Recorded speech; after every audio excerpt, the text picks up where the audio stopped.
Around the End by Ralph Henry Barber. Chapter 1. The First Scrimmage. This way, everyone. Coach Payson sent the call to each end of the field and then, swinging his small blue megaphone in his hand, waited for the panting players to gather about him in front of the bench. They came running in from all parts of the gridiron, a motley gathering of football aspirants, seasoned veterans of last year's Yardley varsity, second-team men, substitutes, new boys big, little, fat, thin, all sizes and conditions. Andy Ryan, the little red-haired trainer, stood over his pile of blankets and his water pail, back of the sideline, and viewed the 60-odd candidates with a pessimistic shake of his head. John Payson, turning at the moment, saw it and smiled. "What's the matter, Andy?" Don't they look good? He asked. I've seen some funny bunches in my day, Replied the trainer. but never anything like them. That's what you say every year. Scoffed Payson good-naturedly. I guess this lot will average about the same. He turned to the breathless fellows gathering about him and pulled a little red book from his pocket. All right now. First scrimmage today, fellows.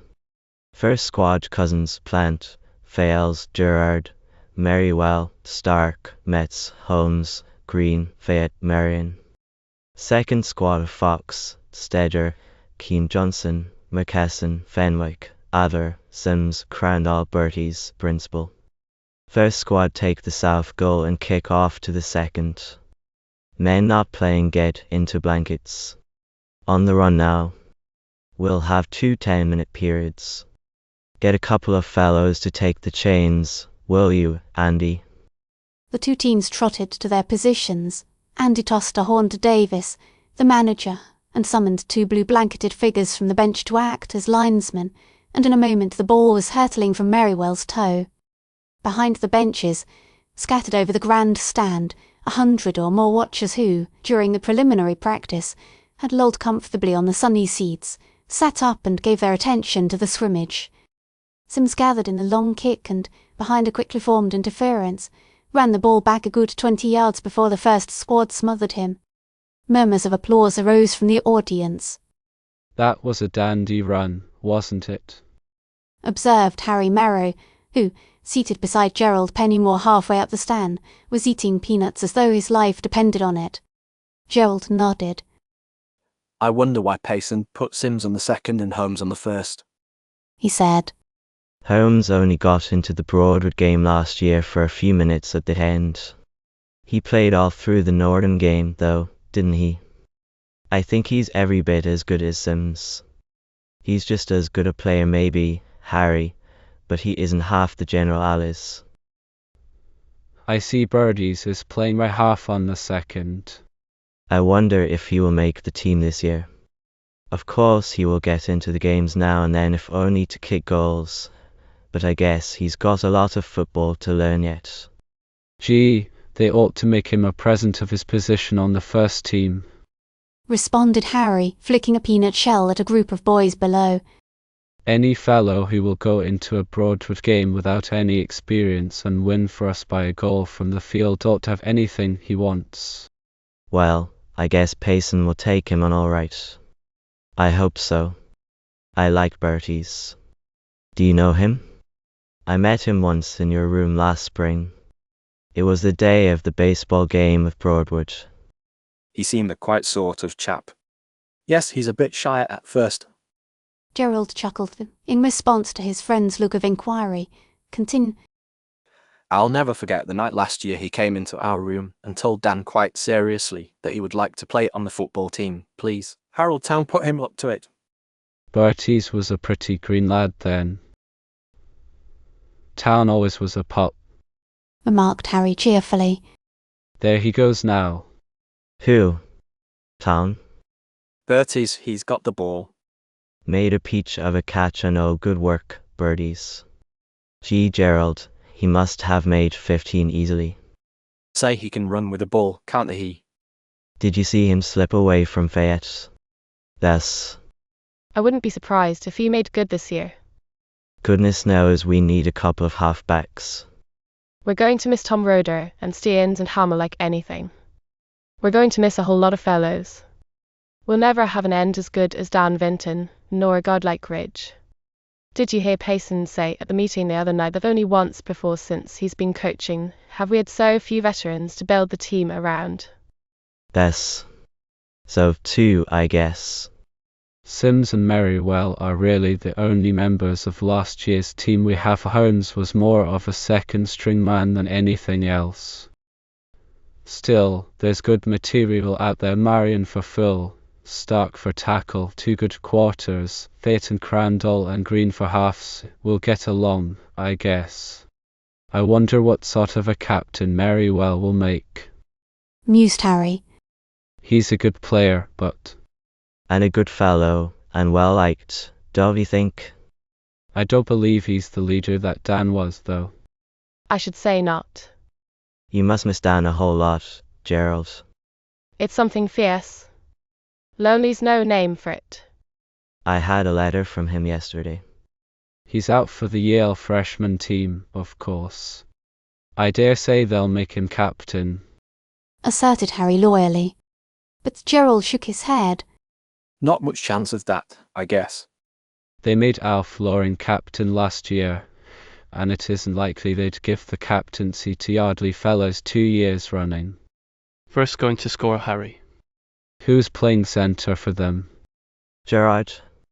He's a whopping big brute, isn't he? He's sure. He better learn to pass back better than that. Blocked. Ball, you idiots. Who's got it? First, I think. No, second. Who? Bert is. It does look like him, but no, it's his birdies, for a fact. How the dickens did he manage to get around that end? If he doesn't watch out, Payson will have him on the first team. Then he's not likely to watch out. Laugh Harry. Time's up. They watched the players return to the bench and don their blankets while Andy ladled out the water sparingly. Payson studied his memorandum book, talking the while with Percy Davis, the manager.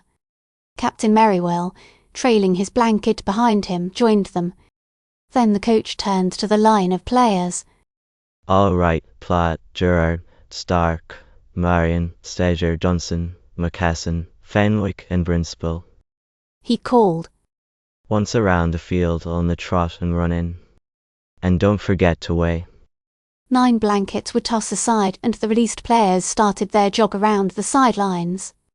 Mr. Payson filled their places in the line-up, and a few minutes later the second half of the scrimmage began. Up on the stand, Harry Merrow, having finished the last of the peanuts, blew up the bag and demolished it with a loud report that made the audience jump in their seats. When his amusement had subsided, he turned to Gerald again. I wish I'd gone in for football. He sighed. You're too late, you silly chum, Replied Gerald. Besides, you can't do cross-country work and play football. That's what kept me there to football, and the fact that Dan wouldn't let me on. When are we going to start work? Asked Harry. In about 2 weeks. Andy wants the weather to get a bit colder. Where did you finish last year? 8th, wasn't it? 9th. Holder beat me out at the line. We ought to have an easy time with Broadwood this year, Gerald. Most of their best men last year were seniors. I hope not. I don't want any runaway race. There's no fun in that. Look, second's going to try a goal from field. There goes Birdie's back. I hope he makes it. Where is it? About the 20 yards. He ought to make it, if they don't get through on him. There it goes. Over, wasn't it? I think so, but it was pretty far to the left. Yes, it's a goal. That chap's playing half the game for the second squad today. I'll bet they'll have him in the first tomorrow. I'll bet they won't. Why? Because tomorrow's Sunday. Replied Harry with a chuckle. Gerald pulled Harry's cap over his face, rumpled his hair and ran an elbow into his ribs. You're a smart little joker, aren't you? He laughed.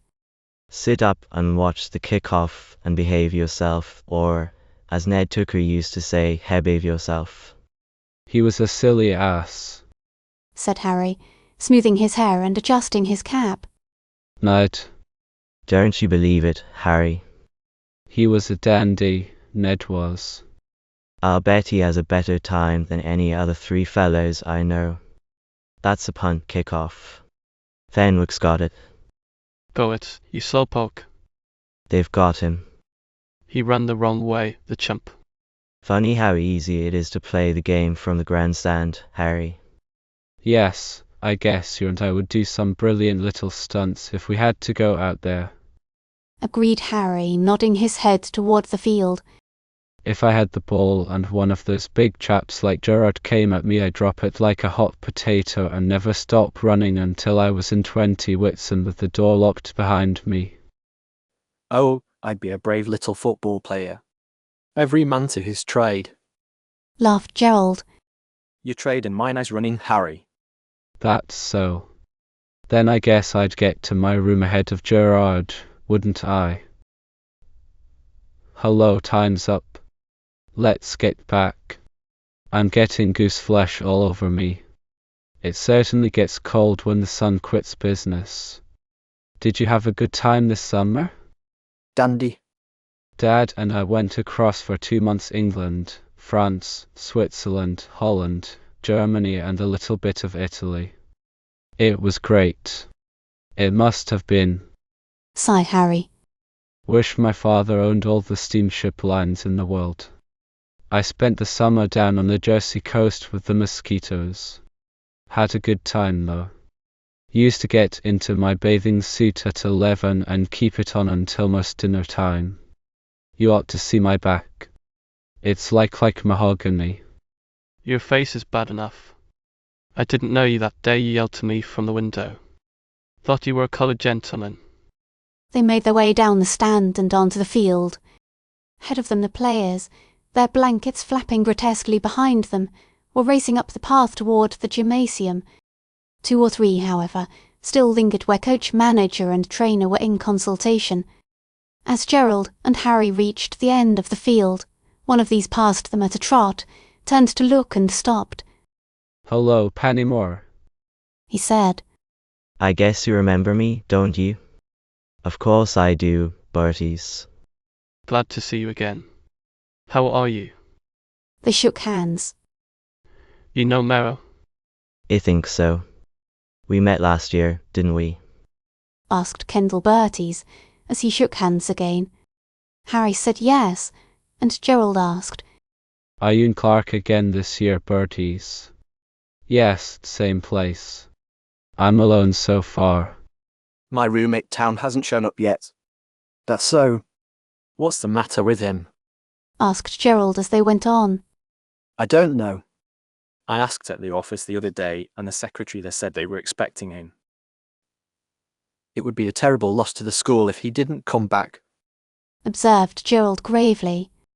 Kendall shot a glance at him and smiled. Hope he stays away. Said Harry. You played some football today, Berties. Much obliged. I had pretty good luck.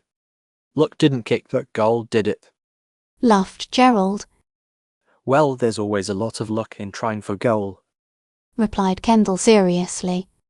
Sometimes, just when you're getting the ball away, something happens, like a forward breaking through, and you get sort of rattled. Then there's the pass, too. If that doesn't come right, you're likely to miss. There's a lot of luck in it. Well, I must be getting on. Glad to have seen you again, Pennymore. You too, Merrow. Thanks. What are you doing this evening, Berties? Mind if I drop in for a minute? I wish you would. I haven't anything to do. I'll look for you. He nodded and trotted ahead. Funny about him, Mused Harry. He's as homely as a mud fence until he smiles, and then blessed if he isn't almost good looking. What do you know about that, old Gerald? Chapter 2. The Rabbit and the Duke. Harry Merrow's remark was quite true in what it said and in what it implied. When he smiled, Kendall Berties was a different-looking chap entirely, but he didn't often smile, and when he didn't it was no exaggeration to call him homely. He was 16 years of age, of average height, with a figure that seemed to have more than the usual allowance of corners. He had the rugged appearance of a boy who has lived out of doors, and worked there, too. He had ashy brown hair, dark grey eyes, a nose which was almost a pew, and a broad mouth. Add plenty of brown freckles to a face well tanned, and you have a fair idea of Kendall's physiognomy. But the mouth was kindly, the nose suggested a sense of humour, and the grey eyes were clear and honest, and somehow, in spite of its homeliness, the face was attractive. He sat at the table in 21 Clark Hall after supper that evening, with his books open before him and a lead pencil protruding from a corner of his mouth. And as he conned his lesson, muttering to himself at times, the pencil warbled about ludicrously. The room was on the second floor and at the back of the building. It was plainly furnished and had a somewhat threadbare look. What few pictures adorned the walls were mostly on one side of the room, the side sacred to the roommate who had not yet returned. There was a knock on the door, and in response to Kendall's invitation, Gerald Pennymore entered. You know you said I might call Bertie's, he announced. But if you're busy, I'm not Pennymore. I was just having a go at Latin. Sit down, won't you? And Kendall arose and pushed forward a chair with eager shyness. This is Harold's. I don't own anything that's comfortable. Gerald seated himself in the Morris chair and looked about him. He was a decided contrast to his host. Rather tall, slim and lithe, with a graceful carriage and easy manners, fair-haired, blue-eyed, eager and alert, he was quite different from the almost delicate youngster who had entered Yardley Hall School 3 years before. Today, in his senior year, he was class president, captain of the cross-country team, a valuable member of the track team, a hot player of some ability and a power in the school. In age he was a year older than Kendall. Town hasn't shown up yet. He asked. Not yet. They say at the office that he is expected, but I have a notion he isn't coming back. You'll be heartbroken about it, of course, said Gerald, sympathetically. But there was a smile in his blue eyes. Kendall looked across gravely. Well, I got sort of used to him, he answered. Maybe they'd put some other fellow in I wouldn't get along with as well. I suppose you miss Vinton a good deal, Pennymore. He was an awfully fine chap, wasn't he? Bass. Yes, I miss him a lot. You see, we were together 3 years here in school, and we spent some of our vacations together, too. I've travelled with older fellows ever since I came here, now they're about all gone. I suppose it's a mistake not to pick your friends from your own class, but I couldn't very well help myself. I had rather a hard time of it when I first struck this place. Gerald smiled reminiscently. You see, Bertie's, I was handicapped by having a father so wealthy that everyone knew about him. Then too, I've lived in the summer right here within a mile of the school. So when I came, a lot of the fellows were down on me. They used to call me Miss Nancy and Moneybags and things like that, and I was pretty miserable for a while. If it hadn't been for Dan and 2 or 3 other fellows like Alf Loring and Tom Dyer, I'd have given it up, I guess. Well, I'm glad I didn't. How are the football prospects this year, Bertie's? Are we going to do the usual thing to Briarwood? I don't know much about them. I hear that we've only got 2 or 3 first-string men left from last year, though. Yes, but we've got a lot of good subs and fellows from last year's second. I suppose you're fairly certain of a place, Bertie's? I don't know. Replied Kendall slowly. I haven't had much experience, you see. Experience? Great Scott, you had experience enough to go in the last minute and land a goal from the 40-yard line. That wasn't hard. You see, Fogg made a fine pass and Sims aimed the ball just right, and all I had to do was kick it. Yes, with the whole crazy Broadwood team charging through on you like a lot of madmen. Sure, it was dead easy, I don't think. Gerald laughed. I saw you today, too, Bertie's, and all I've got to say is that if you can kick as well as you did last year and run as well as you did today, they'll have an awfully hard time keeping you off the first team. Of course, I'm not a football player, never had time for it except with a scrub team 1 year, but you can't live with a fellow who has football on the brain for 3 years without getting a critical eye. And I'm going to tell you something that Dan said last spring. Maybe I oughtn't to, but I guess you're not the sort to get a swelled head. Dan said, that fellow Bertie's is a born football player, and if he had got started earlier he'd have most of us looking like amateurs. They'll make him captain before he gets through. See if they don't. Kendall coloured with pleasure and embarrassment. That's awfully kind of Vinton, he murmured. But I guess he was mistaken. Yes, he was always making mistakes about football things, replied Gerald dryly. Dan is stupid like a fox. Anyway, I hope he's right, Bertie's. Thank you. Maybe if I'd gone to a school where they played football before I came here I'd know more about it. This is a lot to learn, you see. You'll learn it. Affirmed Gerald heartily. Well, you've got studying to do, and I guess a little of it won't hurt me any, so I'll run along. Hold on, Bo. I very nearly forgot what I came for. I applied for a room in Dudley last spring, you know. I guess that seniors have the privilege of rooming there if they want to, and I got my room number 14. I was to share it with a fella named Kirk. George Kirk? Captain of the golf team. I know him. That's the fellow. I've nothing against Kirk, rather like him. In fact, what I know of him, which isn't very much, but afterwards I sort of hated the idea of giving up my old room here. And when I got back the other day and saw it, I hiked around to the office and begged Mr. Forsher to let me keep it. He kicked a lot, but finally said I might. Seems he had a couple of fellows down for it and had to switch them somewhere else. So, as it is, I'm alone in 28. Now what I was going to suggest was this fellow. Gerald stopped and listened. In the hall above there was a slamming of doors and a scurry of feet. They better cut that before they get downstairs, or Collins will nab them. The clamour increased. Through the partly open door they could hear someone taking the stairs at bounds, while above there was the clamour, as of a pursuing mob. The quarry, whoever he was, reached the bottom of the flight with a final jump, and then, in a twinkling, the room door crashed wide open and a tall, lank youth plunged in. He was out of breath, and the smile he summoned was too agitated to seem genuine. Say, let me hide here a minute, will you? He whispered to Gerald hoarsely. Gerald motioned to the further bed. Slide under there, he said quietly. The boy flew around the table, dropped to the floor and squirmed quickly from sight. Gerald stepped to the door to close it, but the pursuit was already at the bottom of the stairs, laughing and calling. Gerald left the door ajar, scurried back to his chair and, thrusting his hands into his pockets, leaned carelessly back. Yes, when it came to doing it, Bertie's, I just couldn't give up the old place. You get terribly fond of a room after. There was a hurried knock, and the door was pushed open, revealing a half-dozen laughing faces beyond. Hello, Pennymore. Is he in here? The spokesman was a big fellow named Johnson, a second-class boy who roomed on the floor above. Hello, returned Gerald with a display of mild curiosity. Is who here? The rabbit. Cottontail.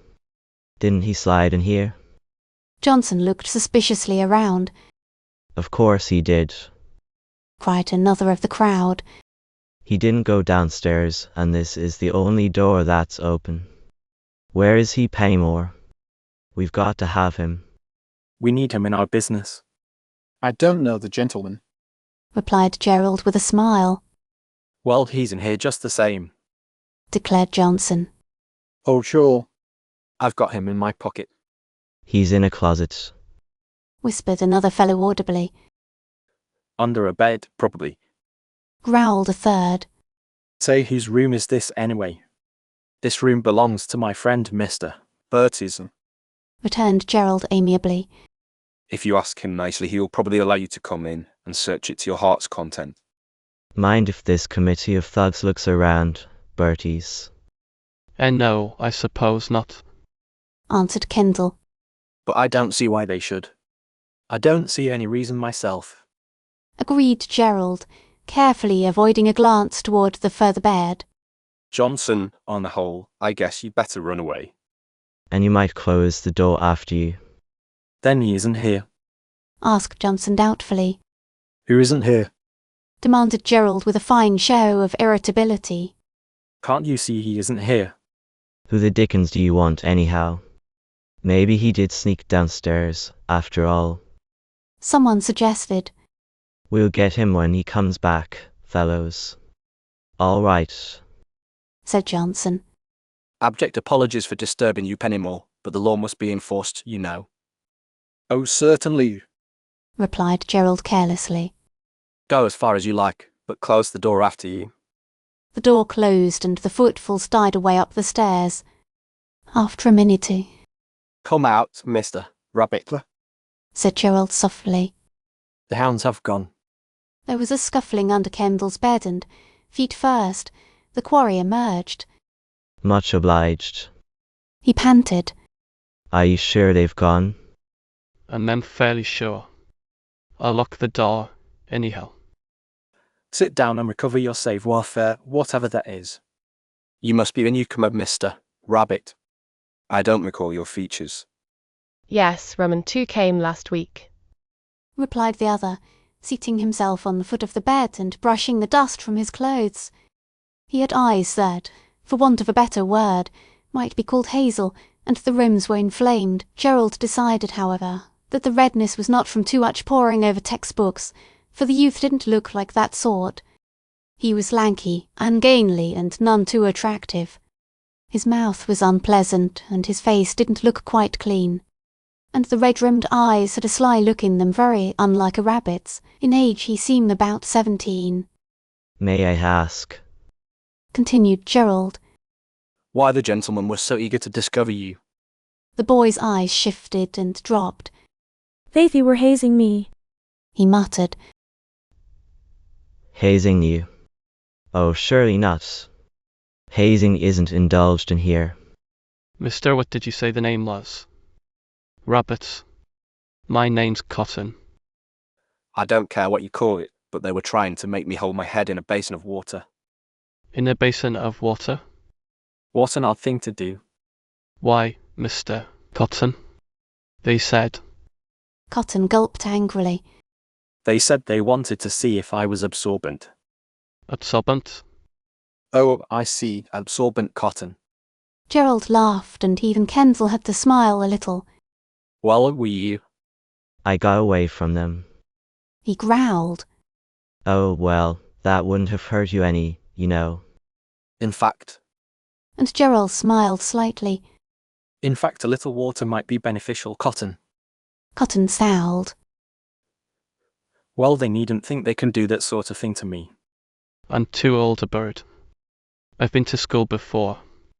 And if they try any more of their funny stunts, someone will get hurt. I don't like your attitude. Said Gerald coldly. A little fun doesn't hurt anyone, and as you're a newcomer, Cotton, you must expect a certain amount of ragging. I think he'll find the coast clear now. Besides, Went on Cotton aggrievedly, disdaining the hint. They wanted to put ink in the water. You should have reminded them that you were not blotting paper, merely absorbent cotton. Replied Gerald with a smile. There was a knock on the door, and Gerald looked inquiringly at Kendall. Cotton slipped to the floor, prepared to again seek the refuge of the bed. Who is there? Asked Kendall. Wellington. May I come in a moment? It's all right, I guess. Said Gerald. It's the Duke.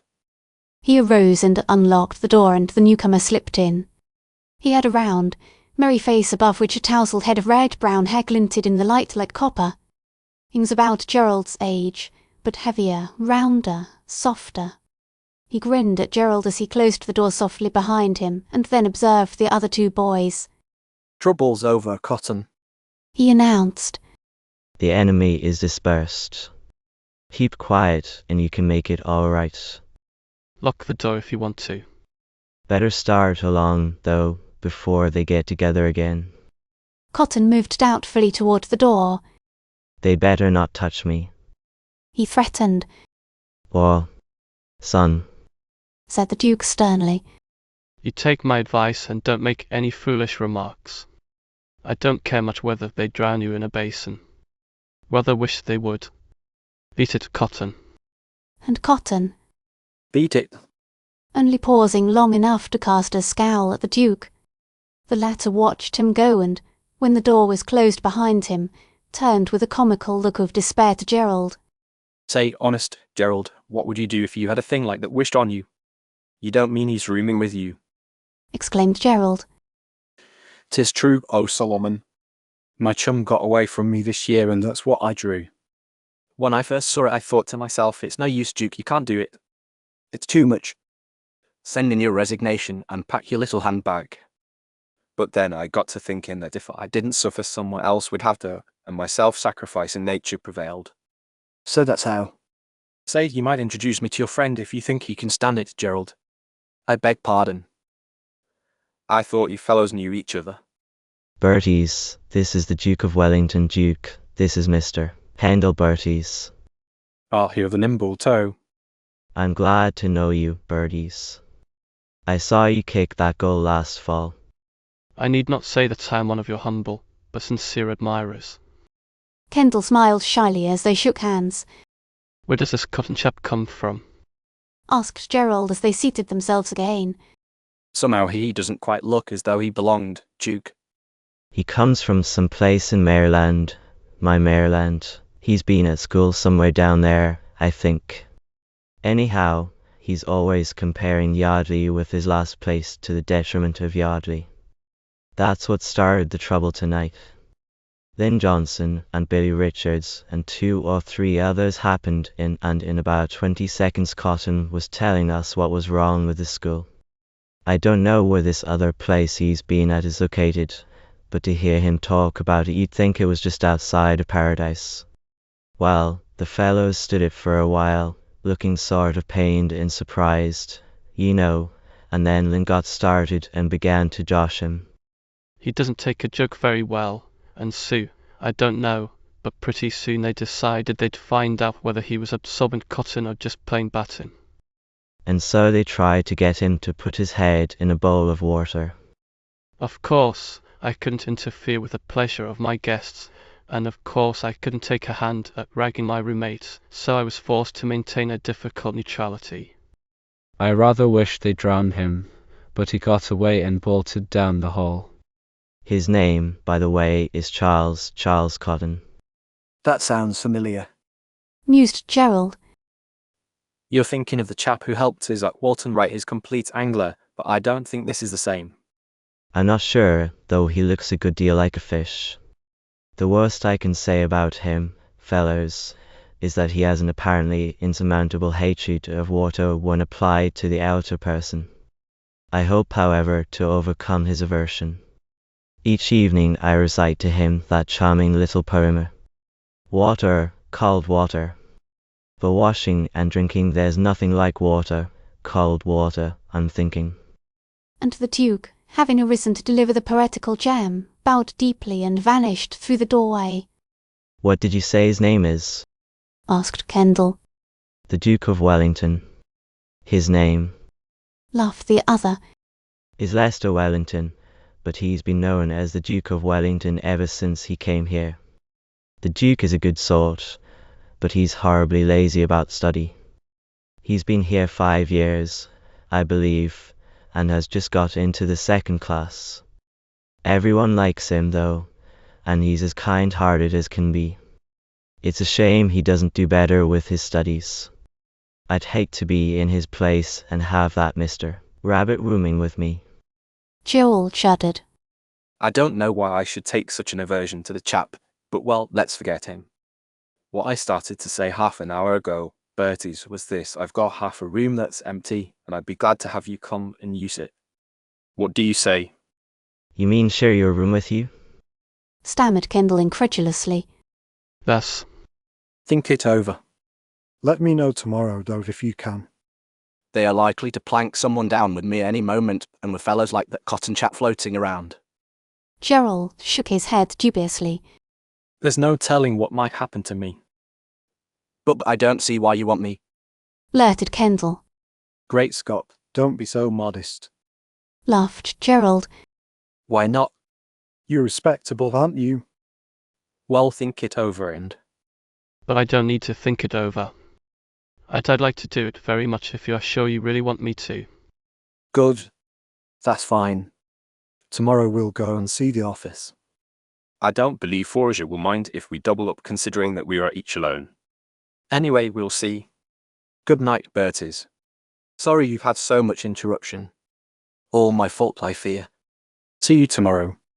Chapter 3. Cotton tries football. Kendall emerged from the doorway of Whitson Hall and stood for a minute at the top of the flight of worn granite steps. It was a warm, lazy day in the last week of September, a day that promised to become even warmer and lazier as it progressed. Just now the time was only a little after 8:30, and breakfast was just over. The first recitation hour was at 9, and in front of the building's fellows were loitering in the sunlight. Here on the steps of Whitson at least a dozen were holding forth the Gerard, who played centre on the football team, Jensen, another Kigskin follower, Davis, the manager, who was somewhat handicapped with the given name of Percival, which had been mercifully shortened and amended to Perfy. Perry Whitehall, the dignified editor-in-chief of the school weekly, the Scholiast, and others whom Kendall knew only by sight. Many looked up as he came out and nodded or spoke to him. Doubtless any one of the 3 or 4 groups sitting or standing about the steps would have been pleased had he joined them, for Kendall had been a school hero in a small way ever since when, nearly a year ago now, he had won the Broadwood game by a kick from placement in the last 2 minutes of play. But Kendall was still rather shy, still very modest in his estimate of his own merits, and would rather have taken a licking than intrude where he wasn't wanted. He had been rooming with Gerald Pennymore and 28 Clark for 4 days now and was still wondering about it. Why Gerald, who was perhaps the richest boy in school, there was a 4th-class fellow named Hodgkins who had just entered and whose father, a railway magnate, was popularly credited with the possession of more wealth than Mr. John T. Pennymore, the steamship King Gerald, wealthy and popular, had selected him, who was anything but wealthy and whose circle of friends included possibly not more than a dozen or so, for a roommate was a puzzle. The only likely explanation, Kendall decided, was that Gerald had done it out of pure kindness of heart. Whatever the reason, however, Kendall was intensely grateful. It was fine to have such a fellow as Gerald Pennymore for a friend, fine to share such a comfortable, even luxurious room as number 28, fine to get away from his former roommate, Harold Town, a chap with whom anyone with less patience and good nature than Kendall could never have put up. But there was something else that Kendall was yet more grateful for, and as he stood there at the top of the steps and let his gaze wander over the scene before him, he realised it anew. He was very grateful to his father, who, by more than one sacrifice, had found the money for Kendall's 2nd year at Yardley. There had been a time, during the summer, when the boy's chances of returning to school had looked pretty slim. It had been a bad summer for potatoes, and up in Aroostook County, Maine, where the Berties' farm was, a failure of the potato crop spelled trouble. It had been not until almost a fortnight before the commencement of the fall term that Kendall had been quite certain of returning to Yardley, and he very well knew that back home more than one comfort would be dispensed with the coming winter, that he might keep on with his education. And he had made up his mind that none of the money spent on him should be wasted. He meant to study hard and learn all he could this year, for it might be his last. He had resolved to win a scholarship, if hard work would do it. There was the Gordon Scholarship, which rebated the entire tuition fee, or, failing that, there remained 4 Sydney scholarships of $80. One of the 5 Kendall meant to win. From where he stood, Long Island Sound, blue and still, stretched east and west, visible over the tops of the trees which ran for nearly a half-mile between the school grounds and the shore. The buildings circled about the edge of a plateau down which a well-kept roadway dropped to the meadowlands below and wound westward to the little village of Wysigning, to the river beyond, and, finally, to the small city of Greenburg beyond that. The river flowed down from behind the school property, a placid tidal stream which in fair weather was usually alive with boats and canoes. There were 6 school buildings, 4 of them, Clark, Whitson, Dudley and Merle, dormitories, one of them, Oxford, given over to recitation rooms, library, assembly hall, the office, the principal's living quarters and the rooms of the 2 school societies, Cambridge and Oxford. Beyond Merle Hall, the dormitory for the preparatory class boys, was the Kingdon Gymnasium, completing the line. Between the gymnasium and the river lay the athletic grounds. Here were the tennis courts, the baseball and football fields, the hockey rink in winter, the quarter-mile cinder track and the boathouse and floats. The golf links began nearby and wandered away along the curving stream, uphill and down. Yardley Hall School is so well known that it is perhaps unnecessary for me to bore you with description. Therefore, a few more words and I am done. The school's enrolment is about 270 students. There are 5 classes: first, second, third, fourth and preparatory. The faculty numbers 12, ranging from the principal, Dr. Tobias Hewitt, known as Toby. down to Mrs. Honda, the matron, affectionately and surreptitiously called Emily. Kendall descended the steps and turned to his left. At the first entrance of Clark Hall he entered and climbed 2 flights of well-worn stairs, or to his left again and opened the door of the last room on the front of the building. Number 28 was a big, square, well-lighted room. Beside the shallow bay windows in front there was a window on the side, from which, past the obtruding shoulder of Whitson, one caught a brief view of Wissyning and the mouth of the river in the distance and of the prospect in the foreground. Each side of the room held a bed, a washstand and a bureau. A big, broad study table held the centre and was flanked by easy chairs. There were many pictures, photographs and trophies on the walls. The carpet was cheerful in tones of brown and gold and the window seat was piled high with many-hued cushions. Altogether the room looked home-like and cheerful, and while there were numerous evidences of wealth, from the silver-backed brushes and toilet articles on Gerald's chiffonier to the heavy, soft-piled carpet underfoot, there was no ostentation. Gerald, half buried in the cushions of the window seat, was having a last look at Wilhelm Tell. before going into class. A German dictionary was lying beside him on the sill of the open window and a frown was playing about his brow. He looked up when Kendall came in and slammed the volume of Schiller shut with a sigh of relief.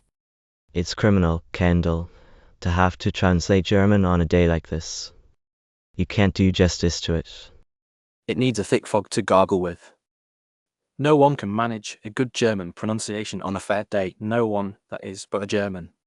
Gerald gathered the books together and sat up. Thanks be, I'm not a German. Think of going through life having to call an insurance policy. Oh, wait a minute. He opened the dictionary and fluttered the leaves quickly. Har. Having to call it a Versatzungsmaschine.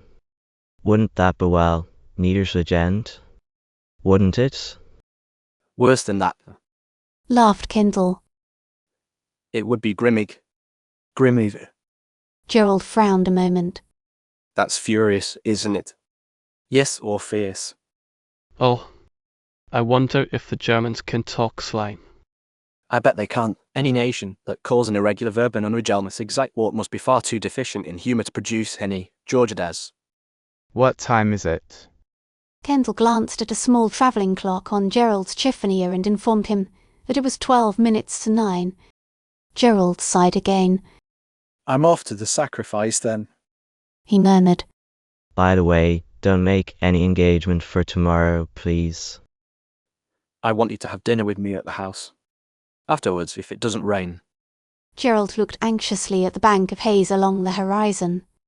We'll kick along shore in the launch. See you later. As the door closed, Kendall, picking up his Cicero, smiled. It wasn't very likely that he would have had an engagement on Sunday. Then the smile faded and he wondered, as he went out, what sort of an appearance he would make at Sound View. He had been there once before, but there had been several others with him and the occasion had been most informal. Sunday dinner, he reflected ruefully, was a different proposition. Perhaps, however, his blue serge suit, purchased in Greenberg last spring and pretty well worn since, would do if it were well brushed. As he reached the stairs the Duke clattered down the flight above and overtook him.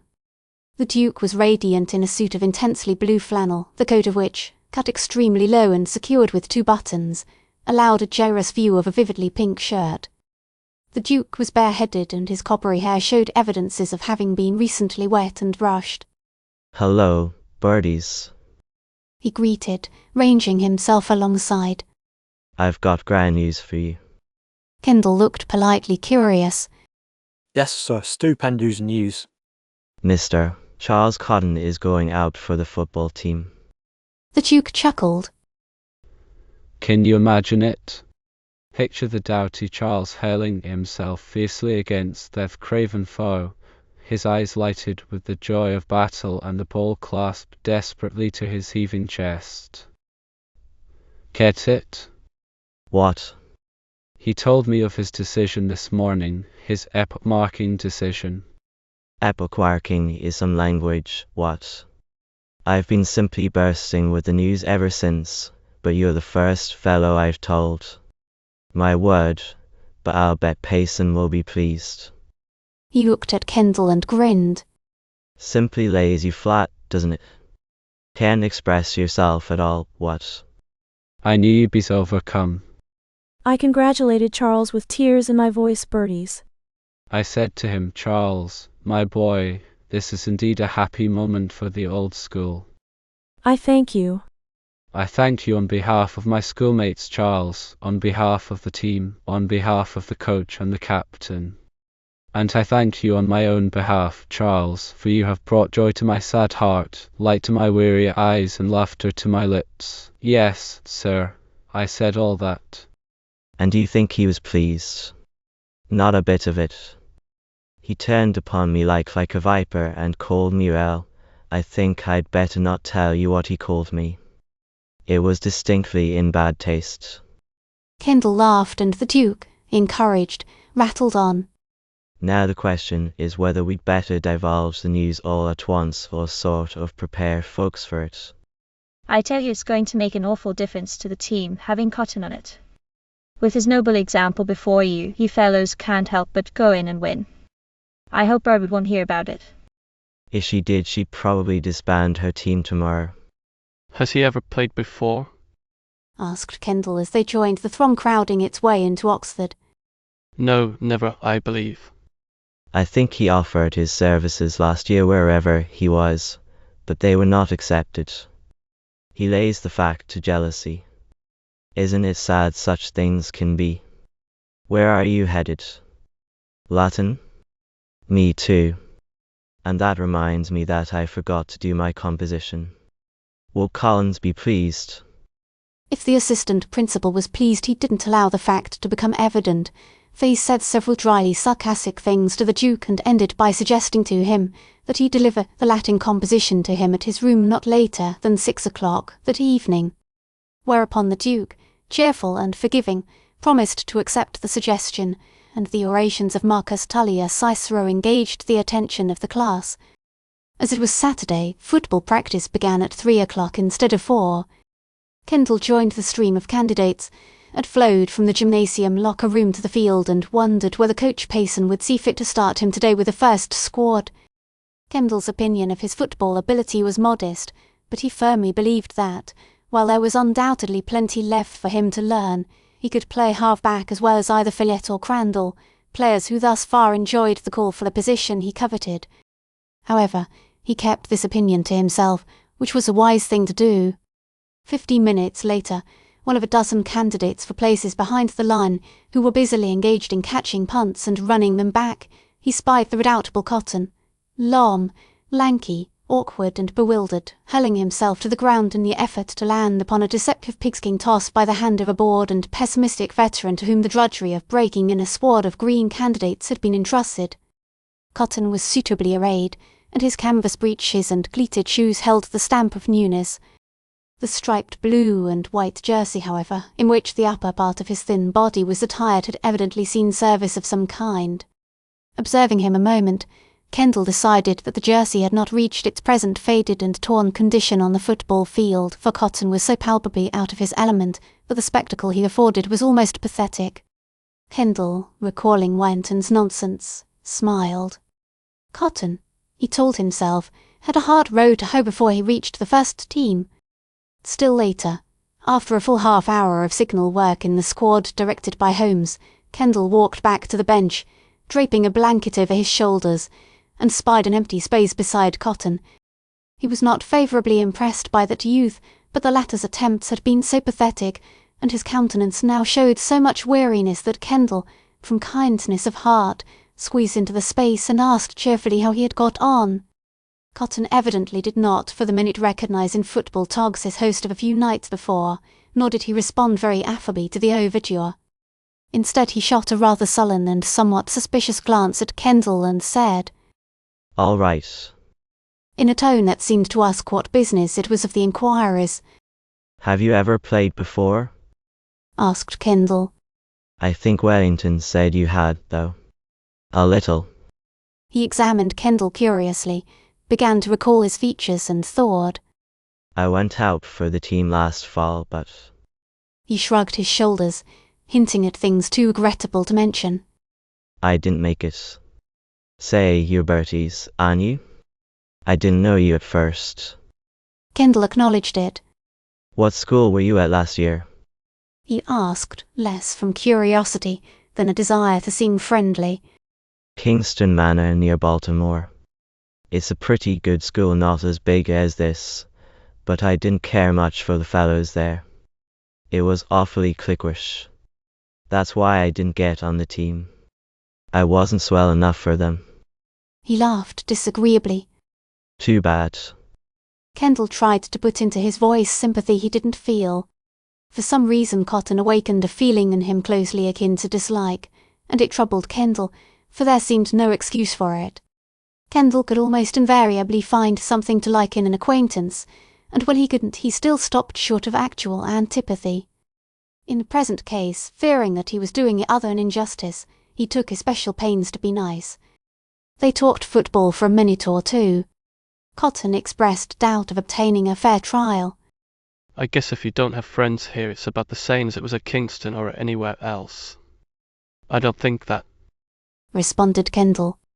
"I don't believe they care much here who or what you are if you can play football. Why, I didn't know a soul in school when I got here last fall. I don't know very many yet."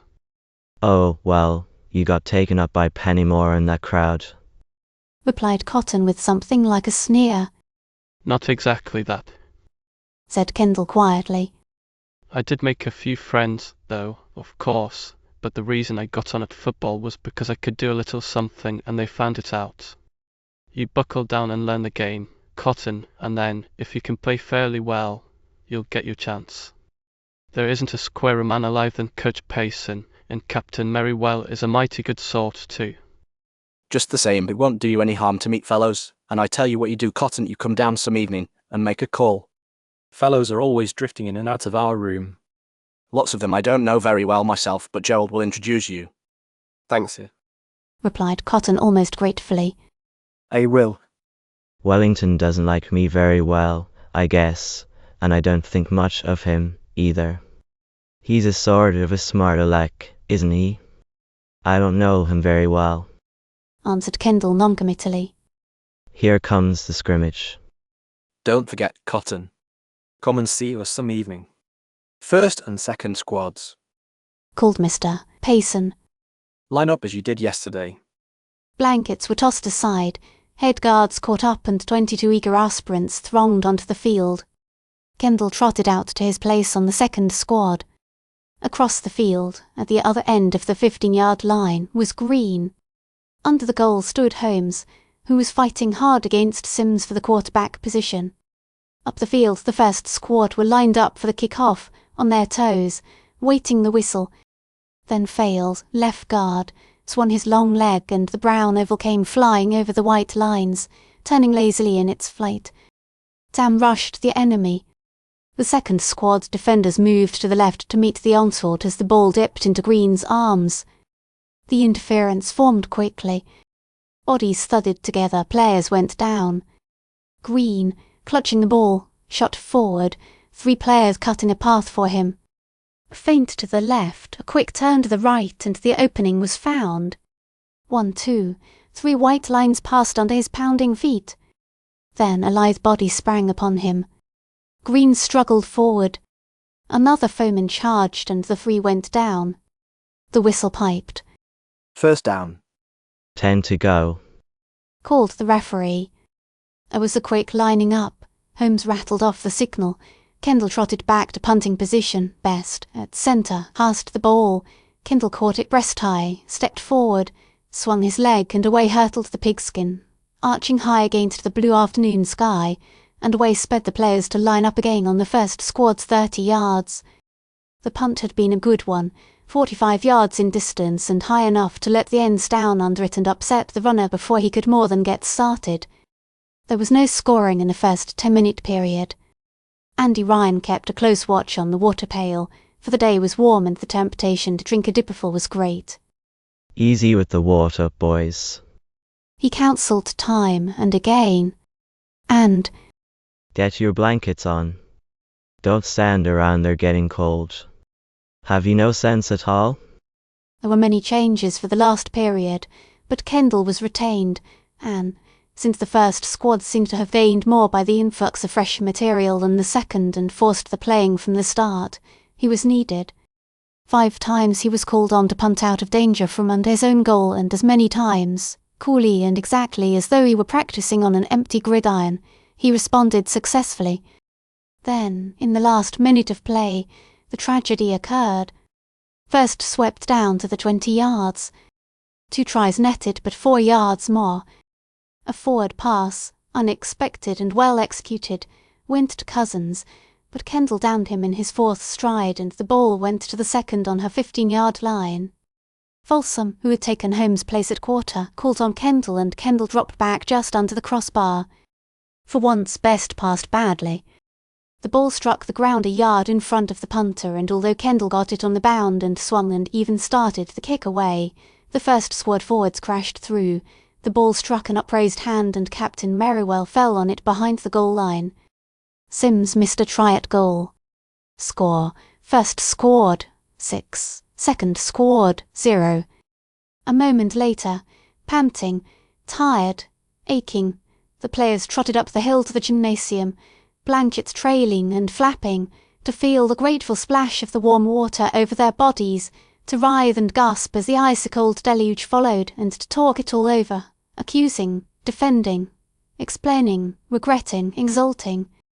Then to dress leisurely, weariedly and withal happily in an atmosphere of steam and witch hazel and arnica, in a babel of talk and laughter, silently resolving better things for next practice, wondering how they could live through the whole long hour that must elapse before they could have supper. Chapter 4. At Sound View. The Pennymore country place, Sound View, lies within a half-mile of the school buildings and adjoins the school property on the west. Taking the path across the prospect, as the terrace of lawn in front of Oxford Hall was called, descending a flight of steps, crossing the curving drive and continuing the path again beyond, you come to a rustic bridge which surmounts a 20-foot cut. Through this the railroad runs almost due east and west, in the latter direction ultimately reaching, like so many of the boys who graduate in sight of the cut, the city of New Haven. Eastward, at a nearly corresponding distance, lies Newport. But Kendall was thinking of neither New Haven nor Newport, as, shortly after morning church the next day, he crossed the bridge and entered the woods. He was taking the shortest route to Sound View, and he was wondering whether the suit of clothes he had put on in honour of the occasion really looked as well as it had seemed to him. He had brushed and rebrushed for a quarter of an hour, and had worked with soap and water and a corner of a towel for as much longer in an attempt to eradicate stains from the jacket. The latter effort had not been altogether successful, but he flattered himself that if you didn't look very close you couldn't see the obnoxious spots. At the dividing of the path he chose the right-hand way, and in a minute or two came within sight of the high fence which divided the school grounds from Mr. Pennymore's land. It was a warm but cloudy afternoon, with a little gusty breeze coming in off the Sound and lazily moving the leaves. Presently he reached a narrow gate set in the fence. There was a round hole in it, and he put his hand through and lifted the latch on the further side. Then he stepped in, wound by a broad bed of shrubbery, following a well-trodden path, and found himself finally on the seaward side of the big stone house with a wide expanse of lawn and flower beds and borders of shrubs near at hand, and the Sound, looking rather green and sullen today, stretching away into the distance beyond. A big white steam yacht swung idly at her moorings off the mouth of the river and near a long steel and granite wharf. A sudden barking of dogs brought Kendall's gaze back to the direction of the house. just in time for him to see Gerald vault over the low wall of the terrace and start to meet him. An instant later a wire-haired terrier rushed down the steps, frantic with excitement, followed more leisurely by a road setter. Hello. Called Gerald. I thought you'd missed your way. Why didn't you come earlier? Well, you said to come for dinner. Replied Kendall, stooping to pat the setter who was wagging him a welcome. I thought 12:30 was early enough. What's his name, Gerald? The setter's. His name is Jack. I've had him for years. The other little duffer, who wants to sample your trousers, but doesn't quite dare to, is 3 foot, so called because when he is very anxious to get anywhere he picks up 1 foot and travels on the other 3. Come on up and sit down. Warm, isn't it? Dad had to go down to New York last night and hasn't got back yet. I sent the car over to meet the 11:30 train, but he wasn't on it. He'll be sorry not to be here to meet you. You've never met the dad, have you? Once for a minute or two last spring, over at Broadwood. But I guess he wouldn't remember me. Don't you believe it? Dad never forgets anything. Sit down and get cool. Have some water or a glass of ginger ale or something. Kendall declined as he sank into a long rattan chair and fanned himself with his hat. Is that your yacht? He asked. Yes, that is. It's Dad's. Mine is a bit smaller. Gerald smiled. About 125 feet shorter.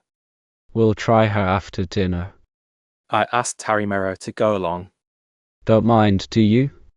Not a bit. I like Merrow, although I don't know him very well. He spoke to me the other day after mathematics, and we had a talk. He's a very decent kid. I suppose. Gerald added with a laugh. He's only a year younger than I am, but he's always seemed a lot younger to me. I guess he's about 16. You're 17, and you? That's... I'll be 18 next fall when I get to Yale. I suppose that's early enough, but I'd have made it this year if Dad hadn't kept me on a diet of tutors for so long. It was funny the way I happened to go to Yardley. Jack was mixed up in it, weren't you, old Duggams? Jack, stretched on the stones at Gerald's feet, thumped his tail affirmatively. How did it happen? Asked Kendall. Well, over there near where you came through the gate I used to have a playhouse when I was a kid.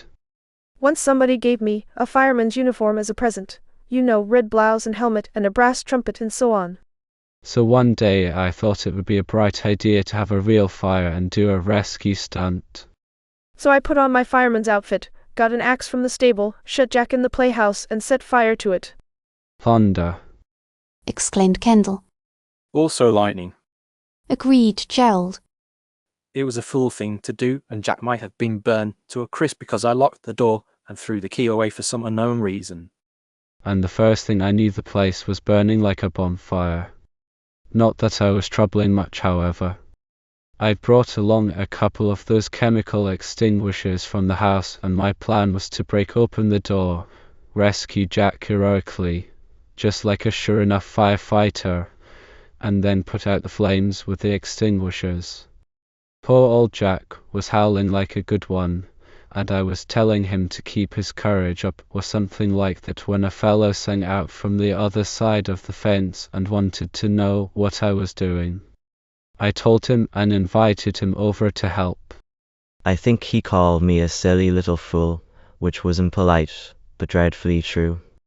Then he jumped over, grabbed the axe away from me and beat in the door.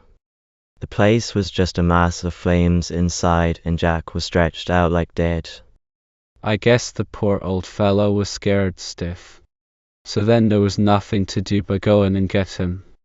The trouble was that after I reached Jack I was too choked up with smoke and too frightened to get out again, and if the other chap hadn't loaded us both up well, you wouldn't be sitting here, and neither would I, nor Jack. We all got scorched a little and we boys were put to bed and had to be dosed and fixed up by the doctor, and there was a big old fuss. What an awful thing to do, said Kendall. Why, you might have been burned horribly. Who was the other boy? Dan Vinton. And that's how I happened to go to Yardley to school. I'd had about half a dozen tutors, and none of them would stay very long because I was a mean little brat and made their lives a burden to them, I guess. Dad sort of fell in love with Dan, just as I did, and after a while, when I insisted that I wouldn't be happy if I couldn't go to Yardley, Dad let me go on the understanding that Dan was to take charge of me. You see, Dad was away a good deal more then than he is now. So I went to room with Dan, and he made me toe the mark, too. I was like a kid with 3 nurses, for when Dan wasn't looking after me then Alf Loring or Tom Dyer was. Well, I had my troubles for a while, but I got through with them. It did me a lot of good, I tell you, Kendall, for I was in a fair way to become a conceited, puny little idiot. Why, I didn't know what it was to be hungry until I went to Yardley and played football and lived out of doors. I tell you, the fellow that doesn't go to a school where he can mix with other fellows and be thrown on his own resources and fight his own battles is mighty unfortunate. I suppose so. Agreed, Kendall. But it must be pretty hard on some fellows. Take chaps who are shy and have been made a lot of at home, Gerald. I guess they get pretty unhappy sometimes at boarding school. Rather. I was so homesick and miserable that I ran away once and went home to New York. And Dan came after me and lubbered me back. Oh, I know what it is about as well as any fellow. And that's why I'd always try to be friendly with the youngsters that come to school looking as though they were walking into a den of lions. You come across them every day at this time of year, trailing around by themselves and looking sort of red about the eyes and doleful all over. I know about how they feel homesick and scared of the other fellows and scared of faculty and scared of their lessons. It's bad while it lasts, but it doesn't last long. Some morning you wake up with an appetite for breakfast that almost makes you ache, and some fellow says, "Hello, kid," to you as you go downstairs, and smiles at you or maybe claps you on the back, and you eat a big breakfast and sort of look around and think how jolly everything looks and how friendly the fellows seem all of a sudden. And you wake up to the fact that you belong, that you're one of the crowd, that you're a Yardley Hall fellow. And you walk out of Commons with a bit of a swagger and begin to try and decide whether to be captain of the football team or a first honours man. Kendall smiled appreciatively. He had been through it himself, and it was just as Gerald had described it. And he believed he knew a little better now why Gerald had picked him for a roommate. Another thing, Continued Gerald, rubbing Jack's ribs with one foot. That sort of thing has to come sometime, anyway. I mean that stage fright, or whatever you want to call it. If you don't go through with it at prep school, you'll have to face it later, perhaps when you go to college or perhaps when you go into business. Every fellow has to face it sometime. It's a good deal like being tossed into the water and told to swim. You swim after a fashion because you have to keep afloat, but you're scared to death at first. After a bit you like it, and they can't keep you out of the water unless they tie you up. That's something I can't do. Said Kendall. When? you can. Asked Gerald incredulously. It's high time you learn then. Where have you been all your life? On a farm. Laugh, Kendall. I'm a hayseed. Unafraid of the water, are you? And no, I think not. I rather like it, only I've never tried to swim in it. That's good. Just as long as you aren't scared at the outset, you'll get on all right. You want to keep in your mind the fact that the Lord gave you air to breathe in, ground to walk on, and water to swim in, and that you're just about as safe one place as another.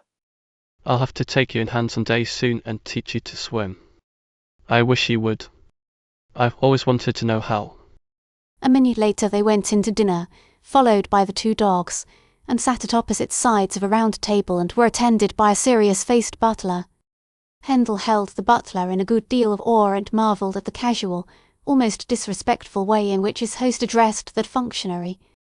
Once or twice he almost held his breath for fear that the butler, whose name appeared to be Murdoch at times and at other times Scout, would take umbrage at the way in which Gerald bossed him around. And when, finally, Gerald said carelessly, That's all Murdoch for a while. Just beat it, will you? Kendall was quite sure that Murdoch would immediately pack his trunk and leave.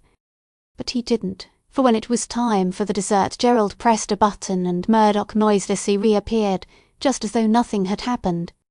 That dinner was one to remember and dream about, and both boys, though more especially Kendall, enjoyed it heartily, from the funny little discs of toast covered with some sort of paste that tasted like fish, and which, following Gerald's lead, Kendall anointed with lemon juice, to the black coffee served in cups so frail that Kendall almost feared to lift one.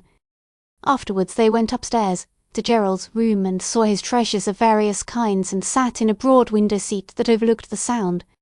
And at about 3 a maid announced the arrival of Harry Merrow, and they arose with sighs and returned to the terrace. Harry Merrow didn't look to be 16 by a full year. He was small of build and slim of body, with a somewhat thin face that lacked colour. He had nice eyes, which were the saving of an otherwise rather featureless face. He jumped out of a chair as the other boys emerged from the house and came to meet them. It's all right. He announced merrily. I've insured my life for its full value, Gerald, and now where's the boat? I guess you didn't have to pay a very heavy premium. Gerald laughed. Come inside and let's get some sweaters. It may be cold on the water, even if it isn't here. The dogs accompanied them down to the pier, barking excitedly, but their Gerald sent them sternly back to the house. The launch, which rocked gently at the side of the float, won loud praise from Harry. Say, Gerald, she's a beauty.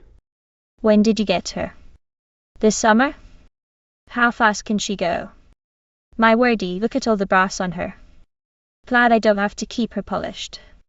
The Dart was 18 feet overall, with a 6-foot beam. She had a cruising cabin with 2 bunks and a tiny galley. Her hull was of white cedar painted light grey, with a gold line, while the inboard finish was mahogany. She was a handsome little craft, and even Kendall, whose knowledge of boats was limited, knew that she was a launch to be proud of. The boys sprang aboard and looked her all over from stem to stern. Harry had to stretch out on a bunk before he was satisfied, and insisted on having small stove lighted so he could see just how it worked. Finally, returning to the cockpit, Gerald started the engine. Harry, under his directions, cast off the moorings, and the Dart headed out to sea. Chapter 5. Lost in the fog. Southward lay Plum Island, 7 miles distant, and beyond it the main shore of Long Island was hazily visible. To the southeast, in clear weather, one could see Montauk Point, but today it was hidden by a fog bank. There were numerous sailing craft in sight, and an excursion steamer, well loaded with passengers, passed down the Sound a half-mile away, an occasional blare of music from her band reaching them on the breeze. There was very little sea today, and the Dart sped along on an almost even keel. And how she did go! 14 miles, said Gerald, but it seemed to Kendall that it must be more than that. Gerald, from where he sat at the wheel in the cockpit, could look along the roof of the cabin and had a clear view of the course. Everything for the control of the launch was within reach: spark, throttle, clutches, and a strident electric whistle. It's just like an automobile, isn't it? Said Harry with a sigh of envious admiration. It's better, laughed Gerald. There aren't any tyres to blow out. Kendall perched himself in the stern where he could watch and enjoy the rush of the green water. Harry stretched himself along the cabin roof. Are you going all the way across? He asked. Gerald shook his head. No, I'm going to turn in a few minutes and run up toward Fisher's Island. There's fog over there, and I don't want to get caught in it. We're 3 or 4 miles out now, I guess. When, presently, the Dart turned her head eastward, the breeze was less apparent. For a moment, the sun broke through and the waters of the Sound took on new shades of paler green as they broke past the stern. But the clouds soon closed again. Harry, lying against the low handrail at the edge of the cabin roof, showed an inclination toward slumber. Gerald and Kendall chatted of 100 things while the launch shot her way steadily and swiftly along. Fisher's Island grew larger and nearer. A 4-masted schooner, lazily dipped by and along, low torpedo destroyer, a battleship grey hull scarcely distinguishable from the sullen water, steamed toward the mouth of the Thames River, probably on her way to the Navy Eye above New London. Suddenly a slight exclamation from Gerald brought Kendall's attention back from the wicked-looking craft.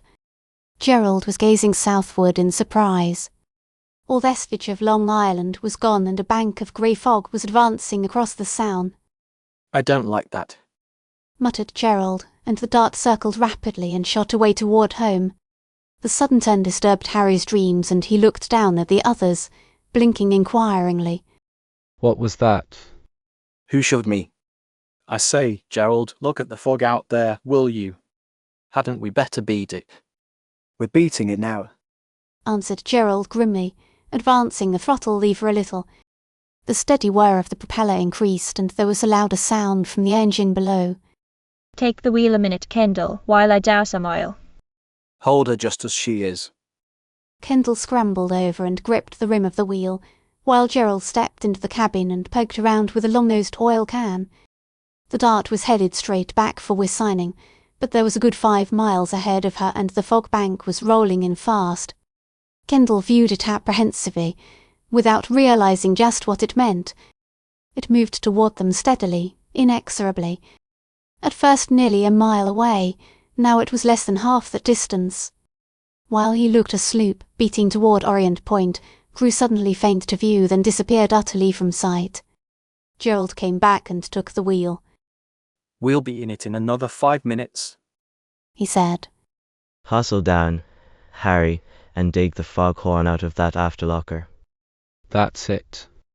Know how to work it. Just turn the handle around as though you were churning ice cream or grinding coffee.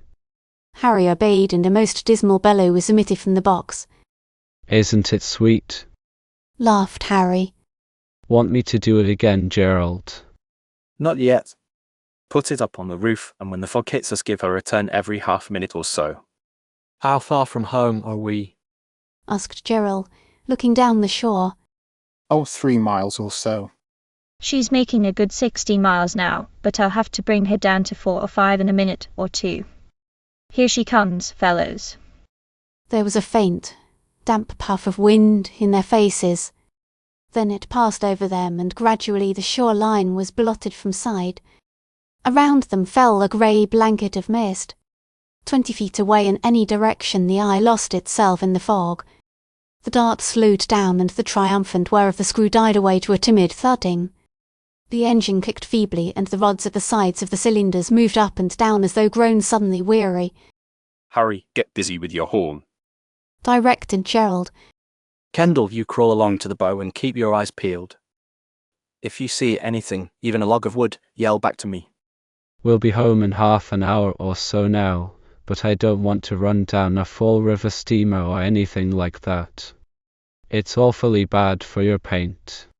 At intervals Harry turned the crank of the patent foghorn, and a lugubrious wail arose to lose itself in the impenetrable mist.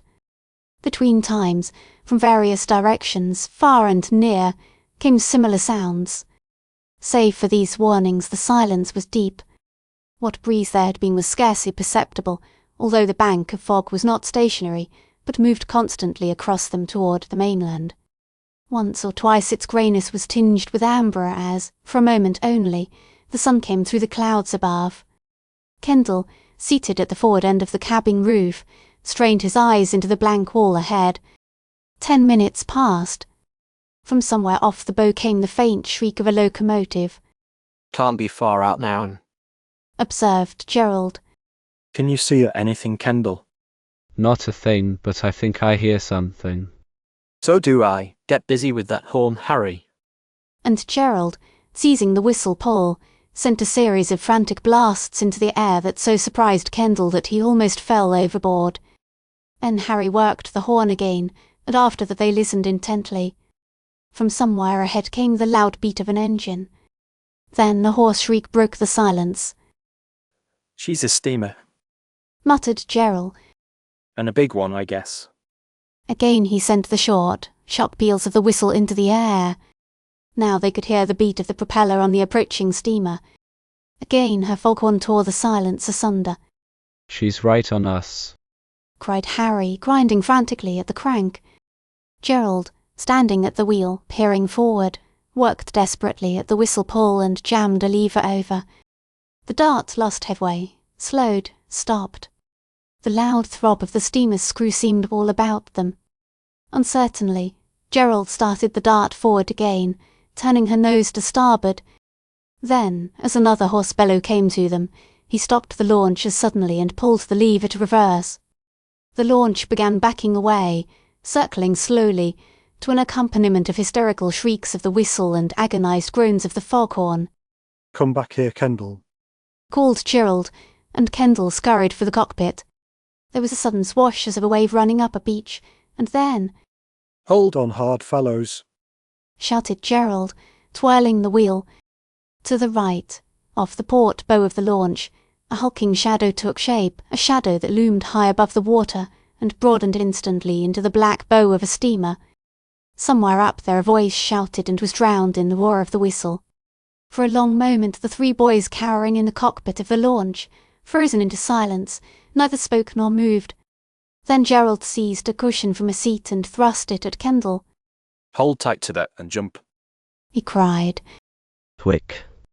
Chapter Seymour saw. The rescue.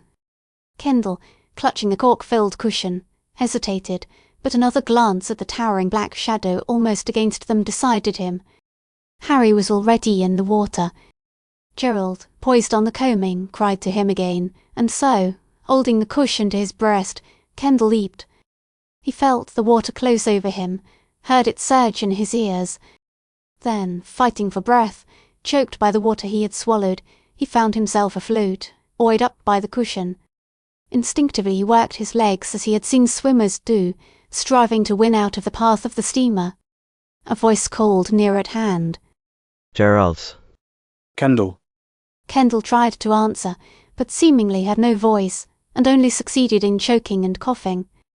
But Gerald, from somewhere in the fog, replied, Over here, Harry.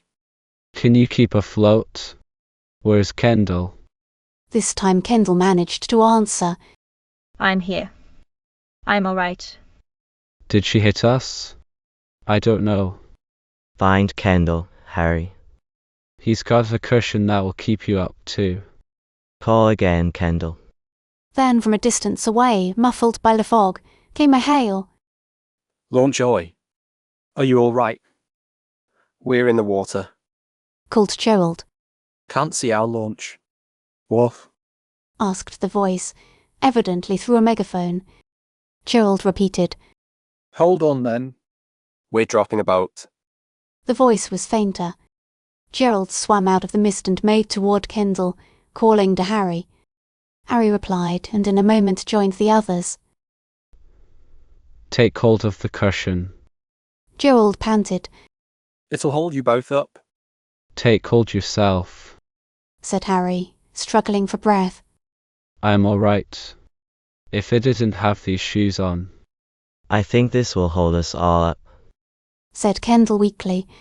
He eased away from the cushion. Careful, said Gerald. Keep one arm over it. That's it. Lay hold of a corner, Harry, and rest a bit. I will if you will, said Harry stubbornly. All right. Gerald took a grip on the cushion and Harry followed suit, and although it sank a little it sustained them. They're going to pick us up, said Gerald. All right, Kendall. All right, replied Kendall. But his teeth were chattering and he felt a little faint. If I could get this old sweater off. Harry was muttering when a hail came across the water. Which way? Called a voice. Over here. Gerald shouted loudly. Then they heard the creak of oars in locks, and after a moment of suspense, during which Gerald shouted again, a boat took shape in the greyness and came toward them. It was manned by 2 sailors and a young man in uniform who stood in the bow. All right, kids, he said cheerfully. We'll get you in. Pull around a bit to starboard, men. Now then, one at a time, boys. Give me a hand. The young officer had made his way to the stern of the small boat while talking and now leaned over toward the group in the water as the rowers backed the boat nearer. You first, Kendall, Gerald directed. Kendall stretched forth an arm and the young officer seized his wrist, and in a moment he was squirming across the gunwale. Once inside, he subsided between two seats and closed his eyes dizzily. When he opened them again, Gerald and Harry were out of the water, and the officer was asking Gerald if he wanted to pick up the cushion. Never mind it, thanks, answered Gerald. I guess the launch is gone anyway. No, we passed it back there, and I guess we can find it again all right. Give way, men. Then you didn't strike it? asked Gerald in surprise. Just grazed it, I guess. The lookout saw you and we sheared off in time not to sink you. You fellows take my advice and keep off the water in weather like this. The steamer sent a blast of her whistle and the rowers altered their course a little. We were trying to get home when the fog closed in on us, replied Gerald. I see. Well, what do you want us to do with you? Put you board your launch or take you with us. We can't tow that boat of yours, of course, but she'll be picked up sooner or later, I guess. We're bound for New Haven. There she is, sir, announced one of the sailors as the launch appeared through the fog. Just put us aboard her, if you please, said Gerald. We'll be all right, thank you. It was very kind of you to pick us up. The officer laughed. He was a fine-looking chap of 21 or 2, bronze and blue-eyed. Well, we couldn't do much less, I guess. Glad things didn't turn out any worse, boys. Live around here, do you? We're signing, answered Harry. We go to school there, Yardley Hall, you know. What's your boat, please? asked Gerald. Convoy Captain Livingstone, Newport News. On what line, sir? Blue Cross line. Say, you're a bit particular, ain't you, about who pulls you out of the water? Or are you going to sue for damages? Anything else you'd like to know? And the officer's blue eyes twinkled. I'd like to know your name, please, replied Gerald, smiling. Oh, my name. My name's Hallett, second officer. Thank you, answered Gerald. We're very much obliged to you. You're welcome. Say, that's a fine-looking little launch there. Glad we didn't rip her up, boys. Over with you, please. The Dart, apparently unscathed, although later Gerald found a long smear of black paint along the side where the steamer had grazed, was rocking quietly enough in the little oily waves as the sailors paddled the rowboat alongside. Gerald had thrown the clutch out before he jumped overboard, but the engine was still running. One by one the boys climbed across to the wet, fog-drenched cockpit.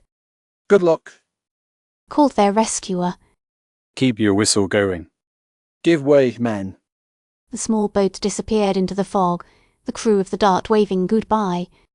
Then, Harry, you and Kendall go down there and get your wet clothes off, said Gerald. You'll find towels in the bottom of the right-hand locker. Rub yourself dry and put some blankets around you. I'll stay here and keep the horn going until you get fixed up. What's the matter with you doing it? asked Harry. You're as wet as I am. You do as I say, replied Gerald shortly. I'm boss on this ship. Hurry up now. Kendall's teeth chattered so as he pulled and tugged at his wet garments that Harry became alarmed and went to his assistance. But when they had rubbed their bodies into a glow with the coarse bath towels, they felt rather better for their bath than worse. They took Gerald's place on deck, and he disappeared to follow the same course of treatment. The discarded clothing was wrung out and hung about dry if it would, and the 3 mariners, attired in grey blankets, presented a ludicrous appearance. I hope no one will see us, laughed Harry as Gerald joined them in the cockpit. We might be taken for the Flying Dutchman. You look more like an Indian, said Kendall. What shall we do when we get ashore? We can't go up to school in these blankets. We'll get ashore first, replied Gerald, and decide that afterwards. Have you heard the convoy's whistle lately? Yes, I'm in there it is now. Gerald stared into the fog, striving to locate exactly the direction of the steamer. Which way did that come from? He asked puzzledly. Over there, said Harry, pointing to port. Over there, said Kendall, pointing over the bow. Then the 3 looked at each other in dawning dismay. I thought it was more back there, said Gerald doubtfully. Let's wait until we hear it again. but when it came again it was further away and might have proceeded from almost any point at their right. That's funny, said Harry. The last time it seemed more over there. The launch has swung around, probably, said Gerald. Well, we'll have to make a try anyway. There's no use staying here and drifting around the sound. He started the launch slowly ahead and turned her nose toward where, in his belief, the Connecticut shore lay some 1.5 miles away. Harry went back to the foghorn and Kendall resumed his position as lookout in the bow. Now and then a whistle sounded at a distance in one direction or another, and once they heard the slow, steady beat of a propeller through the enveloping mist, but no craft came very near them, and the Dart proceeding slowly and cautiously, with Harry winding lugubrious wails of warning from the patent foghorn every half-minute or so and Kendall straining his eyes into the grey wall ahead, slid through the water. In spite of the fact that it seemed quite probable that they might have to spend the night wandering around the Sound, the three boys were in high spirits due, doubtless, to the reaction which usually follows a moment of peril, and chattered like magpies. It was unanimously agreed that it would be quite unnecessary to mention their misadventure to anyone. Toby would probably tell us to keep off the water, said Harry. And I guess your father would have something to say too, Gerald. Gerald smiled. He probably would. It's all over and I've learned my lesson, which is keep on dry land when there's a fog in sight. Kendall, were you scared? Kendall hesitated a moment. Then, yes, he answered quite honestly. I was. I wasn't scared when I was in the water so much, but I certainly hated to take that jump. I don't blame you, said Harry. It's no fun when you can't swim. That's something you'll have to learn, Berties. I'm going to. I don't believe it'll be hard. I swam a little today. Harry laughed. Of course you could with a cork cushion under your chin. You'll find it different when there's nothing to hold you up. Don't discourage him, said Gerald, smiling. We'll take him down to the river someday, Harry, and put him through his stunts. See anything, Kendall? Nothing, replied the lookout at the bow. There's a sound somewhere, though. They all listened. Then Harry gave a shout. It's a train, Gerald. We must be getting near shore. Yes. And I think I hear a bell. Do you? The others agreed that they did. It's a fog bell on some ship, said Joel. Let's make for it, and maybe they can tell us where we are. He turned the bow of the Dart a little more to starboard, and they ran slowly on, the ding-dong of the unseen bell growing momentarily louder. Presently, Why were you so anxious to find out the name of that steamer? asked Harry. I thought that perhaps it was one of Dad's boats, replied Gerald. Oh, and was it? Yes, a Blue Cross boat. I'm going to send that chap something. He was awfully decent to us. Why not, seeing that he ran us down? Laughed Harry. I guess it was quite as much our fault as theirs. Yell if you see anything, Kendall. Not a thing yet, Gerald. That bell's getting pretty near, though. That's what I think, responded Gerald, peering ahead. I wonder where the dickens we are. It would be a joke on us if we found ourselves down near New London somewhere. Perhaps that bell's on some lighthouse fellows. Guess not, though it doesn't sound like it. Well, we'll soon find out. Hello. What? Asked Harry, working another groan from the horn. I thought I saw something ahead there, but it's gone now. Did you see anything, Kendall? No, I don't think so. Sometimes the fog sort of thickens and you think you see things like shadows. And then the bell, which had not sounded for a minute, clanged again, and Gerald snatched at a lever, for it seemed almost at their bow. And as the Dart slid through the water silently, with diminishing speed, something took shape in the fog ahead of them. Land! Exclaimed Harry. It's a boat, called Kendall. Straight ahead of us, Gerald. You better stop. Gerald reversed the propeller. The Dart churned the water at her stern and quivered as she began to back. By this time they could see the amidship section of a white vessel. Gerald raised his voice as the bell clanged its 2 notes once more. Ahoy there. Ahoy. Answered a voice startlingly near. We've lost our bearings. How far is the shore? About 300 feet. Oh, well, where are we? Pretty nigh off the mouth of the Wissaining River. Where do you want to get to? Wissaining River. Then what boat's that? Steam Yacht Princess, New York, at anchor. Why that? Began Harry excitedly. SSH. Cautioned Gerald. Then, Thank you. he called to the invisible informant. We're all right then. Very cautiously the dart circled away and made a detour of the yacht's bow, I didn't want him to see us. said Gerald with a chuckle. He might have recognized the launch and told Dad sometime. That was Purdy the steward. Keep your eyes peeled, Kendall, and watch for the pier. A few minutes later the dart was snuggled up to the flute, the lines were made fast and the 3 boys were stumbling up the gangplank with their blankets flapping around them and their wet clothing in their arms. The fog seemed less heavy on shore, but it was still so thick that they almost reached the house before they saw it. Gerald led the way around to a side entrance, from which, treading softly and giggling as they went, they climbed to Gerald's room without being seen. One after another they took possession of the bathtub and then scrambled for the dry clothing that Gerald provided. The garments didn't fit very well, but they answered the purpose. When a maid arrived in response to Gerald's rain she was sworn to silence and given the wet clothing. Put them where they'll dry in a hurry, said Gerald. Has father returned yet? No, sir. He telephoned he wouldn't be home until tomorrow morning.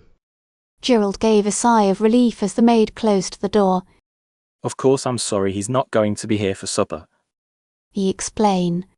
But it might have been difficult to explain the costumes you fellows are wearing. Harry, that coat looks as though you expected to grow a whole lot in the next half hour. Well, it may be a bit large, Allowed Harry. but it's some coat just the same. It's a heap dressier than anything I own. What are we going to do while this thing's dry, Gerald? Anything you like. We'll go down and have a fire in the library and take it easy. You fellows will stay for supper, you know, and by the time I've killed this appetite of mine your clothes will be ready, I guess. Come on down. For an hour or more they sat in front of the fire and talked of 100 things, their voices growing drowsier and drowsier as time passed. Then, just when Harry had begun to snore melodiously in his big armchair, supper was announced. In spite of all the dinner they had eaten, their afternoon adventures had created fine new appetites, and all 3 did full justice to the supper. By 8 o'clock the clothes were pronounced ready to wear again, and Harry and Kendall changed back to their own garments. Half an hour later the 3 trudged back to school by way of the village, Gerald having decided, since his father was not to be at home that evening, to return with the others. They parted from Harry at Whitsun after he had been again sworn to secrecy, and, rather tired and very sleepy, crawled the 2 flights of stairs to number 28 Clark. As Kendall lighted the light Gerald caught sight of a card on the table and picked it up. What the dickens is this? He said. Charles Philip Cotton. Now who is he and why does he leave a visiting card? He's that chap who rooms with Wellington, Answered Kendall. the fellow they chased into my room that night. Don't you remember? Oh, that duffer? Well, what does he want here? Roman 2 told him I'd be glad to have him look me up. He doesn't know many fellows, and... Oh, I see. Gerald crumpled up the card and tossed it into the waste basket. All right, but he must be a silly chump to leave a calling card here. What does he think this is? 5th Avenue. If you'd rather he didn't call. Began Kendall.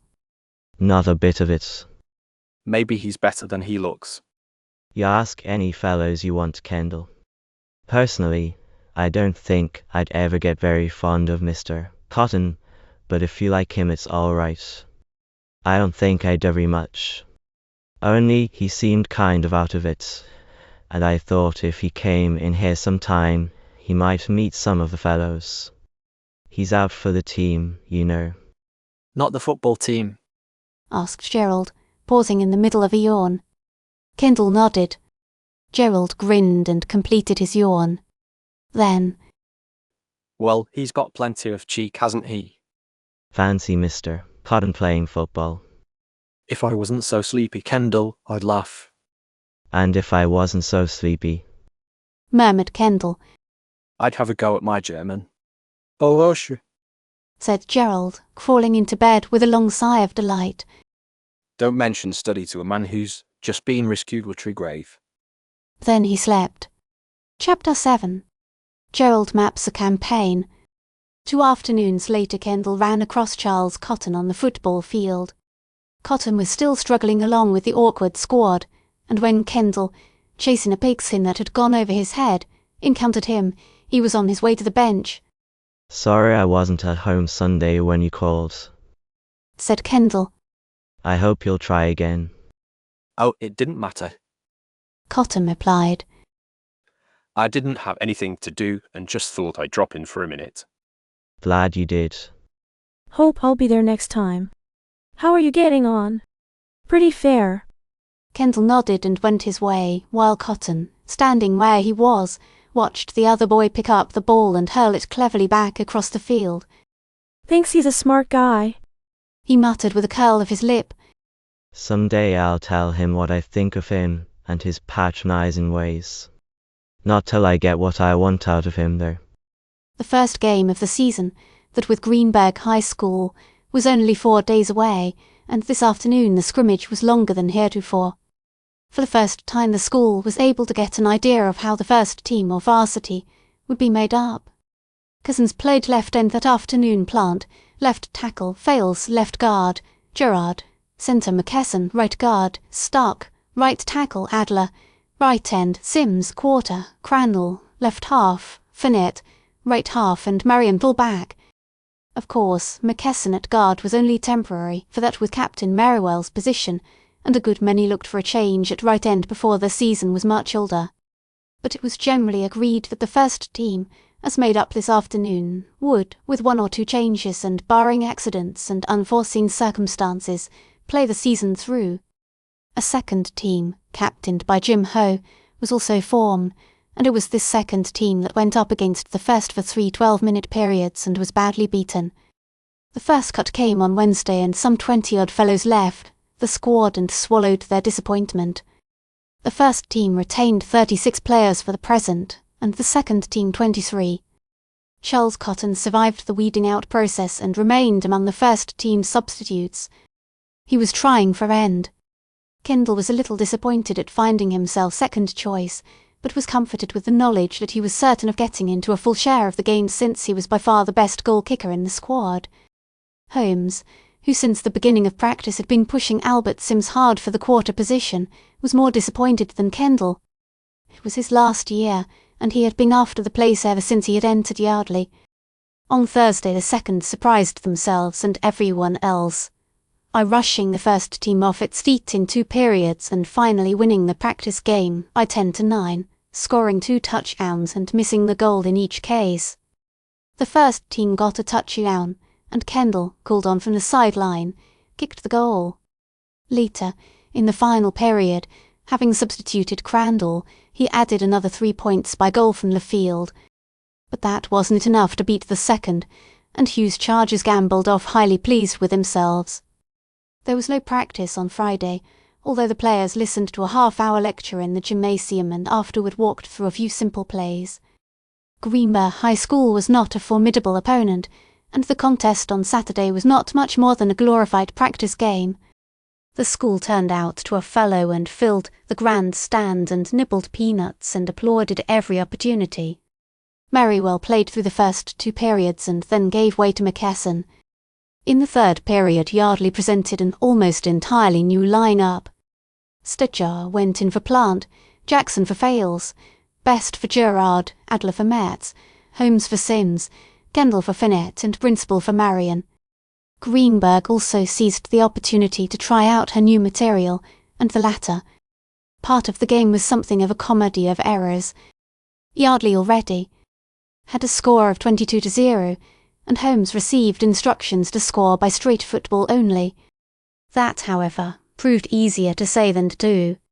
Greenbird, even with a substitute backfield and a rather inexperienced line, was quick and heady and stopped the Yardley attack for short gains time after time. The third period ended without a score for either side. Up on the grand stand, with a bag of peanuts between them, Gerald and Harry sat in the warm sunlight and viewed the contest with mild and critical interest. More changes. Murmured Harry as the fourth period was about to begin.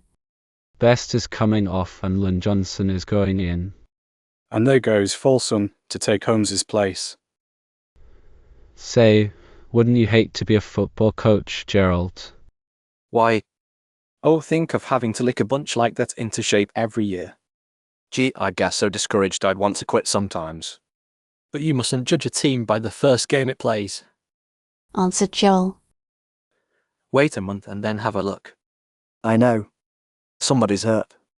There goes Andy with the water pail. Isn't it funny that as long as we've been playing football, Gerald, nobody's ever thought to carry water onto the field in anything but a pail? What would they carry it in? A tumbler? No, but you can't run with a pail of water without splashing most of it out. Look at that. Why not use a can or something with a lid? Who is that chap? Whoever he is, they're taking him out. It's Adler, isn't it? I don't know him. Somebody's given him a nasty-looking eye, though. I should say so. Yes, that's Adler. He's after Cousins' place. Who is the funny-looking guy Payson sending in? Oh, his name is Colin. He doesn't look much as though he could play end, does he? Cotton. Harry watched the substitute run onto the field. Who is he? I don't know. I met him a week or so ago. He's rooming with the Duke and Clark. He's new this fall. Funny. Muttered Harry. But I seem to know that chap. Name sounds familiar too. Cotton. Cotton. He's a protégé of Kendall's, said Gerald. Kendall has taken pity on him because he's new and doesn't know many fellows. He asked him around, and he came last Sunday while we were away. Left his visiting card. What do you know about that for style? Well, whoever he is, he can't play end, said Harry in disgust. That Greenberg tackle is making him look like a cancelled stamp. Harry stopped so abruptly that Gerald turned to regard him curiously. What's the matter? He asked. Harry shook his head. He was staring across the field at Cotton with a frown of perplexity on his face. Nothing, he answered finally. Only that fellow bothers me. I'm almost certain I've seen him somewhere before. You've probably seen him in class or around school, said Gerald. That's not quite impossible, you know. But Harry again shook his head. If I'd seen him here before, I'd remember it. Almost seems as if I'd met him. Where does he come from? I don't know. Hold on, though seems to me the Duke said he came from Maryland. Well, it wasn't there, for I've never been in Maryland except to go through it on a train. There goes Kendall with the ball. Good work, Berties. That fellow is certainly a wonder at keeping his feet, Gerald. And he's pretty good at keeping his head, too, replied Gerald with a smile. Funny idea taking him in with you, though, said Harry. I like him first rate, but... But what? asked Gerald. Oh, I don't know. He seems hardly your style. That's all. Gerald was silent a moment, watching the efforts of Yardley to carry the pigskin over the remaining 4 white lines intervening between it and the Greenberg goal. At last, I'll tell you, Harry, he said. I've always felt a sort of interest in Kendall ever since he butted into the room one night with the calm announcement to Dan that he'd like to join the football team. Town put him up to it, you know. I hear Town isn't coming back this year, interpolated Harry. You can't make me feel bad that way, replied Gerald. Well, I really meant to cultivate Kendall after that, But I got busy with the cross-country work and one thing and another and didn't see much of him. Ned took him up, though, and he seemed in pretty good hands. Then came that affair of the field goal, and the school made a hero of him, or would have had he let them. Dan was interested in Kendall too, and we got him over to the room once or twice, but he seemed afraid of coming when he wasn't wanted, and we sort of gave him up after a while. But Dan was a great believer in Kendall. Said he was the most natural football player he had ever seen. And he also said, Gerald lowered his voice.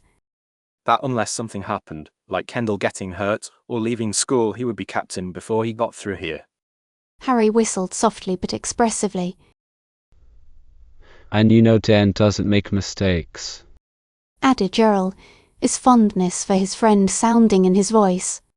Looks as if he'd made one this time, though, doesn't it? Asked Harry with a smile. Why? Why? Well, look. Harry nodded to where Kendall was racing up the field after a punt. He's only first sub now. Next year is his last, isn't it? Yes. And that's why we've got to get busy. Aye? Who? Get busy doing what? Proving that Dan wasn't mistaken, replied Gerald quietly. If Kendall's going to have the captaincy before he leaves here, then next year is his last chance. And that means that he's got to win it this fall. Yes, but what did you mean when you said we'd got to get busy? Just that, answered Gerald with a smile. Dan said Kendall would be captain. He expects him to be, and wants him to be. Well, you know I'm pretty fond of old Dan, and so it's up to me to see that things happen the way he wants them to. But what the dickens can you do? Gasped Harry.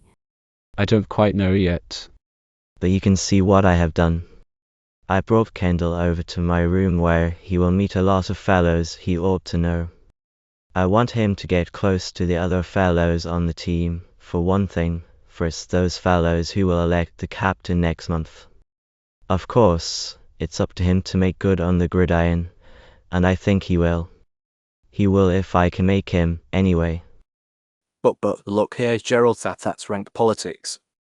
No, it isn't, replied Gerald, shaking his head gently. It's politics, but it isn't rank. It amounts to this. Harry Kendall hasn't the push to get himself elected captain if left to his own efforts. But there's no reason why he shouldn't be captain if he's wanted. But he won't be. Not if he's left to himself, but I intend to see that he is wanted. What I am conducting is a quiet campaign in the interests of Kendall Berties. If he does his part, you'll find when it comes time to elect a captain for next year that they'll be crying for Kendall. Harry viewed the other in rapt and admiring awe for a moment. Then, doubtfully, But it doesn't seem to me that he's got it in him to be a good captain, Gerald. He isn't a leader. I don't say he can't play football, for I think he can, although even that's got to be proved a bit more, hasn't it? But while it takes certain qualities to be a good captain. What are they? Aye? Oh, I don't know. Pluck, of course, and brains and an executive ability. Whatever that is. laughed Gerald. Well, you can't say Kendall hasn't pluck after the way he went overboard the other day without being able to swim a stroke. And as for brains, well, you think a minute. Harry nodded. Yes, he's got a good thinker, I guess. And he can be wonderfully cool in an emergency. Continued Gerald. How do you know that? By the way he stepped out on the field last year at the 11th hour, grabbed off the grandstand in a pair of long trousers and hustled into a sweater, and stood there and kicked that goal with the whole Broadwood team trying to get through and kill him. Why yes, but as for the other thing, what you call executive ability and what the rest of us, who haven't your visiting acquaintance with fine English, call leadership, why, no, he hasn't displayed any of that yet. He hasn't had a chance, I guess. That's something we'll have to develop in him, or, at least, bring out. And he's discouragingly shy. He will have to get over some of that. I don't expect to make him popular in the general meaning of the word. That isn't necessary. I don't think he can call Charlie Merriwell a very popular chap. He isn't, and it remains to be seen what sort of a captain he will make. Sims ought to have had it. Yes, Sims is popular, but he didn't get the captaincy. I know of at least 2 fellows on the team who don't really like Merriwell and who cast their votes for him because they knew he could play football and believed he'd make a good captain and because they respected him. See? Well, I mean to have Kendall prove that he can play football, show that he can lead, and win the respect of the fellows. Gee, you've got a job. Sounds like a confidence game to me, too, Gerald. Hanged if you aren't deliberately setting to work totter hats that were to foist a captain on a school that they don't even know. But they will know him before the time comes. Replied Gerald confidently. As for foisting, He shrugged his shoulders. It's a fine old word, Harry, but it's in wrong. Dan has chosen Kendall for next year's captain. Dan knows a Kendall shall be captain. There it is in a nutshell. You've certainly got plenty of cheek. Laughed Harry. And you can bet I'll be watching things with rapt attention, Gerald. I wish you luck, and Kendall too, but I'm very much afraid you'll be disappointed. Perhaps. If we are, we'll stand it. There's one thing you seem to miss, though. You talk about standing by and watching things. I've tried to convey the idea that you were in on the campaign, Harry. What the dickens can I do? I don't know yet. I think you can be useful, however. Perhaps I'll make you head of the publicity department. Anyhow, I want your help. If I hadn't, I wouldn't have told you all this. Because it's got to be kept a secret from everyone, Harry, and especially Kendall. What? Isn't he to know? Not a word of it. Then I don't see how you can expect him to do things to get next to the fellows too. Don't you see that if we told him he'd back out right now? He hasn't any more idea of getting the captaincy that he has off of flying. And even if he agreed to it, he'd be so self-conscious all the time that he'd make a horrible mess of it. No, you and I, and maybe another chap before we're through, must keep this to ourselves. No one must even guess that we're booming Kendall. Sounds difficult. Harry objected. Not very. There's no reason why anyone should suspect that we are doing it, is there? Just now Kendall Berties is about the last fellow anyone would think of as next year's captain, isn't he? He certainly is. Agreed Harry, with conviction. Then why should anyone suspect that we're pushing him for it? Diplomacy, Harry, diplomacy. Also secrecy. 2 orders of each. Said Harry. Well, it sounds sort of crazy to me, but I'll take a chance with you. And now, as the practice has been over for some 5 minutes and as we're about the only fellows in sight, I'd like to move along. Even politicians have to eat, Gerald. Cotton makes a wager. I often wonder what Kendall's sensations would have been had he learned of the plot to make him football captain. Disbelief, first of all, I fancy, and the wonder and alarm, and, finally, absolute stupefaction. But he never did learn, never so much as suspected what was going on. There was no reason why he should. Lumber 28 Clark had long been a popular place of gathering, as Kendall, who had spent a year in the same corridor, well knew, and if it sometimes seemed to him that the room was rapidly degenerating into a club, it never occurred to him that he had anything to do with it. He often wished that Gerald was less popular, for the gatherings in number 28 often seriously interfered with his studying. All kinds of fellows came and went, and Kendall met them all sooner or later. Had he given the matter special thought, he might have remarked on the fact that while the visitors represented about every interest in school, they were all fellows worth knowing, fellows who had made good in one way or another, fellows whose words carried weight and who held influence. They were by no means all football chaps, nor even all athletic chaps. What Harry Merrow called the highbrow element was well represented. At one time or another in that month of October Gerald managed to attract to his room, and always in the most natural and casual way, about all the prominent fellows in Yardley. And Kendall thought it was very nice and enjoyed meeting the visitors and, having no ass to grind, was diffidently polite and did more listening than talking. One evening after Merriwell and Sims, of the football team, and one or two others had been in and gone again, Gerald took Kendall good-naturedly to task. Look here, Kendall, he said, as they were getting ready for bed. It's a fine thing to be modest and all that, but, as the Negro said, it don't get you nothing. Why don't you talk a little more? Why, Roman, to guess I don't think of anything to say, Gerald. Raw. You talk more sense than most fellows when you do talk. I'm not suggesting that you jabber just to make a noise, but you're overdoing the wise owl act, old man. Fellows may get it into their heads that you don't approve of their statements and remarks you see. Loosen up now and then, Kendall, loosen up. There was no more said, but the suggestion bore fruit. Kendall really made an effort on the next occasion. He wasn't exactly chatty, but he hazarded an opinion now and then, and was both surprised and flattered to find that what he said was listened to with at least a show of interest. A chap who doesn't talk often is pretty certain of a hearing when he does say anything, and as Kendall seldom spoke unless he had a remark of some value to offer, he soon became certain of his audience. But all this took time, and in the meanwhile life was pretty busy with him, and he had far more important affairs to think of than polite conversation in number 28. St. John's School came and departed with trailing banners. Kendall played through 2 periods of that game and acquitted himself with honour.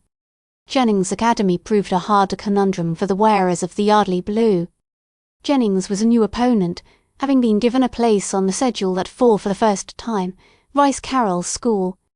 Jennings had Yardley pretty well scared for 3 periods, during which he ran up 10 points to the Blues' 5. But in the final 10 minutes Yardley buckled down and hammered her way almost the length of the field, and sent Sims dodging and twisting across the line for another score. Luckily Fales barely managed to place the pigskin over the bars in the triad goal, and Yardley nosed out of the fray victor by 1 point. It was by this time well past the middle of October, and the remaining contests, with Porter Institute, Forest Hill, Nordham and Broadwood, were all of the major variety. Yardley was to go away from home for the Porter game, and this year it was Broadwood's turn to entertain her rival, but the other 2 games were to be contested on the Yardley field. The Nordham game, for the reason that Nordham had trounced the Blue the preceding fall, was looked forward to with unusual interest and a grim determination to wreak revenge. Not that Coach Payson meant to endanger his chances of defeating Broadwood a week afterward, or that any of the fellows wanted him to. However, if it was in any way possible to square accounts with Nordham without overexerting or injuring her players, Yardley meant to do it. Football practice was no longer a romp, although Coach Payson never allowed the work to become so severe as to be distasteful. Many a day the players, first team, second team and substitutes, trailed back up the hill to the gymnasium tired in every muscle and almost ready for mutiny. But always by the time they had had supper the bruises were forgotten, the muscles had stopped aching, and their thoughts were set eagerly on the morrow's practice. Of course, there were the usual minor injuries to contend with during the early season, the usual cases of overtraining, but no serious setback to the progress of the team occurred. That progress was slow and steady. More time than usual had been given this year to the fundamentals. It was not until after the Jennings game that tackling the dummy ceased to be a part of the afternoon programme. Even then the stuffed figure continued to swing and dance between the uprights and was occasionally visited by some player who had failed to grasp the knack of stopping the runner. The kickers, Kendall amongst them, held a half-hour of practice each day. Sims, the quarter, was a fairly proficient drop kicker but had never showed much punting ability, and Payson meant he should learn the art. Graduation had deprived the team of 1 or 2 fair punters, and it was necessary to replace them. The material was not very promising at the beginning of the season, if we except Kendall. Kendall had proved himself a born kicker, but no coach wants to depend on one man for the whole season. So Fales and Crandall and Plant were added to the kicking staff, and by the middle of the season Fales had become a drop kicker of some ability and Plant was getting off punts of 40 and 45 yards. But Kendall still held his superiority in both lines. It was the Monday after the Jennings game that Kendall ceased being a substitute and took Vinette's place at right half-back. The change surprised no one, not even Fayette, I think, for the school had all the fall expected Kendall to make the team and had only wondered why Payson had not placed him before. A player with Kendall's ability to punt, drop kick or place kick deserved a position on the team even if his football ability ended there. But Kendall's didn't, and he proved it time and again as the season wore on. He was a daring runner with the ball, a brilliant ground gainer, who dodged and whirled through a broken field like a small cyclone and was as difficult to seize and stop. He was so dependable, in fact, that when the first team was in a tight place one was likely to hear murmurs along the sidelines of, "Why don't they give it to birdies?" But Kendall had his limitations, too, for at line plunging he failed to gain as did either Marion or Crandall. He was lighter than those players and could not hit the line as hard. But if the opening was there Kendall could knife himself through as well as anyone, and once going he was harder to stop than the big Marion. But if the Jennings contest decided favourably the fortunes of Kendall it also brought disaster to the ambitions of another of our acquaintances. Charles Cotton was dropped on that Monday. Others went with him in that final cut, and I doubt if any deserved banishment more than Cotton, and I am sure none took it less gracefully. Cotton's soul was filled with bitterness and wrath and his speech with condemnation. Since that first unsuccessful visit to number 28 Cotton had called many times. Gerald bore with him for the sake of Kendall, and Kendall, secretly weary to death of him and disliking him more and more each time, tried his best to blame himself for the distaste he felt for Cotton and, for fear he was doing that youth an injustice, was as nice as pie to him. Cotton always seemed to know when Captain Merriwell or other influential football fellows were in number 28, and timed his visits by such knowledge. He White. Frankly and assiduously. He tried his hardest to make a hit with Merriwell, but only succeeded in making the captain loathe the sight of him. He was boastful, sarcastic and far from kind-hearted, but for a while he managed to make even Merriwell and, in a lesser degree, Gerald believe in his football prowess. He never hesitated to praise himself and his playing, and if one does that often enough and with sufficient enthusiasm, one will impress the audience. Unfortunately, however, Cotton was unable to prove on the gridiron what he proclaimed in the dormitory, and as elocution doesn't win football games Cotton's career came to an end. He selected the evening of the day of his demise to call on Kendall. Perhaps he hoped to find Merriwell there and to make a plea for reinstatement. If so he was disappointed, for only Gerald and Kendall were in the room when he made his appearance. "Well, I see you struck it, Berties," he announced after greetings were over. "Very glad, I'm sure. You can play all around Fayette." "Thanks," murmured Kendall. "It was just because I am a bit handier at kicking than Fayette is that they gave me his place." "He made me out again before the big game." "Be sure, don't you worry. Payson loves you, Merriwell does, too. You're popular." "That makes a difference." "Just what do you mean by that?" asked Gerald, with a frown. "Oh, you know well enough what I mean. A fellow hasn't much show here to make anything unless he's got plenty of friends." "Look at me. I can play end as well as Fox can, better, for that matter, but I get pitched out and he stays in. Fox has been here 2 years and has a pull." "I'm a new fellow and haven't, that's all. If you can play better than Fox," exclaimed Gerald impatiently. Why the dickens don't you? "I have. All the fall. Ask anyone." "I don't need to. I've watched practice myself almost every day until a week ago, and I'll tell you frankly, Cotton, you never showed anything when I was looking." "I didn't know you considered yourself an authority on football, Pennymore. I thought running was your specialty." "It is, but I've played some football, and I've seen a heap of it, and if you want my opinion I'll tell you plainly that you play the game about as well as a piece of cheese. I don't want to hurt your feelings, Cotton, but there's no sense in making charges of favoritism here. In this school a fellow wins on his merits, and when you've been here longer you'll realize it." That's your opinion. growled Cotton. You've always had everything you wanted, and you think you've earned it all. I'll bet you that if you hadn't known, lots of the fellows who give out favours you'd be just where you were when you came. Kendall, who had been listening with an anxious countenance, attempted the role of peacemaker. Well, you've got another year yet, Cotton. I wouldn't feel badly about it. After all, Badly. Oh, I'm not breaking my heart. Replied Cotton, with a sneer. It's no great honour to win your place by a pull. Besides, that team will be beaten to a froth this year. Why, Broadwood will put it all over them. You wait and see. You're one of the sort who doesn't want to play on the losing side, are you? Asked Gerald disdainfully. Then I guess the team's well off without you, Cotton. Cotton turned towards Gerald with an angry light in his pale eyes, but whatever the words were that sprang to his lips they never got past. His reply to the taunt was so gentle that both Gerald and Kendall stared in surprise. I can take a licking as well as the next fellow, said Cotton quietly. but I do think it's a shame to keep good players off the team and get beaten for it by Broadwood. The team's no worse than last year's, replied Gerald, regaining his good nature. And that was good enough to lick old Broadwood, my friend. Yes, by a goal from the field. Broadwood had you beaten before that. What's the odds? A field goal is a field goal, and we won.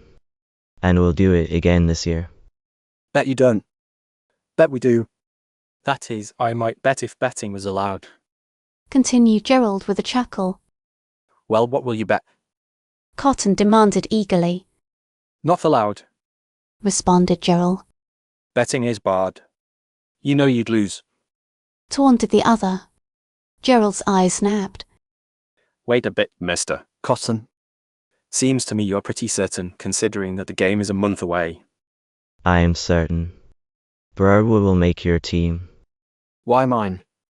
Why not ours? Well, our team then. Broadwood will make it look like a bunch of has-beens.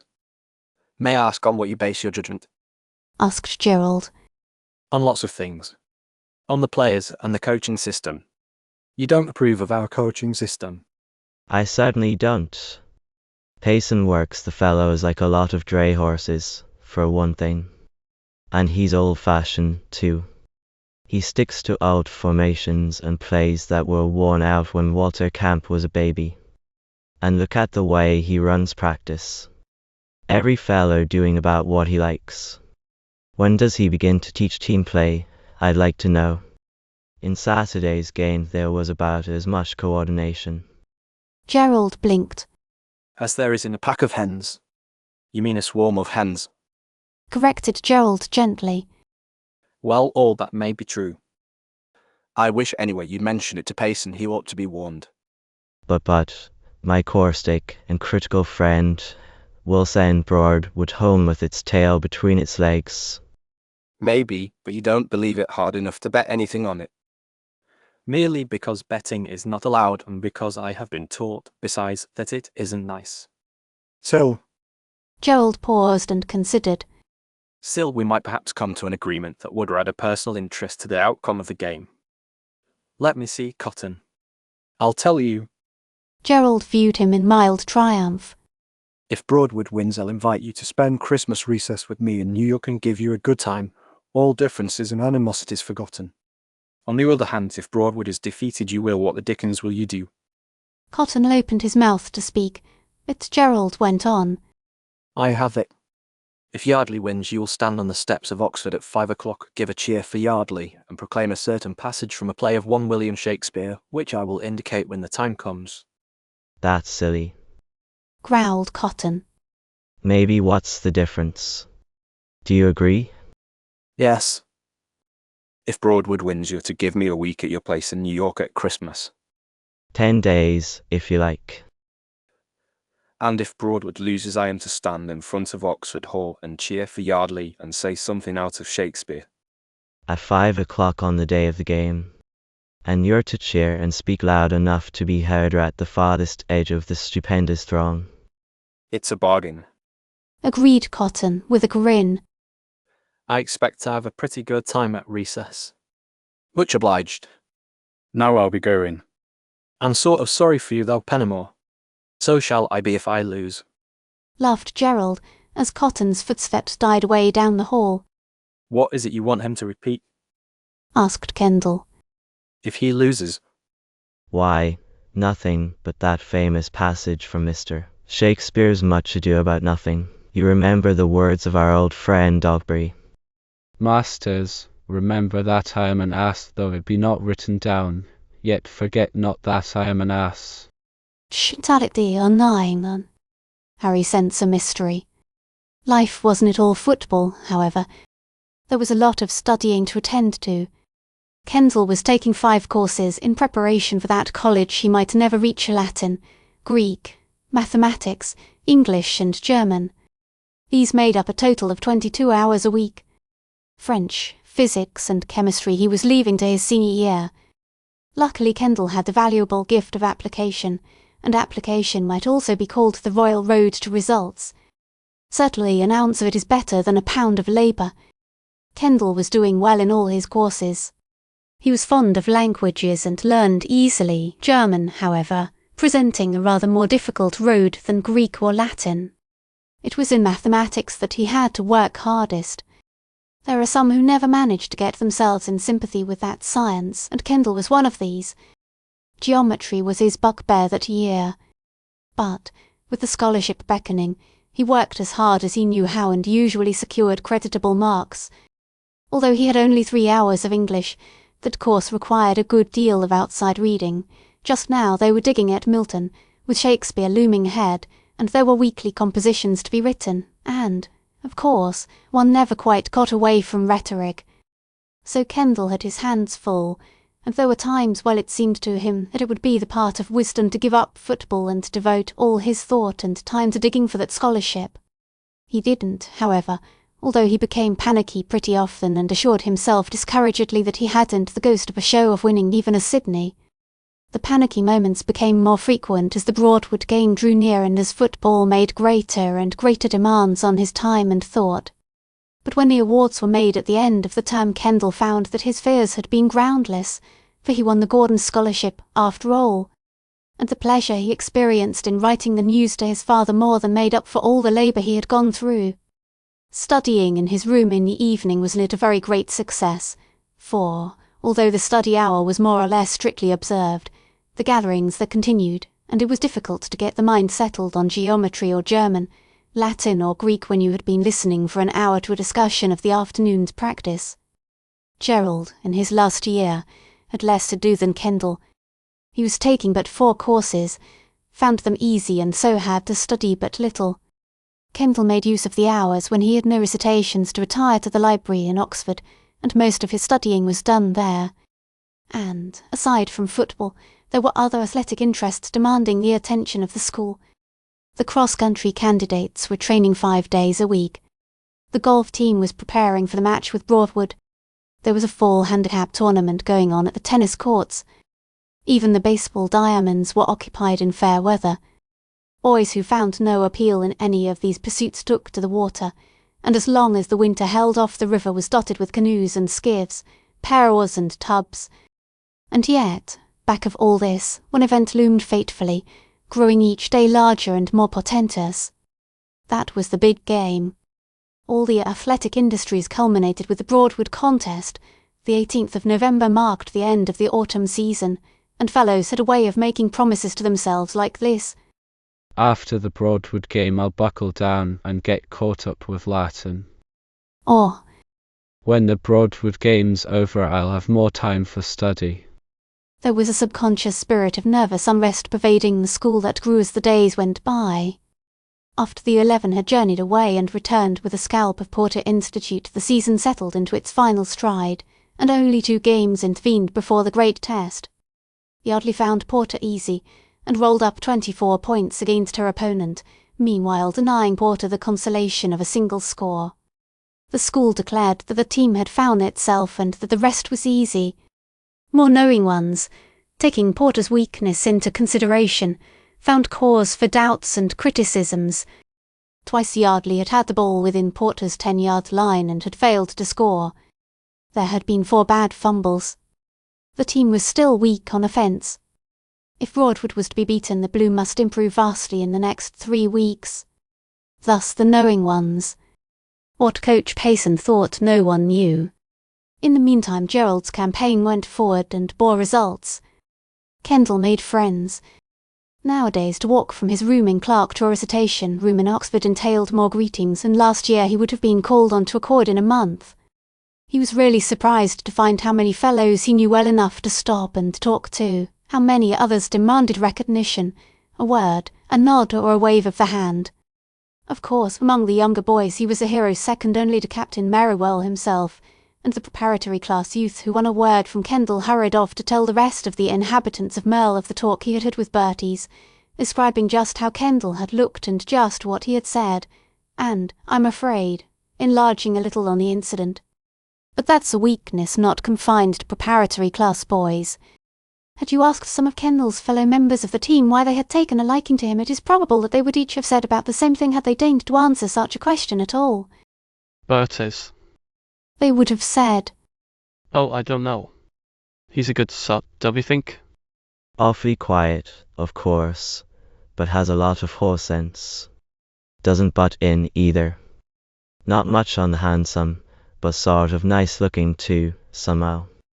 Doesn't have much to say about what he has done or is going to do or can do, just goes ahead and does it. Awfully square sort, I'd say. Besides, he certainly can play football. Gerald was pretty busy nowadays with the cross-country team. He was captain of it and about the best performer, and so Kendall saw less of him than during the first of the term. But they usually spent the evenings together. Harry Merrow, also a member of the cross-country squad, was very likely to turn up at number 28 after supper, and Kendall had grown to like him very much.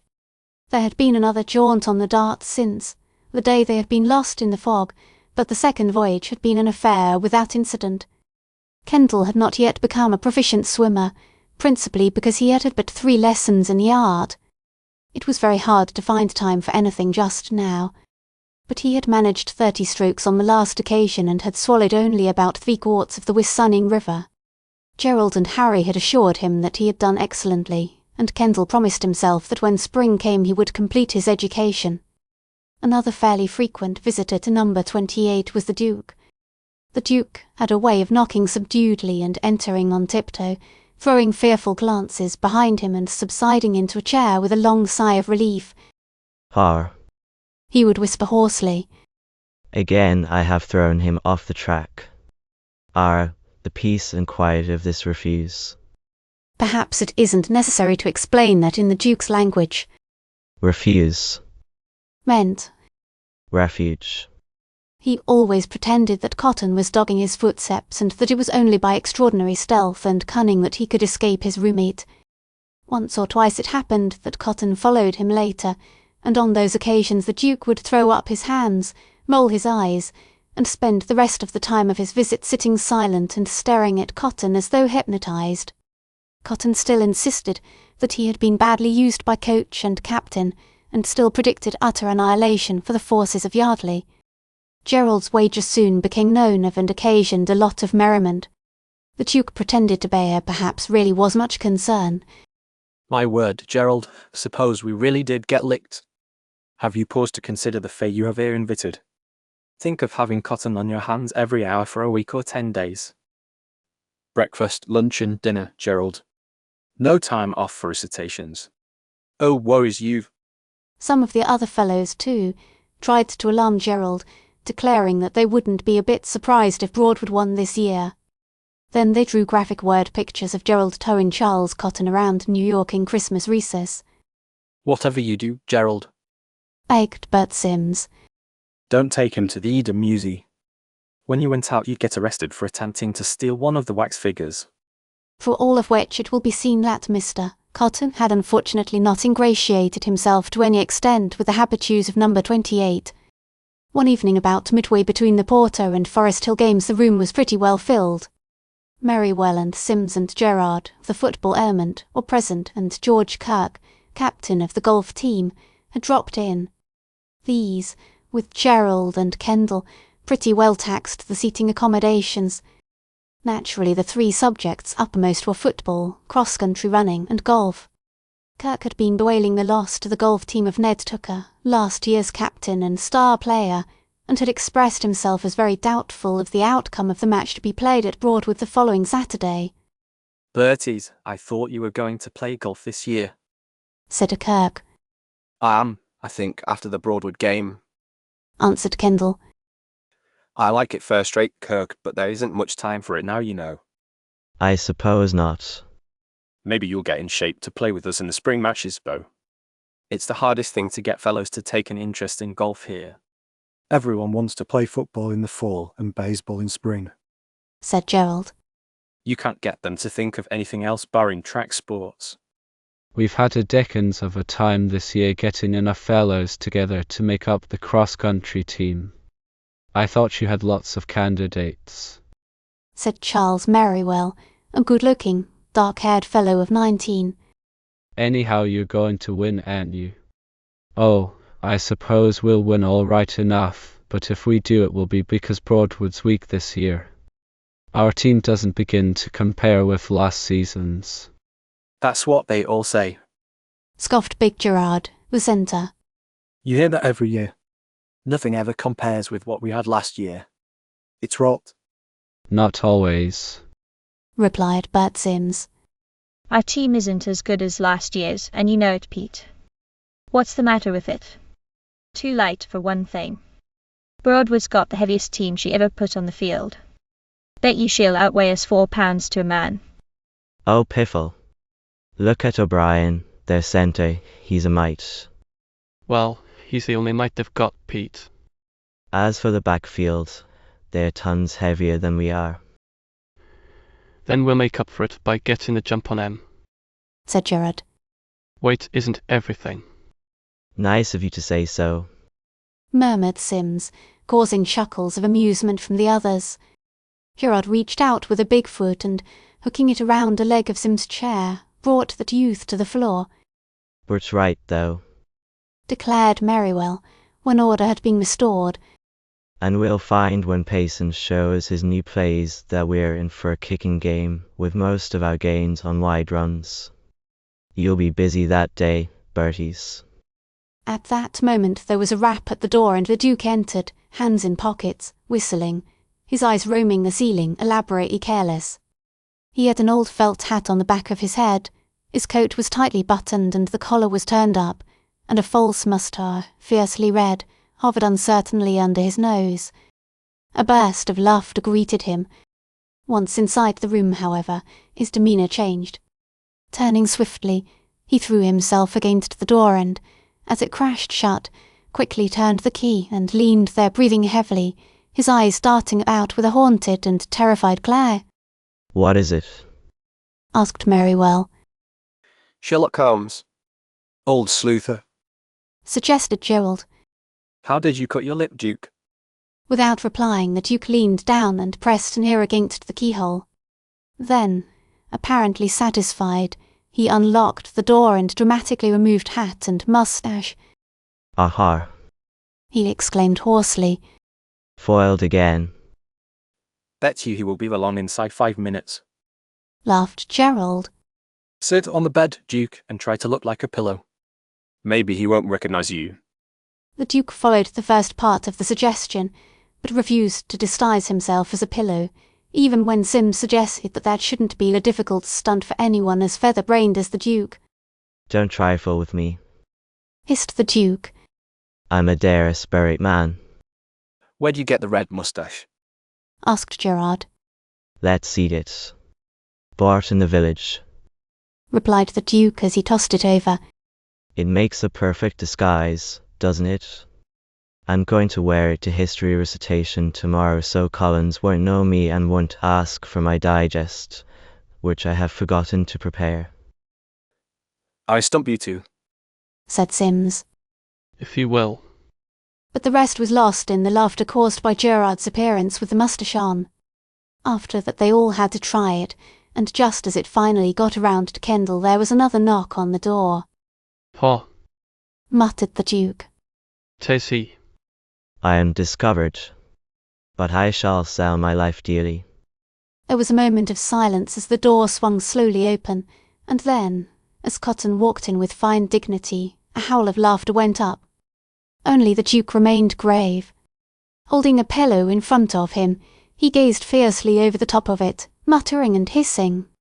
Cotton paused in surprise.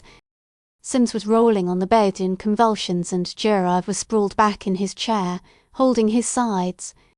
Cotton viewed the scene at first with bewilderment and then with distaste. A flush crept into his cheeks as he closed the door behind him. Hello. He said stiffly.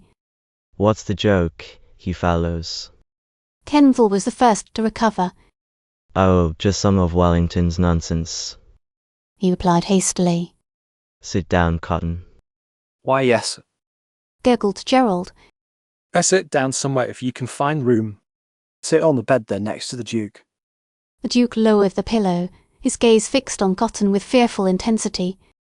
Then, as the latter passed around the table to reach the bed, the Duke seized the false moustache from Kendall, clapped it to his face and confronted Cotton superbly. Aha, James Mortimer. He drawled, stroking one end of the brilliant moustache. So we meet again, do we? What have you done with the child? Cotton, who had suspected himself to be in some way the subject of the laughter that had greeted him, was restored to equanimity. He joined in the laughter that followed and made himself comfortable on the bed. Where'd you get that thing? He asked. Let's see how I look in it, Duke. Heaven forfend, replied the Duke vehemently as he thrust it into his pocket. It wouldn't become you, Charles, it really wouldn't. Cotton smiled in the manner of one humouring a child or harmless lunatic and turned to Merriwell. How's the team getting on? He asked. There, thanks, replied the captain without enthusiasm. Going to win on Saturday. Hope to. You'll have to brace up your line then. I was reading today that Forest Hill has a wonderful attack this year. What sort of an attack? Asked the Duke interestedly. Not mumps, I hope. She's got most of her last year's team, hasn't she? Asked Kendall hurriedly. Blessed if I know, answered Merriwell. I guess Payson isn't much worried about it, though. I do hope we'll trim Norden, though, fellows. Oh, we'll run away with her this year, asserted Gerard. There was another knock on the door. Well, we're some popular tonight, said Gerald. Come in. It was Harry Merrow. Hello, everybody, he greeted. What is this? A mass meeting. Just then his gaze fell on Cotton and his eyes narrowed suddenly, and for some time after he had perched himself beside Gerald on the latter's bed he continued to observe Cotton curiously across the room. The conversation went on for a minute or two. Then Harry whispered to Gerald. The latter broke in. Cotton, I believe you haven't met Merrow. He's in your class, by the way. Sorry, I thought you knew each other. Harry reached over Gerard's head and shook hands with Cotton. Glad to know you, he said. We've met before, though, haven't we? I don't think so, replied Cotton. I've only been here this fall. I mean before that, said Harry. Your face seems very familiar. How about his manner? Asked the Duke innocently. Cotton flushed as he took his seat again. That's an old joke, he said contemptuously. How dear to my heart are the jokes of my childhood, chanted the Duke. When fond recollection presents them to view. Harry, looking polite and incredulous, sat down again, but every now and then he shot a puzzled glance at Cotton. The latter, however, appeared to have forgotten Harry's existence after the introduction and steadily kept his eyes away from that youth. Soon after, Merriwell and Gerard took their departure, followed later by Kirk and Sims. Cotton stayed on until at last the Duke, giving Gerald a look of despair, said good night. Cotton left with him, and as soon as the door was shut Harry broke air. I'd give $1,000 to know where I've seen that fellow, he declared. That's a lot of money, yawned Gerald. Not if you say it quick. But honest, fellows, that chap bothers me. I know I've met him before and talked with him, but I can't imagine where it could have been. You remember, Gerald, the day at practice I told you he looked familiar? Well, I was right. There's some mystery about Cotton. Oh, he probably looks like someone else. Said Gerald soothingly. Although, to be strictly truthful, Harry, I never saw anyone who looked just like him. He knew tonight that I recognized him. Mused Harry. And he wouldn't look at me once. Well, He moved toward the door. I mean to find out. good night, fellows. Chavita Tenman. The spy. However, Harry did not at once borrow the Duke's red mustache and go sleuthing. As curious about who much too easily they to play detective, for, although he was pretty certain of winning the cross-countries from Broadwell, Gerald was taking any chances, away in Landthwine kept the team on the go. The race was to be held, as usual, on the morning of the day of the football game between the rivals, and over a course which might be called neutral, lying as it did practically halfway between the two schools. Broadwood Academy was situated some 4 miles from Yardley on the other side of Greenberg and so far inland that at Yardley they spoke of it humorously as a Freshwater College. Broadwood was slightly smaller than Yardley in point of enrolment, but for all of that was an ideal rival, since she fought hard in every competition and obligingly went down in defeat oftener than she triumphed. There was no student now in Yardley who could recall a Broadwood victory on the gridiron, although there had been some heart-breaking struggles and alarmingly close scores. In baseball Broadwood was not so obliging, although since John Payson's advent at Yardley she had experienced more defeats than victories. The rivalry between the two preparatory institutions, both good ones, was healthy. Yardley fellows simulated a contempt for the wearers of the green that they really didn't feel, and Broadwood pretended similar sentiments toward the blue. In reality, however, each school entertained a deep-seated respect for the other. While Yardley graduates were likely to go up to Yale to complete their education, Broadwood traditions favour Princeton. But while Broadwood usually excelled at hockey, garnered a full share of the track and field honours, proved herself as good as her rival at baseball, and accepted defeat on the gridiron only after the gamest battles, she was weak at cross-country running and had been beaten each of the few times that she had met Yardley. Gerald, who would have liked to complete his Hill and Dale career and celebrate his year as captain with a hard-fought victory, lamented Broadwood's weakness this year. I wish we might give them a handicap. He confided to Harry that Saturday morning as they went back to the gymnasium after a 2-mile jaunt. It was the day of the Forest Hill game, and partly because it seemed fair to let the cross-country runners witness the afternoon contest and partly because it was advisable to accustom the team to morning work, since the race was to be run in the forenoon. Today's work had started at 10:30. Gerald seemed as fresh as when he had started out, and save for the discs of red which had not yet faded from his cheeks, one would never have suspected that he had led 9 others over approximately 2 miles of the hardest sort of going. Harry Merrow, however, showed the pace. He had managed to finish 4th and was rather proud of himself, although when Gerald had clapped him on the back at the finish and congratulated him he had only smiled depreciatingly.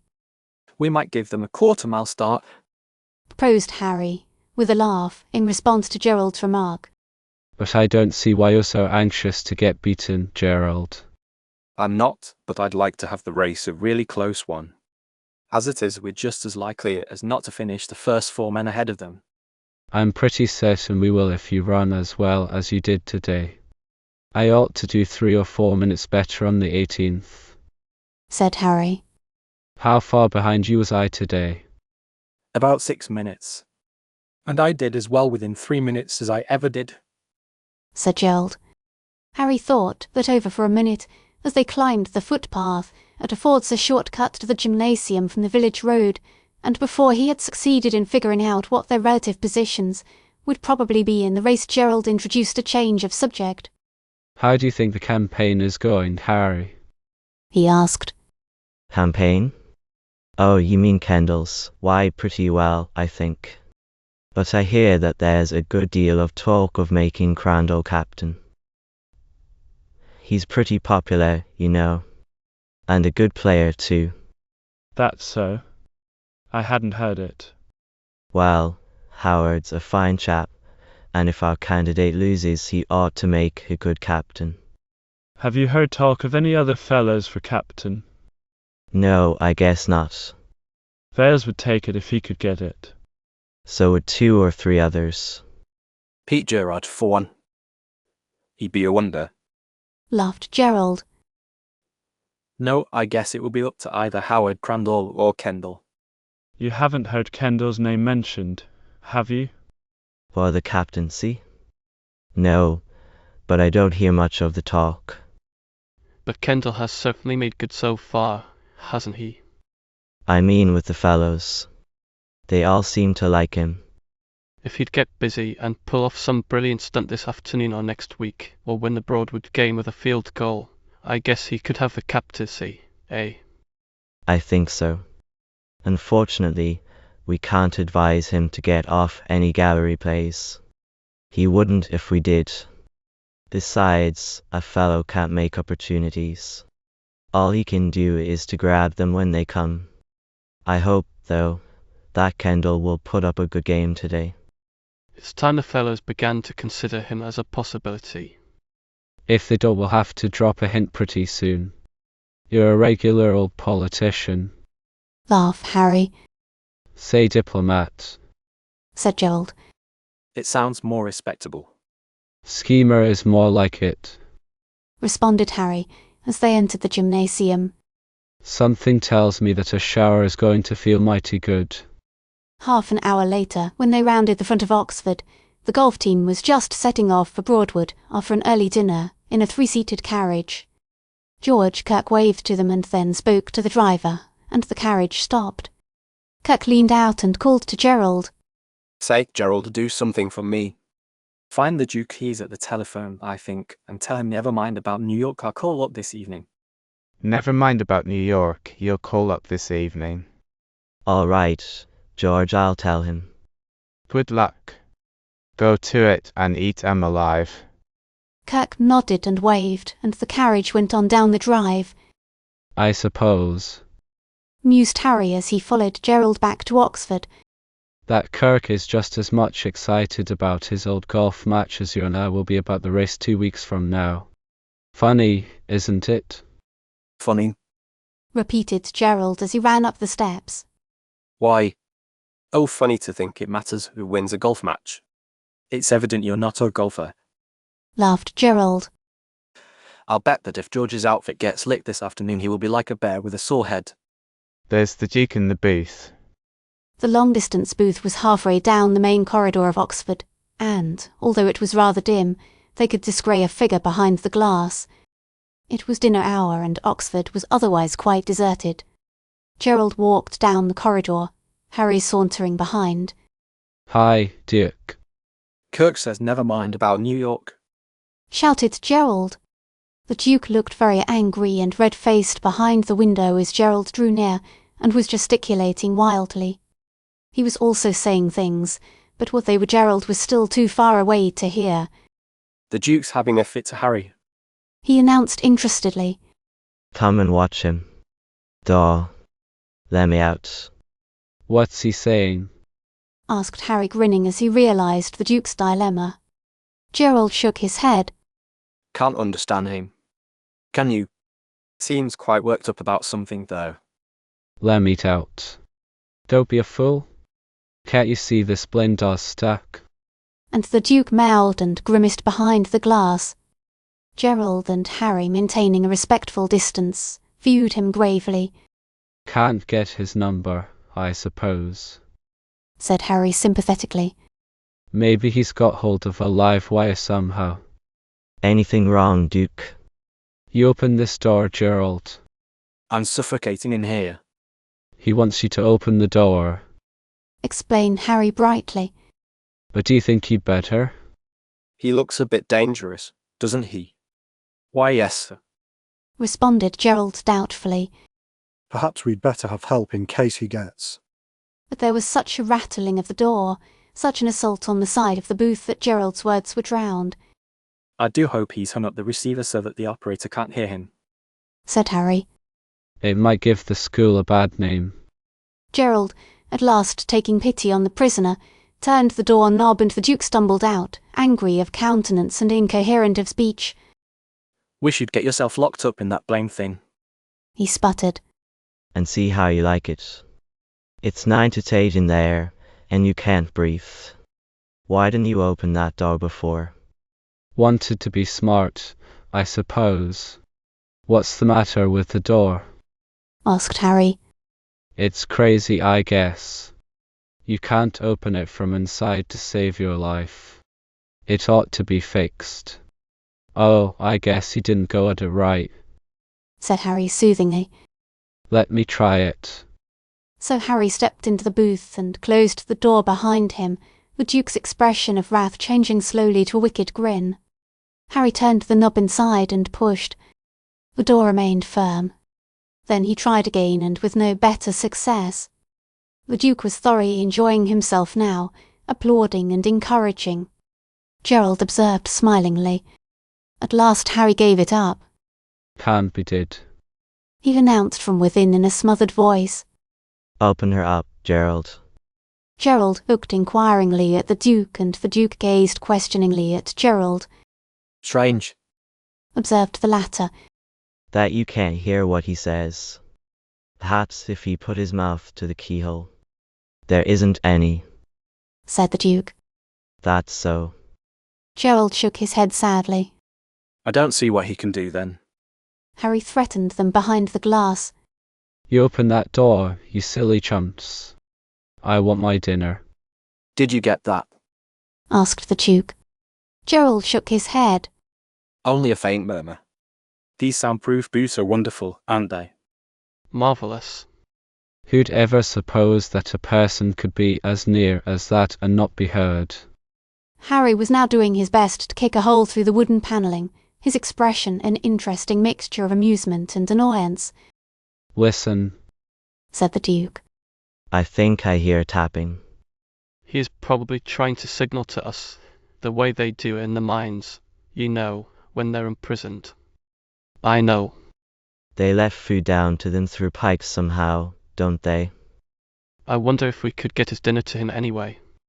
We might telephone it, perhaps. If you don't open this door, announced Harry desperately, I'll break the glass and you fellows will have to pay for it. Fair warning. I hear a little better now, said the Duke. Perhaps he wants to come out, Gerald.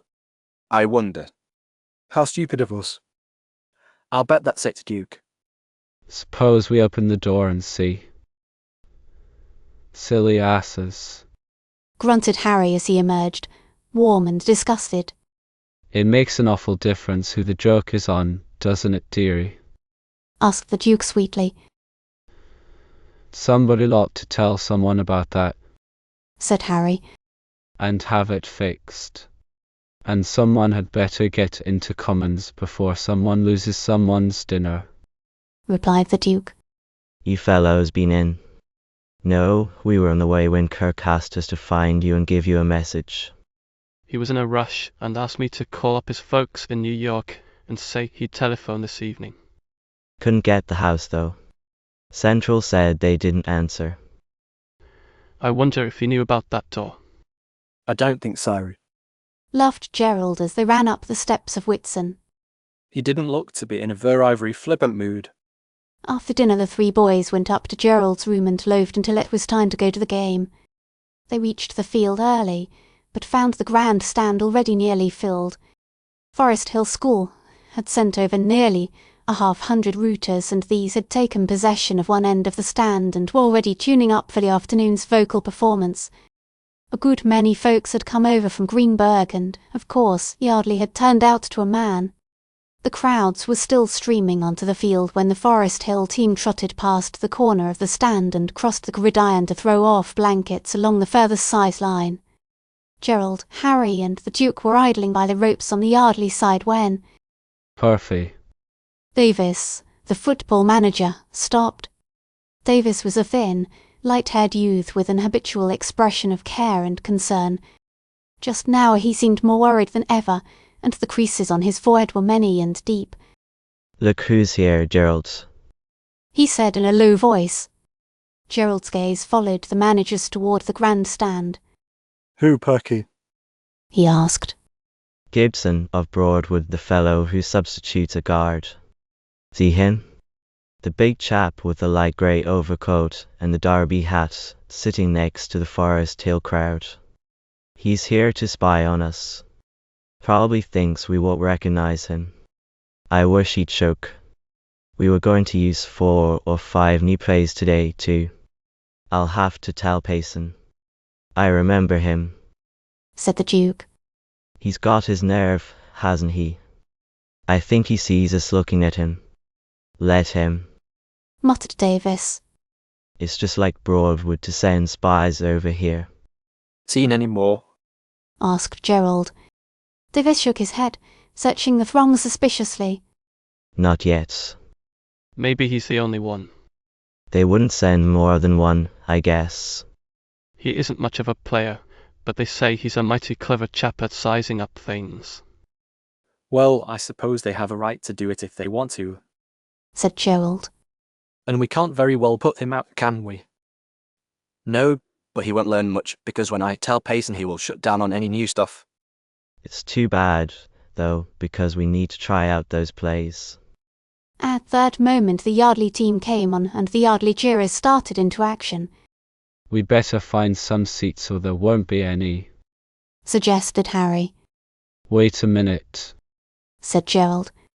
Davis had hurried away and was speaking to the coach. When he turned back, Gerald hailed him. What did Payson say, Perky? Asked me if I was certain, and I said I was. Then he nodded and called Charlie and Bert. I guess they're making over the program. At a little distance, Payson, Merriwell and Sims were in consultation. The rest of the team had taken the field and the footballs were already flying through the air. Someone ought to kick him out, said Harry, fixing the Broadwood youth with hostile regard. We might kidnap him, suggested the Duke dreamily. Anyone got a gunner-sack handy? We could tie him up in it and drop him into the Bosphorus the we're signing. What we should have done, said Davis, is to have sent someone to watch Broadwood play Nordham today. If it's fair for them, it's fair for us. It's extremely low bridge, replied the Duke disapprovingly. Quite reprehensible, whatever that may be. Also, fellows, if anything should happen to him, he'd have only himself to thank. What's going to happen to him? Asked Gerald, eyeing the Duke with suspicion. The Duke only smiled carelessly. Why ask me? I don't say anything is going to happen. I only say if anything should happen. Oh, murmured Davis disappointedly. I thought perhaps you had a plan to get rid of him. The Duke viewed him reprovingly. Perky, if you want anyone put out of the way, you must do it yourself. I refuse to stain my hands with the life-blood of even a Broadwood fellow. I'm that particular. Well, I hope he enjoys himself, muttered the manager. He won't learn much, anyway. He nodded and hurried off, drawing his notebook and pencil into sight. The Duke quietly beckoned Gerald and Harry toward the entrance. Outside, the three stood for several minutes with their heads together. When they ambled carelessly back, their countenances were as innocent of guile as the faces of 3 babies. Only there was a suspicious twinkle in the Duke's eyes. The grandstand being filled, the 3 found a space on the grass near the rope and watched the 2 teams take their positions. It was a clear, nippy fall day, with a brisk northwest breeze quartering across the field and streamers of white clouds scudding by overhead. Forest Hill had won the toss and chosen the north goal. The whistle blew and Fales kicked off. Sindiply off, Bolundchen, Bywood was. Broadwood is foiled. Yardley's first chance to score came within 3 minutes of the kick-off, after Forest Hill's quarter had fumbled on the second play and Stark had fallen on the ball near the 20-yard line. But although the Blue worked down to within 12 yards of the goal, the attack weakened and the pigskin changed hands. Forest Hill kicked on first down and the play went to the middle of the field. And about the middle of the field, with small advantage to either side, it stayed for the rest of the 12-minute period, with neither team being able to gain much ground. A minute or 2 before the whistle sounded, the Duke carelessly arose, yawned, stretched and wandered away down the line. Now and then he paused to look back at the play or to speak to an acquaintance, but presently, having left the grand stand far behind, he doubled back and hurried around between the sand and the tennis courts, reappearing at the entrance just as the two teams, donning blankets, paused for the 2-minute intermission. The Duke pushed his way through the throng with an important air and faced the sloping tiers. Mr. Gibson wanted at the telephone, announced the Duke loudly. Is Mr. Gibson here? Without appearing to look in his direction, the Duke saw the Broadwood fellow start in his seat, look indecisively down and settle back again. Mr. Gibson wanted at the phone, he continued, passing along in front of the stand. Mr. Gibson wanted at the phone immediately. Is Mr. Gibson here? The fellows took up the cry. Is Mr. Gibson here? Oh, you Mr. Gibson. Show yourself, Jib. There he goes. Here he is. Who wants Gibson? I don't. Oh, you Mr. Gibson. At the first aisle, a tall, broad-shouldered youth in a derby hat was picking his way down as unostentatiously as possible. The Duke turned back and met him as he reached the ground. Is your name Gibson? he asked. The other nodded. You wanted at the phone. I'll show you where it is. Followed by the youth in the derby, the Duke pushed his way through the crowd about the entrance. Back of him a whistle shrilled and the teams lined up once more. Do you know who wants me? asked Gibson as they started up the path. I couldn't say, replied the Duke. Nice day for the game, isn't it? You're a Forest Hill fellow, aren't you? A chum, responded the other non-committally. Where is this telephone? Oxford, replied the Duke, leading the way around the front of the gymnasium and thereby lengthening the journey. It's right around the corner here. A burst of cheering came from the field below them and Gibson looked regretfully over his shoulder. Those are your fellows cheering, said the Duke. I shouldn't wonder if you beat us today. How many of you came along? Quite in number 40 or 50, I guess. This the building? Next, said the Duke, conducting the visitor past Merle. Here we are. They went up the steps of Oxford, and the Duke led the way down the dim and silent corridor to the telephone booth.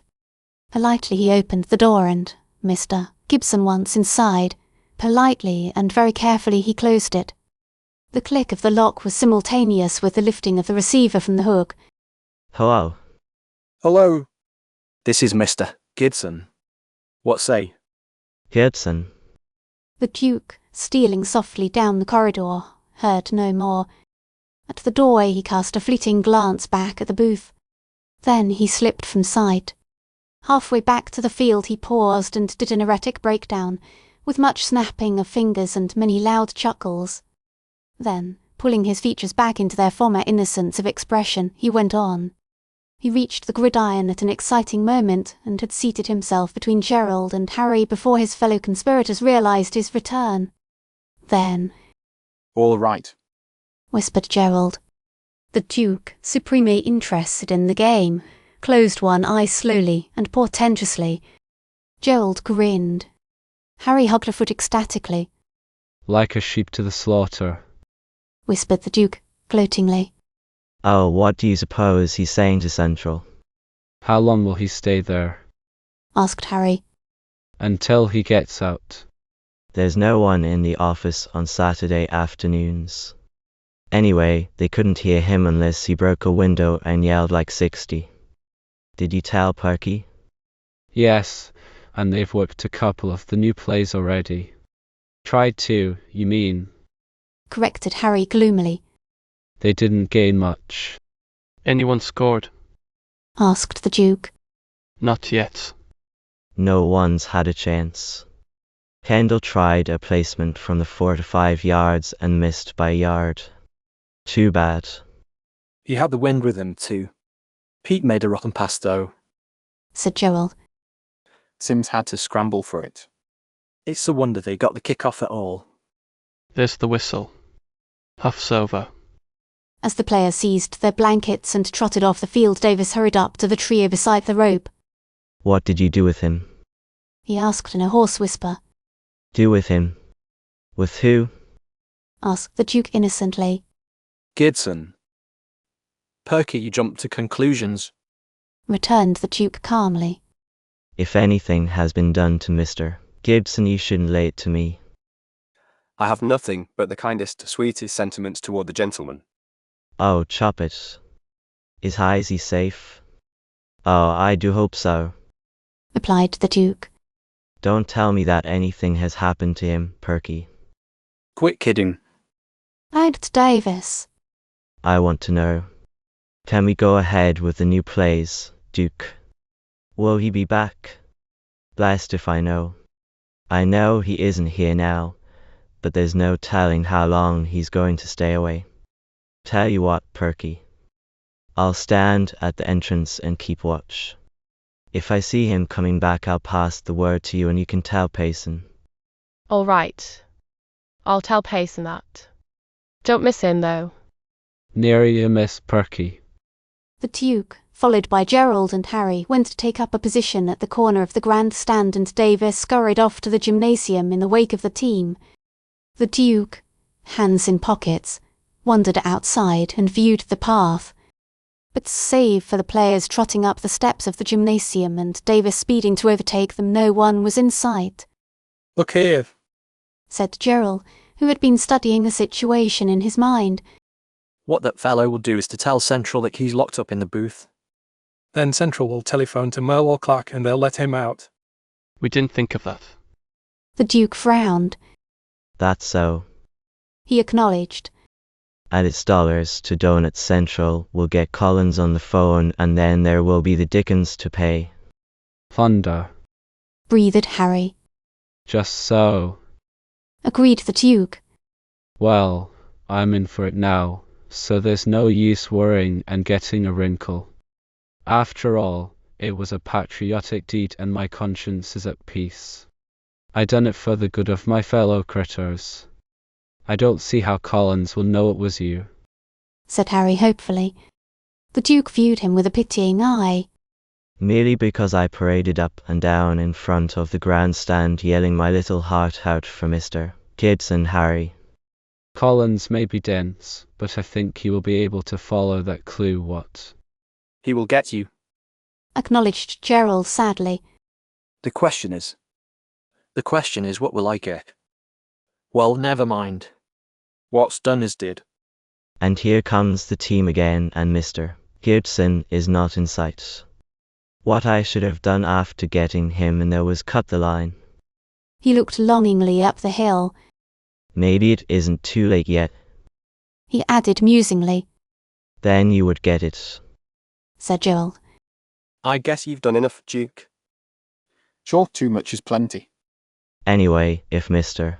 Gibson doesn't get back before the game's over, I'll be satisfied.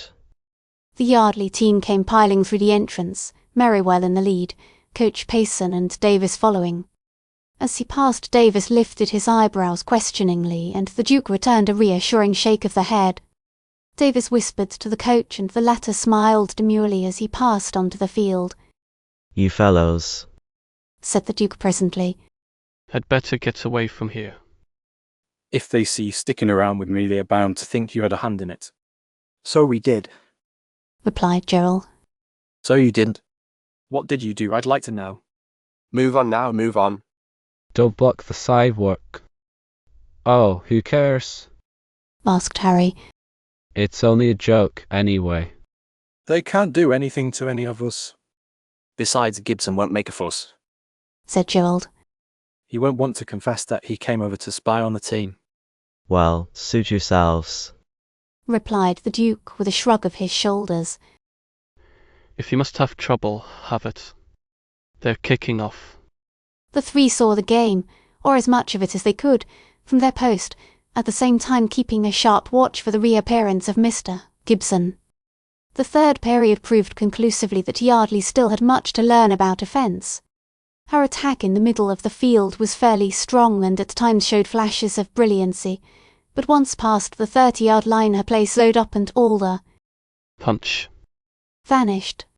Forest Hill, although light, was remarkably quick and decidedly scrappy.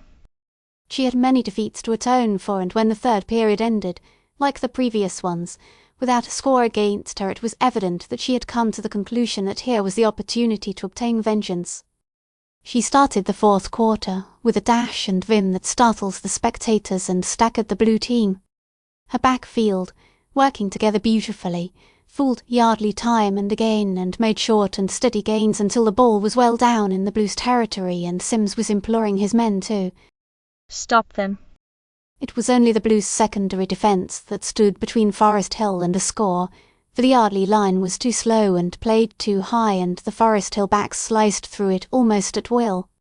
Payson made 2 changes when the ball was down on the Blues' 32 yards, putting in Jackson for Fales and Jensen for Stark.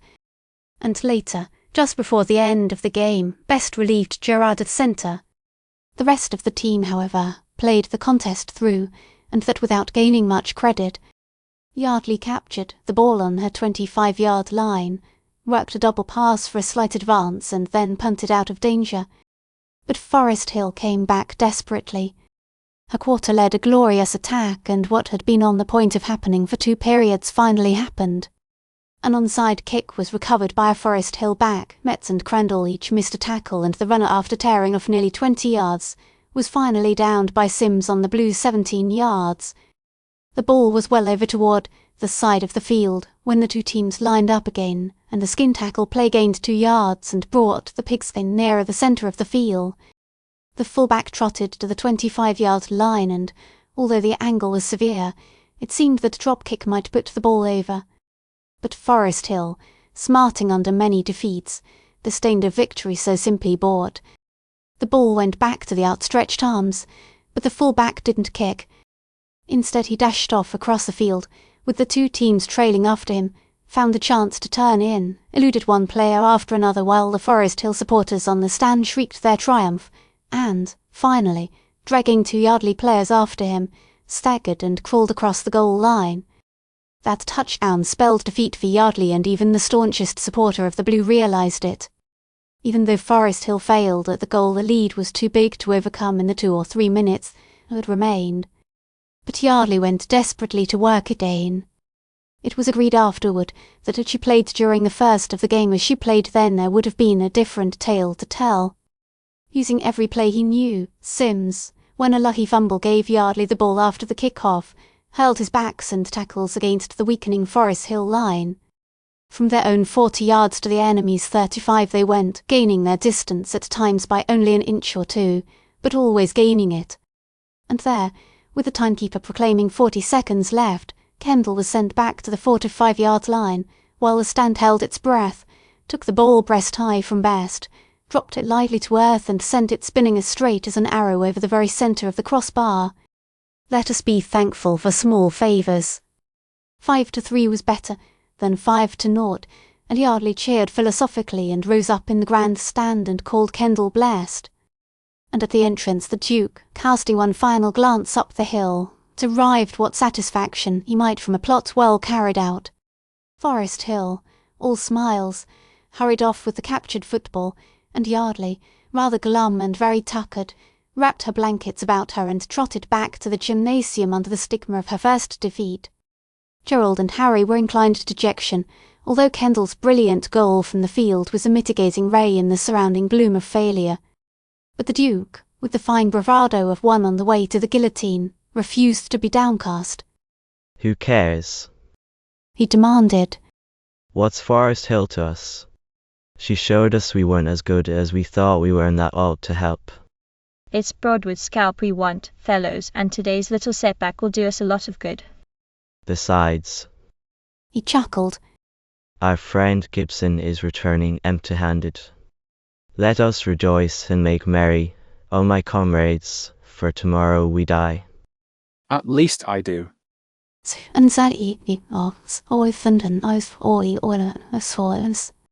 Cotton meets a friend.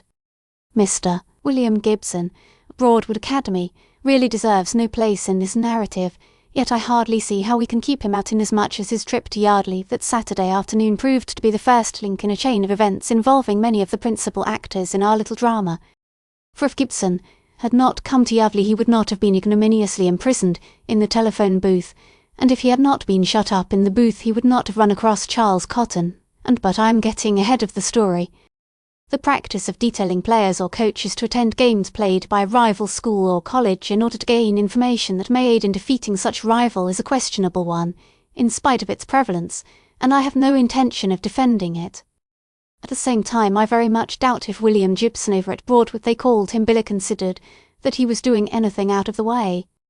I am willing, even eager, to attribute the highest patriotic motives to Mr. Gibson, up to the time he met Charles Cotton.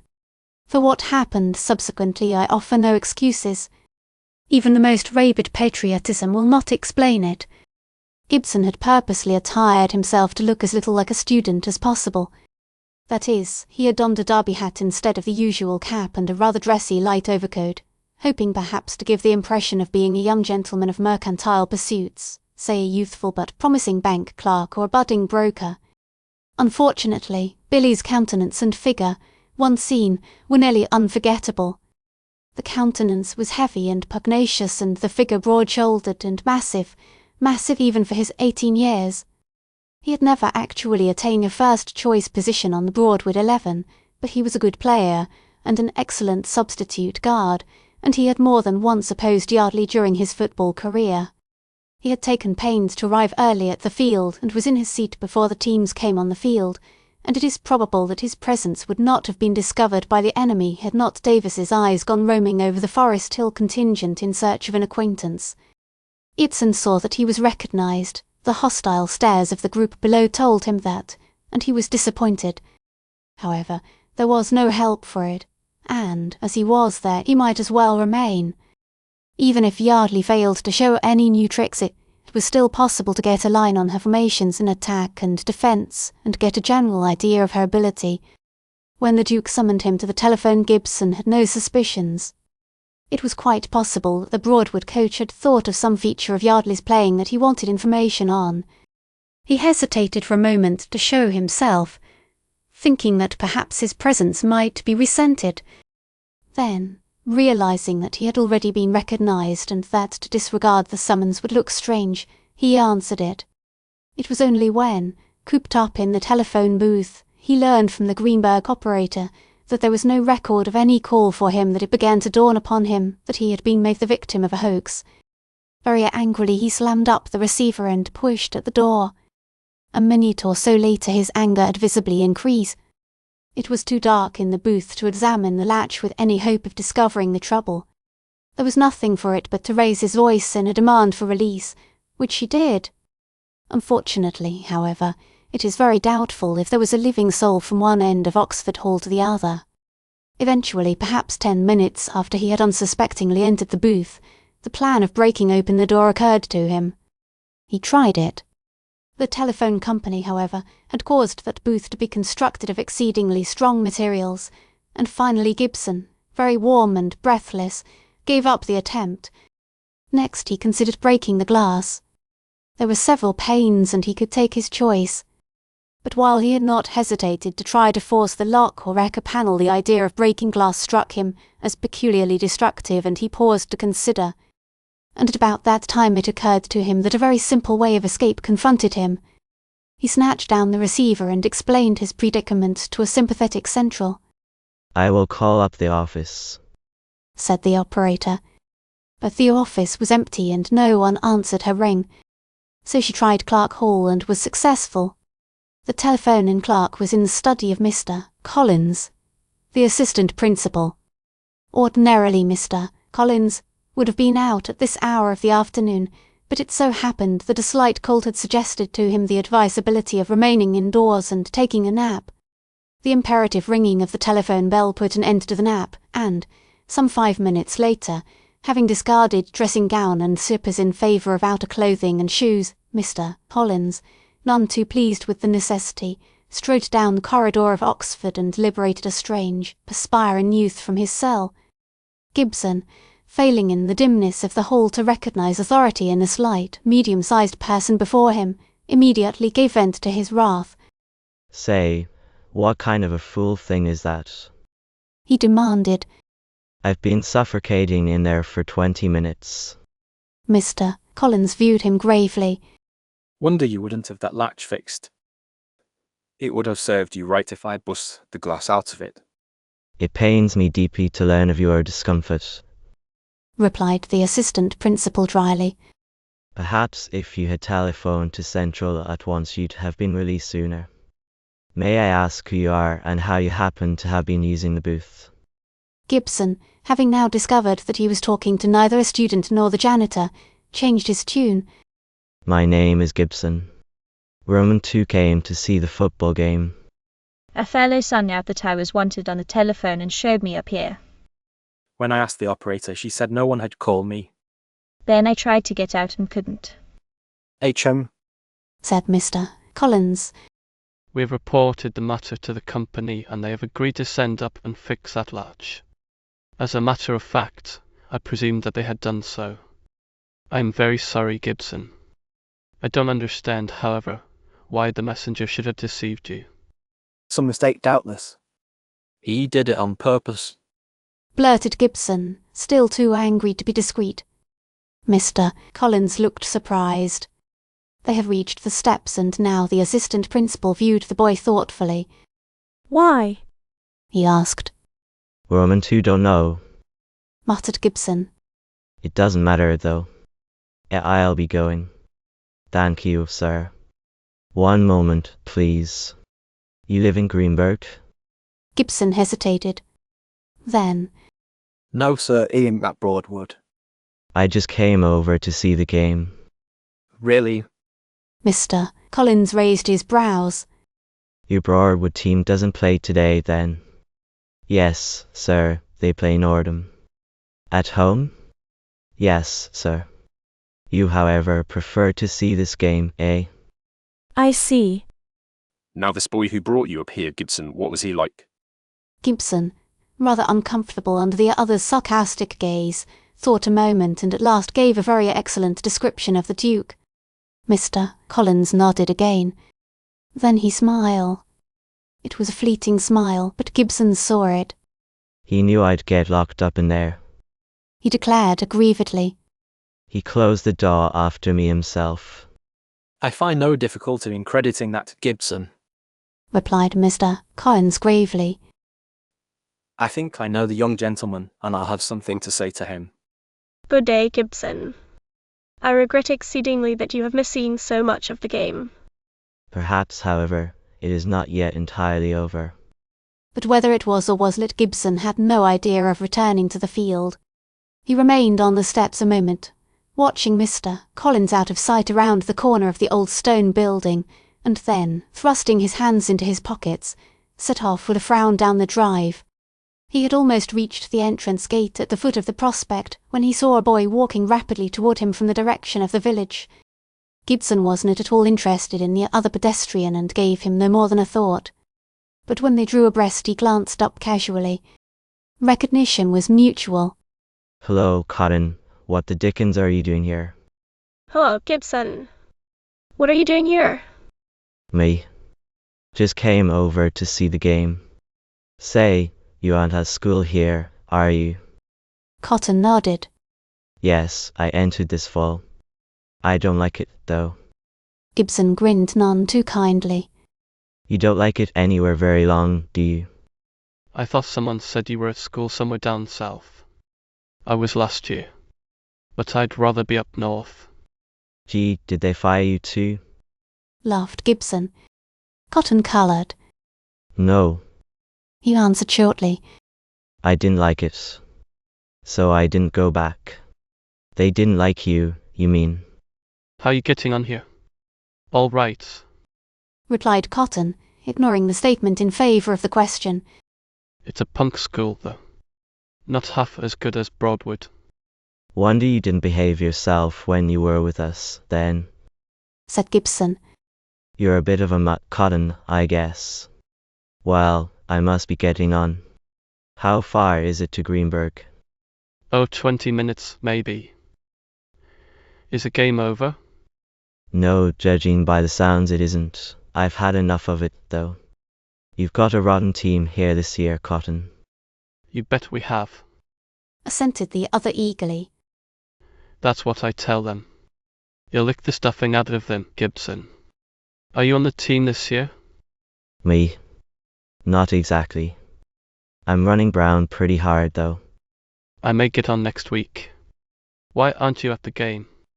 I had to get a letter off on the 3 o'clock mail, and the only way to do it was to take it to Greenberg. They only have 2 collections a day up here. It's a rotten place. I wanted to see the game too. That's why I was hurrying back. Well, don't let me keep you. Oh, that's all right. They'll get licked anyway. Ibsen, who had turned to go on, paused and observed Cotton attentively, speculatively. You don't seem to love your team, Cotton. He suggested. Oh, they're a great bunch of snobs, replied Cotton bitterly. If you haven't got some sort of a drag, you can't get any show. It's that way with everything here. Now, at Broadwood. Your admiration for your dear old alma mater is touching, said Gibson. I suppose you tried for the team and got chucked, eh? I didn't have any pull. They don't care how well you play. If you don't know the fellows. Eh, chum? Said Gibson thoughtfully. Well, say, if you ain't crazy to see the end of the game, Cotton, why don't you turn around and walk back to Greenberg with me? I'll treat you a soda, if you like, and we'll have a chin. Sure. I don't care about the game. It must be almost over now, anyway. But what were you doing over here, Gibson? Cotton frowned his perplexity. Me? Oh, just watching. Gibson winked slowly and meaningly. By Jove. Cotton smiled delightedly. That's your game, eh? Did you get anything? Think I'd tell you if I did? Asked Gibson, taking the other boy's arm. Oh, shucks, said Cotton. You can trust me, old man, you know that. Well, come along and I'll tell you about it. Slightly off, either been very fun. The Duke starts something. The day after the Forest Hill defeat was warm and languid, more like a November day. Gerald had gone to Soundview the evening before, as was his custom when his father was at home, and Kendall, having attended church in the forenoon and eaten a dinner at the training table for which he had little appetite, was at a loss how to spend his afternoon. There were fellows whom he might look up and who would doubtless be glad to see him, but somehow he didn't feel very sociable. For one thing, he had been through 48 minutes of hard play the day before and felt lame and battered, although there were no scars to show. Perhaps, too, the weather induced a feeling of apathy. It was too warm. He wrote his Sunday letter, taking a good deal of time over it, and managing to fill 6 pages. But after that was sealed and addressed there seemed nothing left to do. Gerald had suggested that he might come up after dinner and take him to ride in the automobile, but evidently Gerald had changed his mind. The dormitory was quiet and probably pretty well deserted, for it was no sort of a day to stay indoors. Kendall finally reached that conclusion himself and, pulling a cap onto the back of his head, he sauntered along the hall and down the stairs and so out into the afternoon world, wincing now and then when his sore muscles protested and dimly oppressed with the emptiness of existence. Kendall's condition of mind was, had he but known it, no uncommon one for the football player the day after a hard game and a defeat. One cares very little for bruises and weariness after a victory, but a defeat takes all the glory from them. There was a handful of fellows on the steps as he came out and he spoke to them, but had no wish to join them. There were other groups in front of Whitsun and Oxford, and several boys were lolling on the grass near the flag-pole on the prospect. 1 or 2 had books, but it was a noticeable fact that none was reading. Even the effort of holding a book was too much on such a day. Kendall nodded now and then, refused an invitation to join the group on the grass and skirted Oxford with a dim idea of walking down to the river. But back of Mel he heard a hail and, turning, saw the Duke waving to him across the yard. The Duke was resplendent today. There was a suit of blue-grey flannel, a vividly pink shirt, dark blue socks, tan shoes and a green tie. And the Duke seemed in high feather. Kendall sat down on the step of Merle and waited for the gorgeous one to join him. He had not seen the Duke since shortly after the game the day before, and now he wondered whether that youth had got into difficulties over the affair of Mr. Gibson. He certainly didn't have the appearance of a fellow in trouble. One would have thought, seeing him coming along the path, hands in pockets, whistling cheerfully, that he hadn't a care in the world.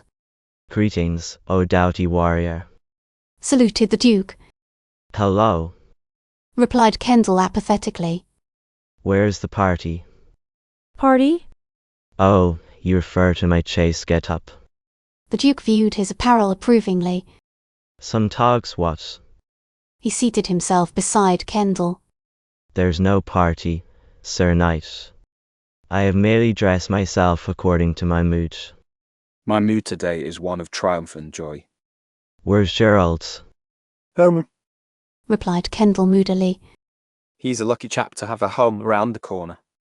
Being never so humble, there's no place like home. What's the matter with you today? Bought the dumps? No. Meaning ease. Hark up. Observe the cerulean sky and the waving tree tops, the bright sun and death. It's a beast of a day. What? It's a wonderful day. What do you want? Rain?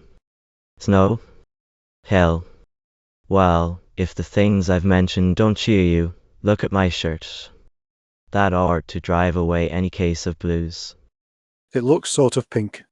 Said Kendall, smiling with an effort. Sort of pink. Sort of pink. Man alive, it's the quintessence of pink. It's the pinkest thing that ever happened. That's why I bought it. Got it cheap too. They'd had it in the store for years and years. No one would buy it. No one had the courage to. But pink suits me, you know. Goes well with my shell-tint complexion. But why the green tie? A happy conceit of mine own, O youth of the festive toe. I am impersonating a carnation. The dash of green represents the leaves. Get me? Pretty thought, what? Very. And the rest of that things? Blue socks. Contrast, dear boy, contrast. Also variety. Also gladness and joy and triumph. Come on. The Duke jumped up gaily. Where? Asked Kendall with no enthusiasm. Where? Anywhere. Who knows? Let us start out in search of adventure. This is no day to mope and pine. I am consumed by a desire to start something. You started something yesterday, didn't you? How did you come out? Did Collins get after you? Oh, that. The Duke smiled carelessly and brushed an imaginary speck from his sleeve. That is too trifling to speak of. What did he say? Say? What was there he could say? I had merely to explain the circumstances to him, Berties. After all, he is reasonable for a faculty. Or mayhap I spoke convincingly. In any case. The Duke waved a hand magnificently. We parted with sentiments of mutual respect and esteem. If you will join me in a stroll toward yon purling stream, I will regale your ears with a brief narration of the event. All right. Kendall pulled himself up with a sigh and they moved on. We met by appointment. Continued the Duke gaily. Collins made the appointment. In his study. He suggested 8 o'clock as a time convenient to him, and, as I am noted for my good nature, I agreed. Also, as I have ever held punctuality to be the soul of wit, or the thief of time, or the shortest way home, or something, I forget the exact quotation, I was there on the stroke. I'll bet you were. Agreed Kendall grimly. The Duke smiled. On the very dot, O wisdom personified. And then we talked. At first he did most of it. It seems. The Duke interrupted the narrative to chuckle. It seems that our friend Gibson had the brilliant thought to call up Central and tell his troubles. Central they're up and called up Collins. I could speak harshly to Central about that, but as it has all turned out satisfactorily I won't. Well, Collins formed himself into a rescue party and trailed over to Oxford. Having liberated our prisoner, they passed the time of day, and in the course of the conversation, Mr. Gibson, let us hope, inadvertently gave a description of my physical appearance, and Collins, being a great friend of mine, recognized the portrait, or thought he did. Hence the appointment. Of course, I don't know just what those two said to each other, but I have a strong hunch that Collins wormed out of Mr. Gibson the fact that he was a Broadwood unfortunate, and surmised the fact that he was, to put it courteously, over here to rubber at our splendid team of football heroes. What time is it? asked Kendall. Time? I don't know. Replied the Duke, fumbling at his watch fob. Why? Got something on? No, I was only thinking that if you didn't get started pretty soon it would be supper time. Oh. The Duke laughed. You have a dry wit, my friend, a dry wit and a ready. Well, to cut out the non-essentials and the rhetorical effects, Bertie's, Collins asked me if I had enticed Mr. Gibson to the phone. Of course I lowered it as how I had. Then he asked me why. Because, quoth I, he was over here to spy on the team, and Payson wanted to try out some of the new plays for the Broadwood game. But you told him that he was wanted at the telephone, says Collins. Wasn't that a lie, Wellington? No, sir, I retorted, not at all. We wanted him at the telephone so he wouldn't see what was going on at the field. Whereupon Collins said in 2 or 3 different tones, and looked kind of funny at me. Of course I was looking as nearly like an innocent little George Washington as I knew how. But still, Wellington hardly truthful, eh? He asked. I considered. Perhaps not strictly, sir, I said, but we had to do something, and what else was there? Well, I had him stumped there. He opened his mouth a couple of times, but he couldn't answer. There wasn't anything else, was there? Of course not. Collins saw it too after a minute, but he wouldn't say so. He hemmed a few hems and hawed a few haws and smiled in his funny dry way. And finally he said, Wellington, if you applied some of your ingenuity to mastering your studies you'd be better off. I said, yes, sir. Then he frowned and waved his hand, you know, like that. You may go, he said. And I thanked him and went. Only when I got to the door he stopped me. Mind you, said he, you're not to think that I approve of what you did, Wellington, because I don't. It smacks too much of deceit. It would have been better had you gone to a telephone and really called him up. I never thought of that, I said. Then he grinned a little, and I grinned and came out. Kendall laughed. The next time we'd better consult Collins, I guess. I suspect he was just as pleased as we were that Gibson got left. Probably. Aside from being a member of faculty, he's fairly human. Anyhow, I got off easy. Hence my mood of triumph. Let's go for a paddle. They had reached the boathouse. The porch and float were well sprinkled with fellows, and the river as far as they could see was dotted with canoes and skiffs. I don't know how to row. Kendall demurred. Who wants to row? Can you paddle? Less than I can row. Well, you go as ballast then. I've got a canoe in here somewhere if it hasn't fallen to pieces. Haven't been in it since spring. Come on. Kendall followed the other into the boathouse and helped him lift a battered green canvas canoe from the rag. When it was outside, the Duke viewed it dubiously. Looks sort of leaky, doesn't it? He asked. Guess we'd better take a bailer along. Hi, Lynn, got something I can bail out with. Lynn Johnson picked up a tin can from the bottom of the canoe he was disembarking from and tossed it across. The Duke caught it deftly, dropped it in the bottom of the green canoe and pushed the latter into the water. In a minute they were afloat, Kendall facing the Duke from the bow and watching rather enviously the skill with which the latter managed to paddle from the blade of which a good 2 inches had been splintered. They went up the little river, meeting other craft and exchanging greetings. Once the Duke remarked laughingly, Funny how tickled everyone is to see me today. It pays to travel in good company. How do you mean? Asked Kendall innocently. Why, don't you see how cordial the fellows are? That's because you're here, almighty warrior. If I were alone they'd just nod and say, "Lo, Duke."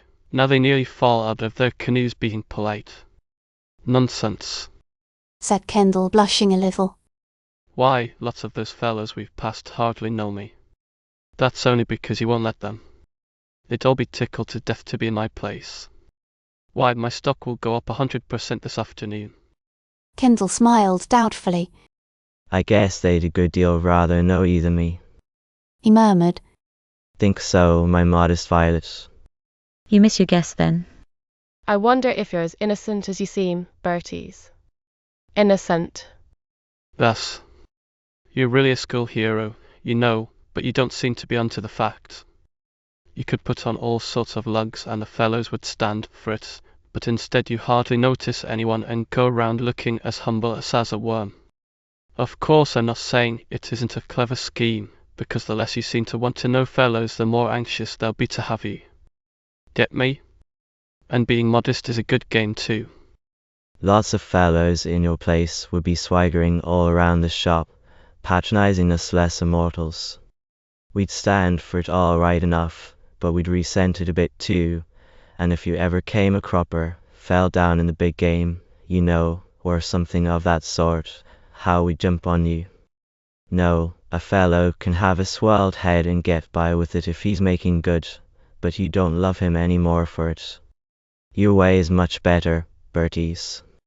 I don't know what you're talking about, said Kendall a trifle indignantly. I'm not a hero and don't pretend to be. I don't want to be and I'm not trying to be. The Duke grinned. Of course not. I understand. You're not one of our star players on the football team and you don't win games for us by the niftiest kicking that's ever been seen in these parts. You seem to, but you don't. Appearances are against you. You're an idiot, grunted Kendall. Oh, certainly. Besides, it's silly to say I don't want to know fellows. I do. There are lots of tip-top fellows I'd like awfully well to know, but I can't but in the way. The way I do. Suggested the Duke helpfully. The way some fellows do. I really believe you mean it. Marvelled the Duke. Why, you poor benighted heathen, don't you realize that there's hardly a fellow in school who wouldn't be proud to paddle you up and down the river all the afternoon just for the glory of being seen with you? No, I don't, replied Kendall shortly. And neither do you. And I wish you'd stop kidding me, Duke. Kendall was looking red and embarrassed, and the Duke, observing, took pity on him. All right, he said soothingly. You're a mere worm after all, Berties. No one loves you. And when a fellow falls into the river trying to be polite, it's just because he wants me to notice him. But will I? I will not. They can drown before I'll give them a glance. You're an awful idiot, said Kendall smilingly. You said that before, and so there must be something in it, was the cheerful response. And now here is the island, and with your approval I suggest we get out and find a nice warm spot and lie on our backs and think great thoughts. So the canoe was pulled up on the little strip of beach at Flat Island and the boys threw themselves down on the bank in the sunlight. It was getting toward 4 o'clock and a slight chill was making itself felt. But in the lee of the trees it was still comfortably warm. The Duke put his hands under his head, cocked one foot over his knee and gazed up into the peaceful blue sky. Kendall followed his example and for the space of several minutes nothing was said. Finally, though Kendall broke the silence. Did you really mean any of that stuff you said a while ago in the canoe, Duke? He asked. What stuff? Asked the other drowsily. About fellows being willing to know me. Of course I meant it. You, my shy and retiring friend, are one of our notables. We're proud of you because you play good football and won the Broadwood game for us last year. And because you kept Forest Hill from shutting us out yesterday. We're proud of any fellow here who does what he's said to do and does it well, but when a fellow wins a game from Broadwood for us, we put our heads in the dust and say, "Walk on us, O conqueror." That sounds silly. Objected Kendall. Then it's the way I say it. It really isn't silly. Look here, didn't you want to run out and hug Dan Vinton last spring when he hit out that two-bagger that tied the Broadwood game? Weren't you proud of him? Didn't you think he was about the finest thing that ever played baseball? You bet. Well, there you are. You did the same thing, didn't you, last fall? And you're still doing it, ain't you? That's why you're some pumpkins here, old scout, or why the prep class youngsters get in your way and stare at you soulfully until you fall over them. Then they get together and show the toe you stepped on and boast how much it hurts. That's why fellows try to be nice to you, even if you don't see it, and why dozens of them will be as sweet as candy to me for days because I know you well enough to go paddling with you. And that's why I'm here now. It isn't because I care a cent about you, you bore me to death, but I want the other fellows to see me with you. Reflected glory. Get me? Kendall looked startledly at the Duke until the latter began to grin. Then he smiled and looked relieved. I never thought of that. He murmured. I'm glad. Well, don't think of it too much, now. Cautioned the Duke. Perhaps I oughtn't to have said anything about it. I guess the reason we'd all like you so well is partly because you're so unconscious of it. Don't spoil it, Berties. I'll try not to. I don't more than half believe it, anyway, I guess. He answered shyly. I'd like to think, though, that fellows did like meat a little. You may, oh startled foreign. And if you take my advice you'll be a trifle more what's the word responsive. It's a good thing for a fellow to have friends. It helps here and hereafter. If you go up to college you'll find that having friends there will make a lot of difference. I've never been to college, but that's what they tell me. And in the meanwhile, if there's any little thing you'd like your place on the hockey team or the baseball nine or next year's class presidency or the presidency of your society, what are you, by the way? Oxford, aren't you just mentioning the fact quite casually? It's a good time. Maybe you won't get all you want, but it's a good plan to let fellows know. I don't want a thing, replied Kendall in an alarmed voice. The Duke laughed. All right, you needn't get scared though. I just mentioned it. There's Jensen and Jim Ho coming down the placid stream. Just for fun. Now, let's see what they do when they catch sight of us here. Would it be quite convenient for you to sit up? What for? So they can recognize your charming countenance, of course. It's dollars to done if they'll come ashore. I'd rather not, said Kendall hurriedly. Oh, all right. It isn't necessary, anyhow. I guess they've seen you, for they're headed this way. And behind them come Perky Davis and Whitehall. No Whitehall. I've met him. He's the editor of the paper, isn't he?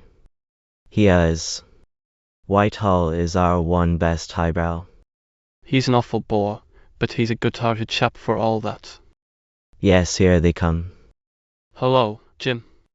Come ashore and hear the birdies sing. Greetings, Jensen, you old Dutchman. You fellows know birdies, don't you?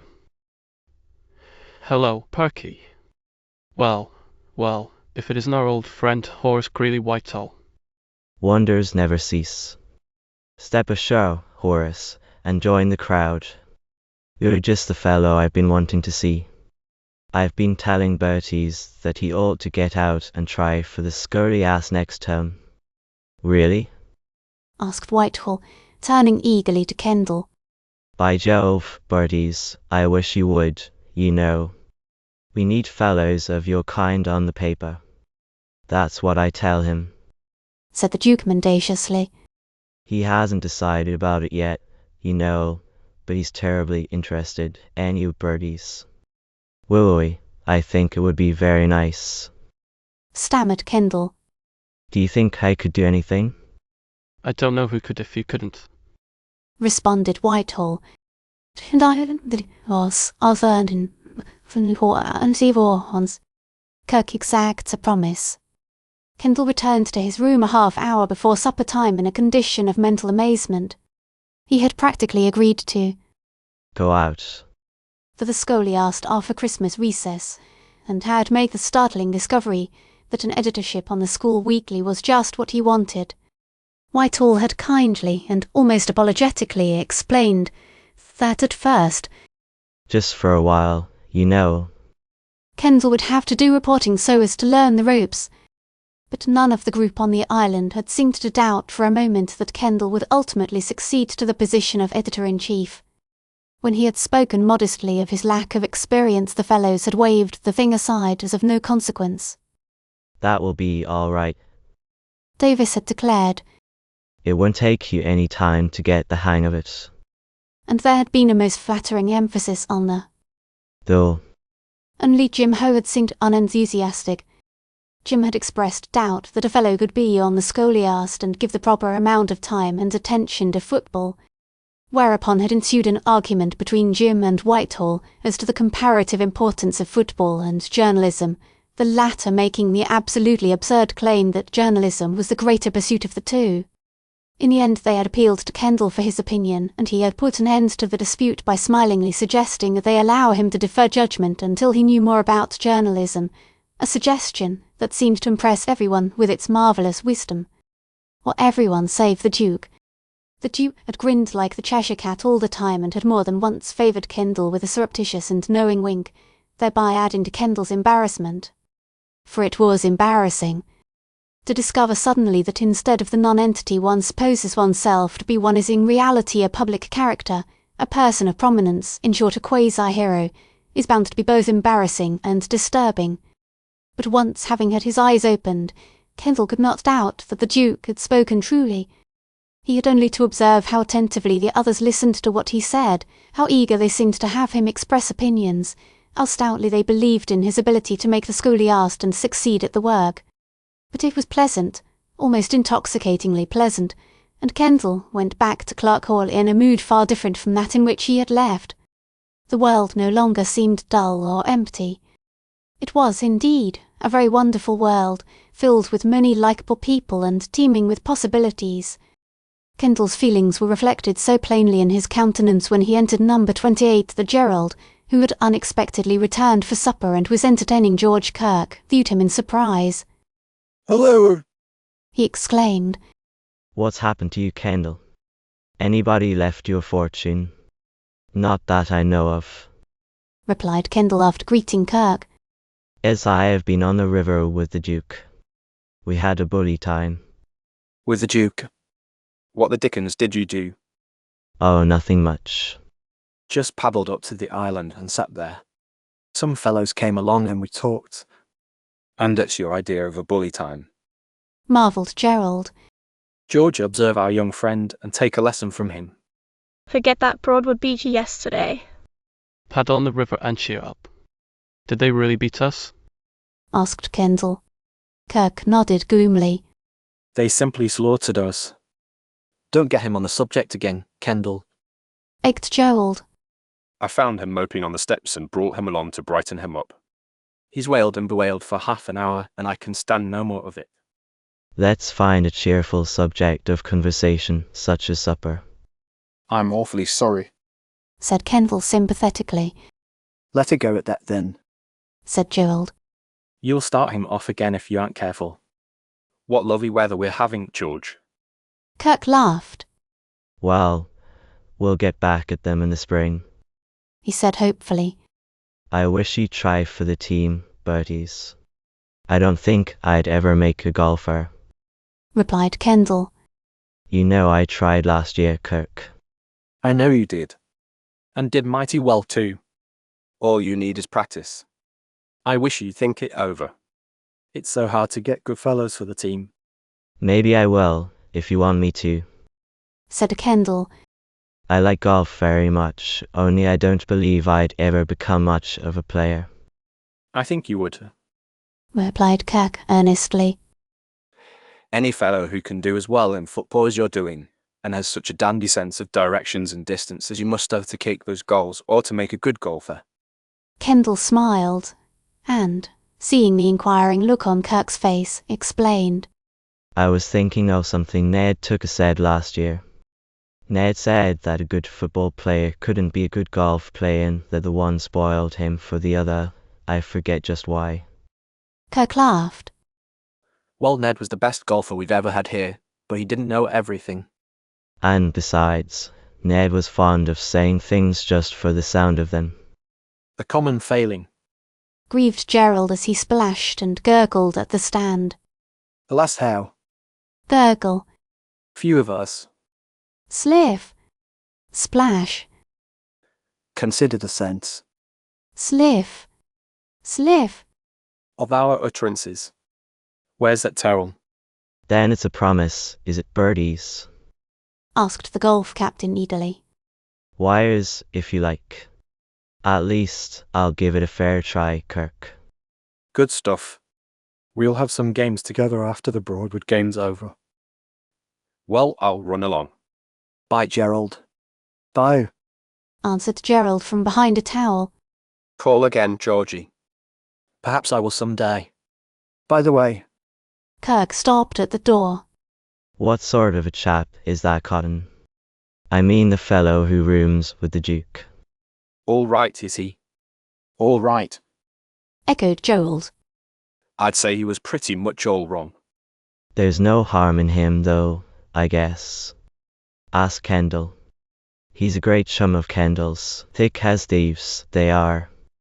Oh, well, I guess he's all right then. Said Kirk. I asked because... He stopped, looked thoughtfully puzzled a moment and then, nodding, went out. Wonder what Cotton's done to him. Said Gerald cheerfully. If I were a punster, I'd say it was evident Kirk doesn't cotton to him. But I'm not, and so I won't. Did I hear you murmur your thanks? Aye? Asked Kendall blankly. Well, where have you been? Still thinking of what a wonderful time you had on the river. Gerald seemed a little disgruntled over that. No, I was just thinking. What he had been thinking was that if he succeeded in making the scholiast and the golf team, he would be a pretty busy chap the rest of the year. Just how the trick played on Dibson at Broadwood got out is not known.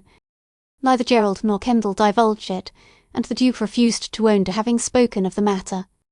But get out it did, for by Monday the whole school knew about it and was laughing delightedly. Even the scholiast, most dignified of school publications, could not forbear a fling, and the next issue contained at the bottom of a page this brief note. The Broadwood Academy Press announces for early publication Personal Recollections of Booth by Gibson. Football practice on Monday was hard and long. Several second-string players were temporarily promoted to the first team, for a number of the regulars were still showing the effects of Saturday's game. Kendall played 2 periods and then yielded his position to Fenette and was sent off. On Tuesday, however, strains and bruises were healed and the first team lined up as on Saturday, with the exception that Adler was in place of Metz at right-in. Oliver Colton, a former Yardley captain, arrived on Tuesday and stayed until the end of the week, putting in 3 days of hard coaching. Under his tuition the guards and tackles improved perceptibly.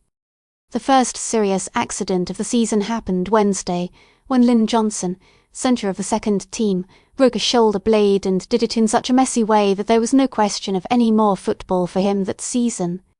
Ireland, who had been playing full-back on the host team, took Johnson's place, but he didn't make much of a centre, and the first, when it wanted a gain through the middle of the opposing line, spoke of taking a short trip through Ireland. But the second struggled on gamey, and if it was no longer able to score touchdowns on the first, sometimes got a field goal over. The mass meetings began Thursday night. Everyone piled into Assembly Hall on the top floor of Oxford and listened to speeches by Mr. Payson and Captain Merrywell and Mr. Bendix, physical director, and sang the old songs and experimented with new ones and cheered themselves hoarse.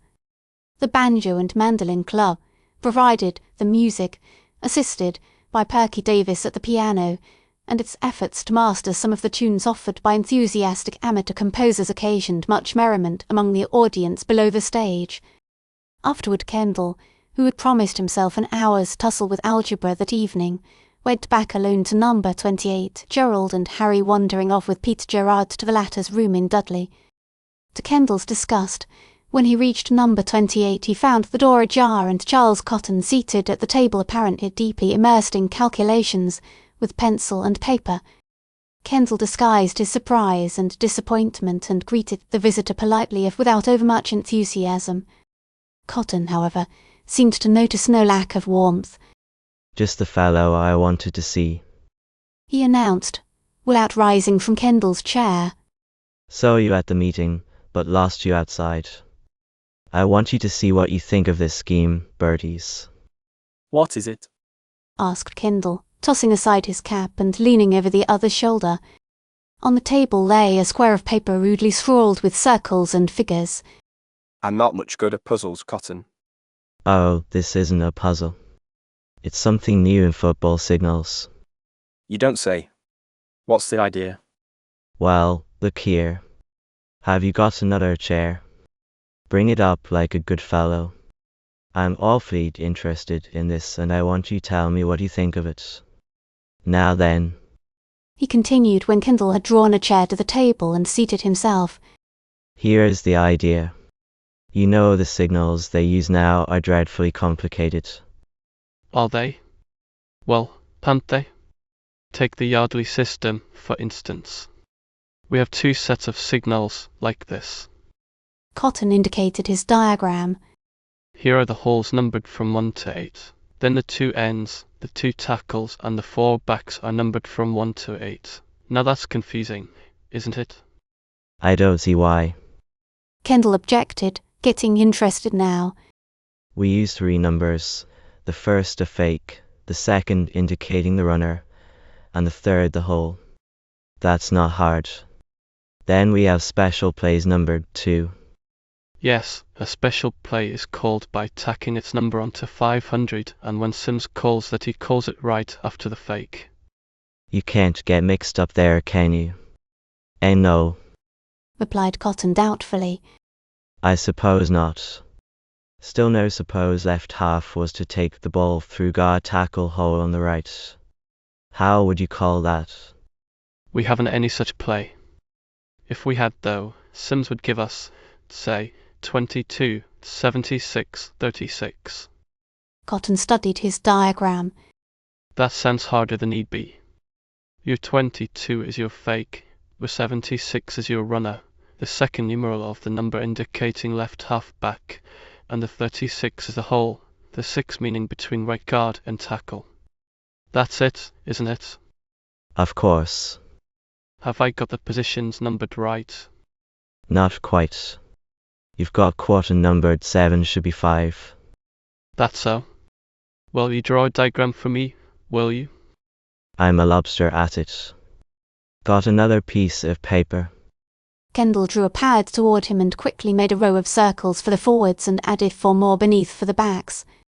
Then he numbered the holes and the players. Cotton nodded approvingly. That's fine and neat, he commended. Now suppose you were to punt. Birdies, what would be the signal for that? Birdies back 24, 49, 16. 9 means kick, doesn't it? Yes, and the 16 means nothing. When you get to the 9 you know it is to be a kick and pay no attention to anything afterwards. Same way with special plays, Cotton.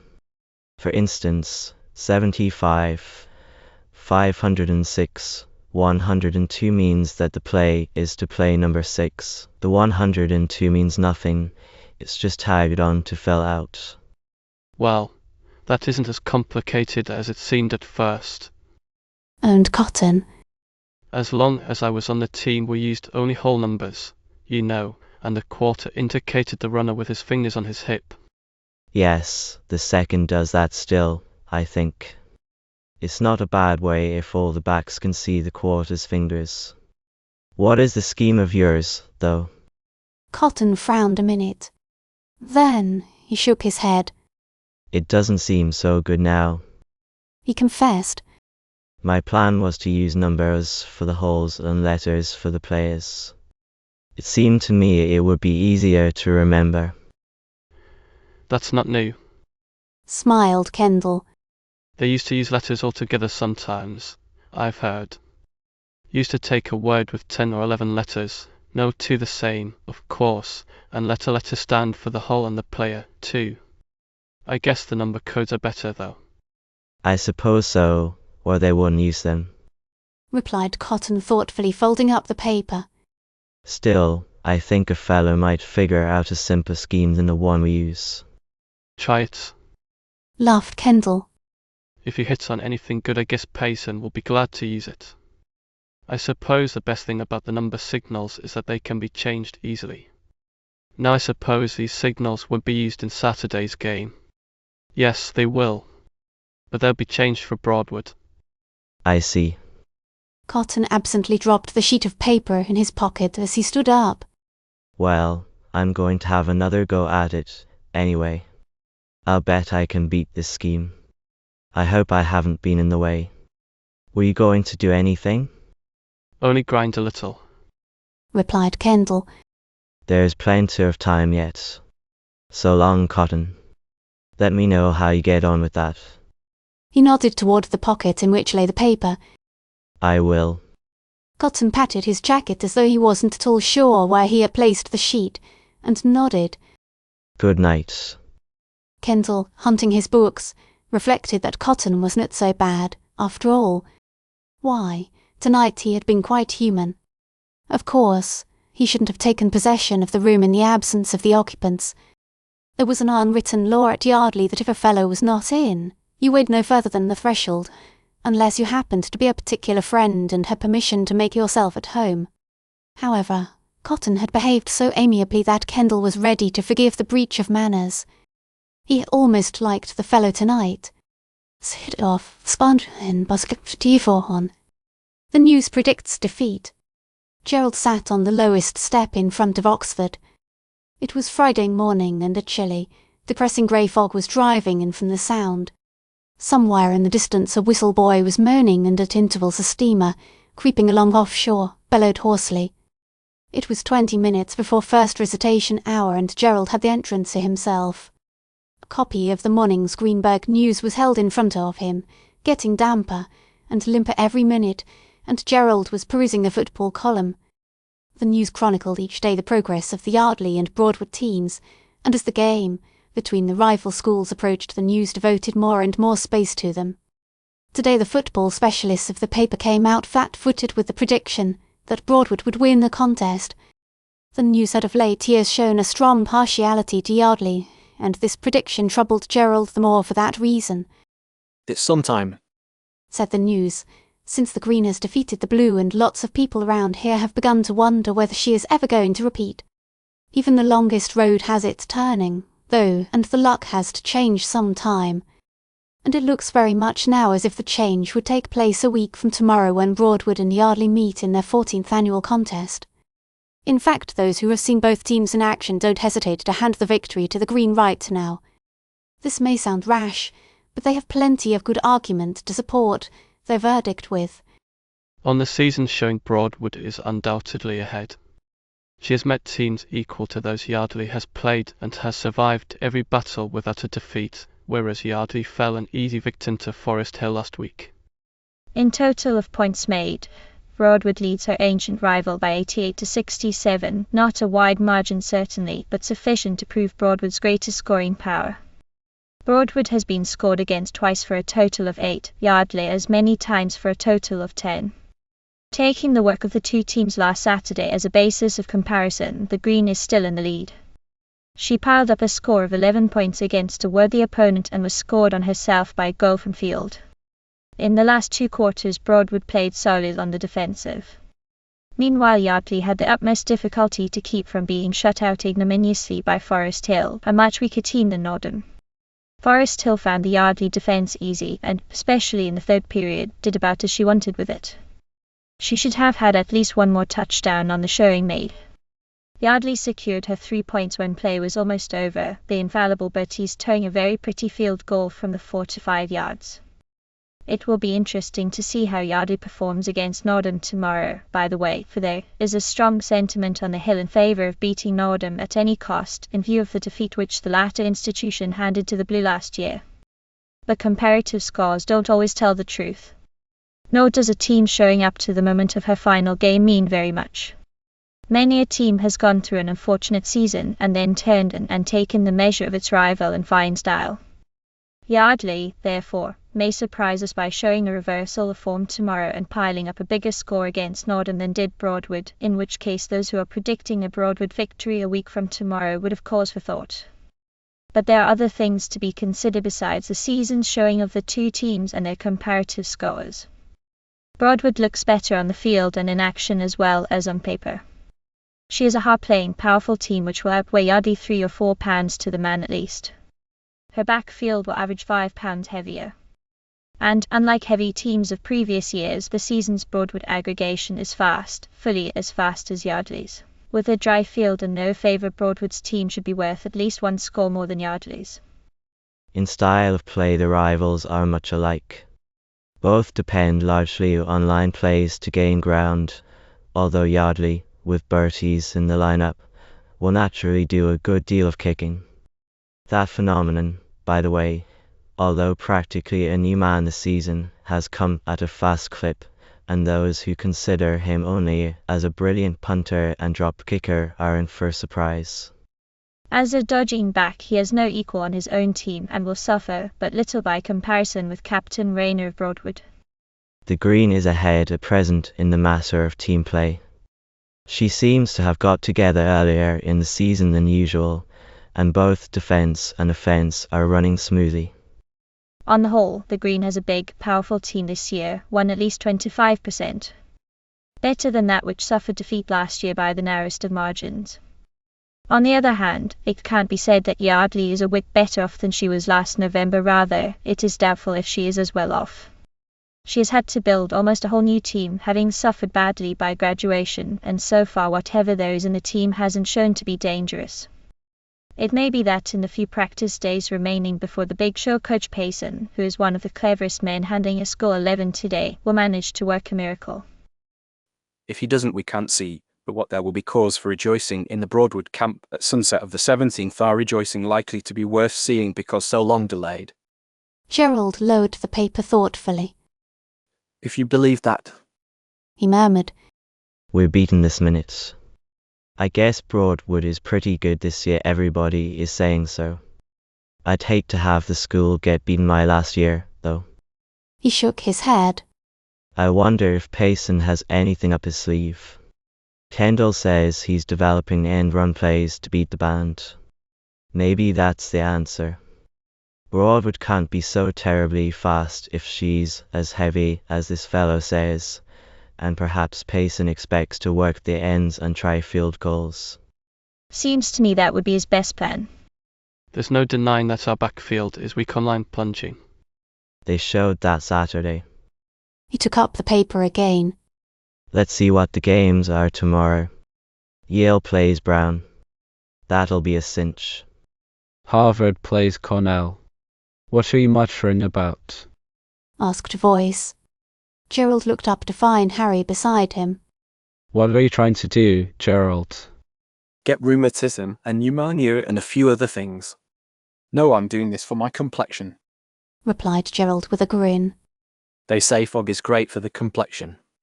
BRR. I'd rather go without the complexion. Come on inside, unless you're doing penance out here. Seen the news this morning? Asked Gerald as he followed the other up the steps. No, anything in it. A column or so about the teams. We're going to get licked. It says so. Harry smiled untroubledly. You'll have to show me, he said. Why, what does the paper know about it? You'd think it knew everything about it to read it, answered Gerald sadly. Who is going to win anyhow?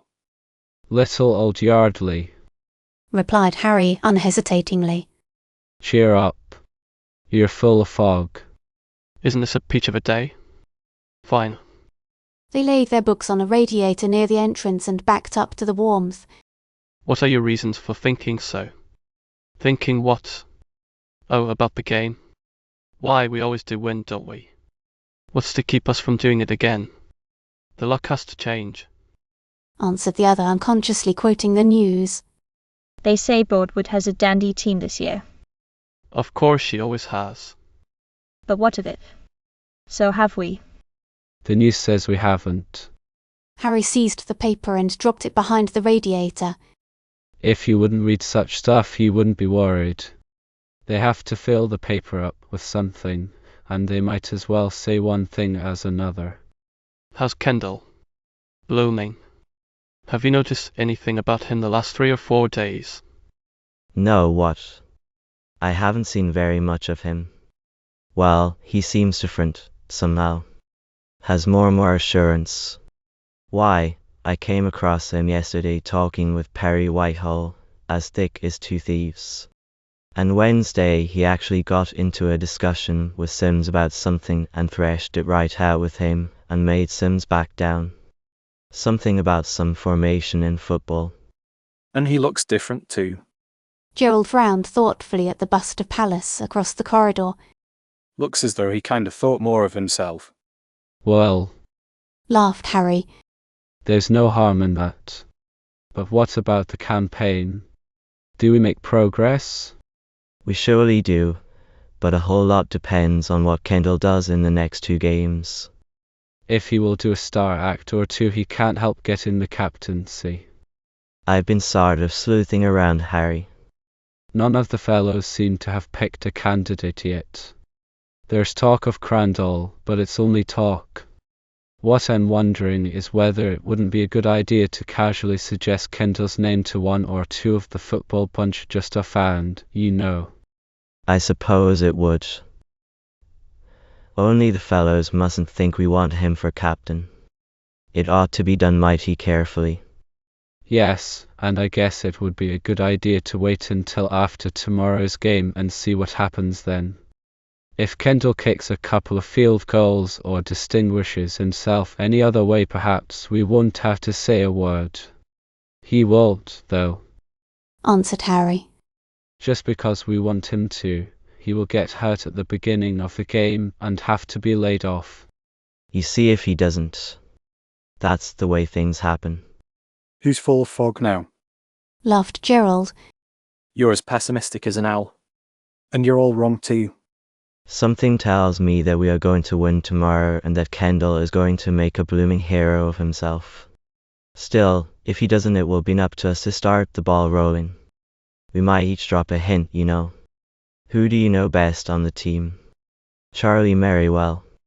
No, Peter Burt, I suppose. Well, you go for Burt then. You could just say something about it's being pretty near time to think about a new captain and wonder who he will be.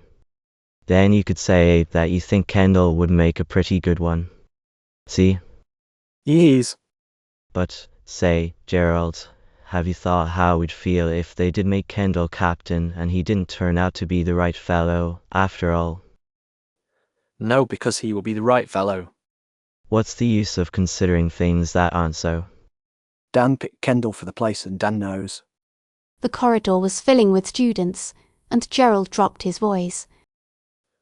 I had a letter from him the other day, and he particularly asked about Kendall. Come on, it's 9 o'clock. Harry groaned. What do you suppose we have recitations for? He asked.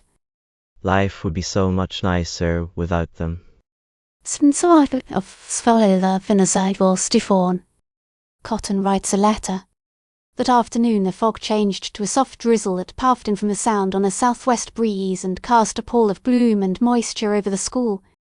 Luckily there was no outdoor practice scheduled, for the field was soft and slippery and just in condition to produce a crop of sprains and bruises. Instead, there was a solid 2 hours of signal drill and talk in the gymnasium. The plays selected for the morrow were drawn on the blackboard and explained again by the coach, after which the players were quizzed. On each and afterwards were made to go through them, first at a walk and then at a trot, until they went off smoothly. Toward the last the lights had to be turned on, and the players, their rubber soles patting the boards, moved back and forth, 2 squads of them, with their foreshortened shadows dodging and leaping about the floor with strange effect. The voices of Sims and Holmes, the first high and sharp and the latter like an angry growl, called the signals, The centre shot back the balls, the poised players broke into seeming confusion. There was the sound of pattering shoes on the floor, of hurried breathing, and then quiet again as the teams reformed, quiet broken by the even voice of Coach Payson. Cousins, you started too soon. Wait until quarter turns. Your duty is to make the play safe. If there had been a fumble, you'd never have got the ball. Try that again, please. And, Berties, keep your head straight. If you turn it, you may give away the play. Remember that, everyone. Don't indicate by a look or movement where the ball is going or where the attack is to be made. Same play, sons. At the edge of the shadow cast by the running track, a half-dozen substitutes watched and awaited their turns. With them were Davis, making interminable notes in his book, and Andy Ryan, the little red-headed trainer, his sharp eyes following the players' every movement. Finally it was over, and the fellows trooped down the stairs to the showers. The edict, 10 o'clock bed, fellows. ringing in their ears. Meanwhile Gerald was leading a dozen or so scantily attired youths over the cross-country course, plugging up the slippery hillsides and splashing through puddles, with the rain soaking their running clothes and squish-squashing in their spiked shoes, and all for the glory of Yardley. And, although no one knew it, far out on the golf links, a solitary figure in the rain-swept landscape, George Kirk was tramping doggedly along in the wake of a wee white ball. The golfing days were growing fewer and fewer, and, although it would be the good 6 months before he could lead his Warriors against Broadwood again, he must miss no chance to prepare for a victory. And this, too, was for the glory of Yardley. By supper-time the drizzle had turned to a driving rain that beat against the front windows of the halls and filled the walks with unexpected puddles into which he walked unseeingly. It was what the Duke, sprinting back from the library after Sir Parav and the Duke, had to look up a reference occasionally termed to himself. A dark, dank, dreariness. He reached the entrance to Clark out of breath and somewhat damp, but his spirits were not affected. It took more than that to affect them.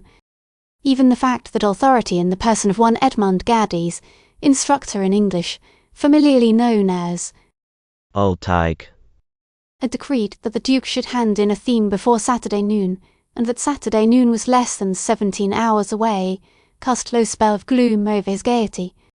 When, having reached the head of the first flight, he descried Adler coming along the corridor, he immediately stationed himself against the newel post, clapped a hand to an imaginary sword hilt, and scowled silently at the approaching figure. Adler, sighting his foe at the same moment, placed a quick hand on his own weapon and, hugging the further wall, advanced cautiously, with an insolent expression.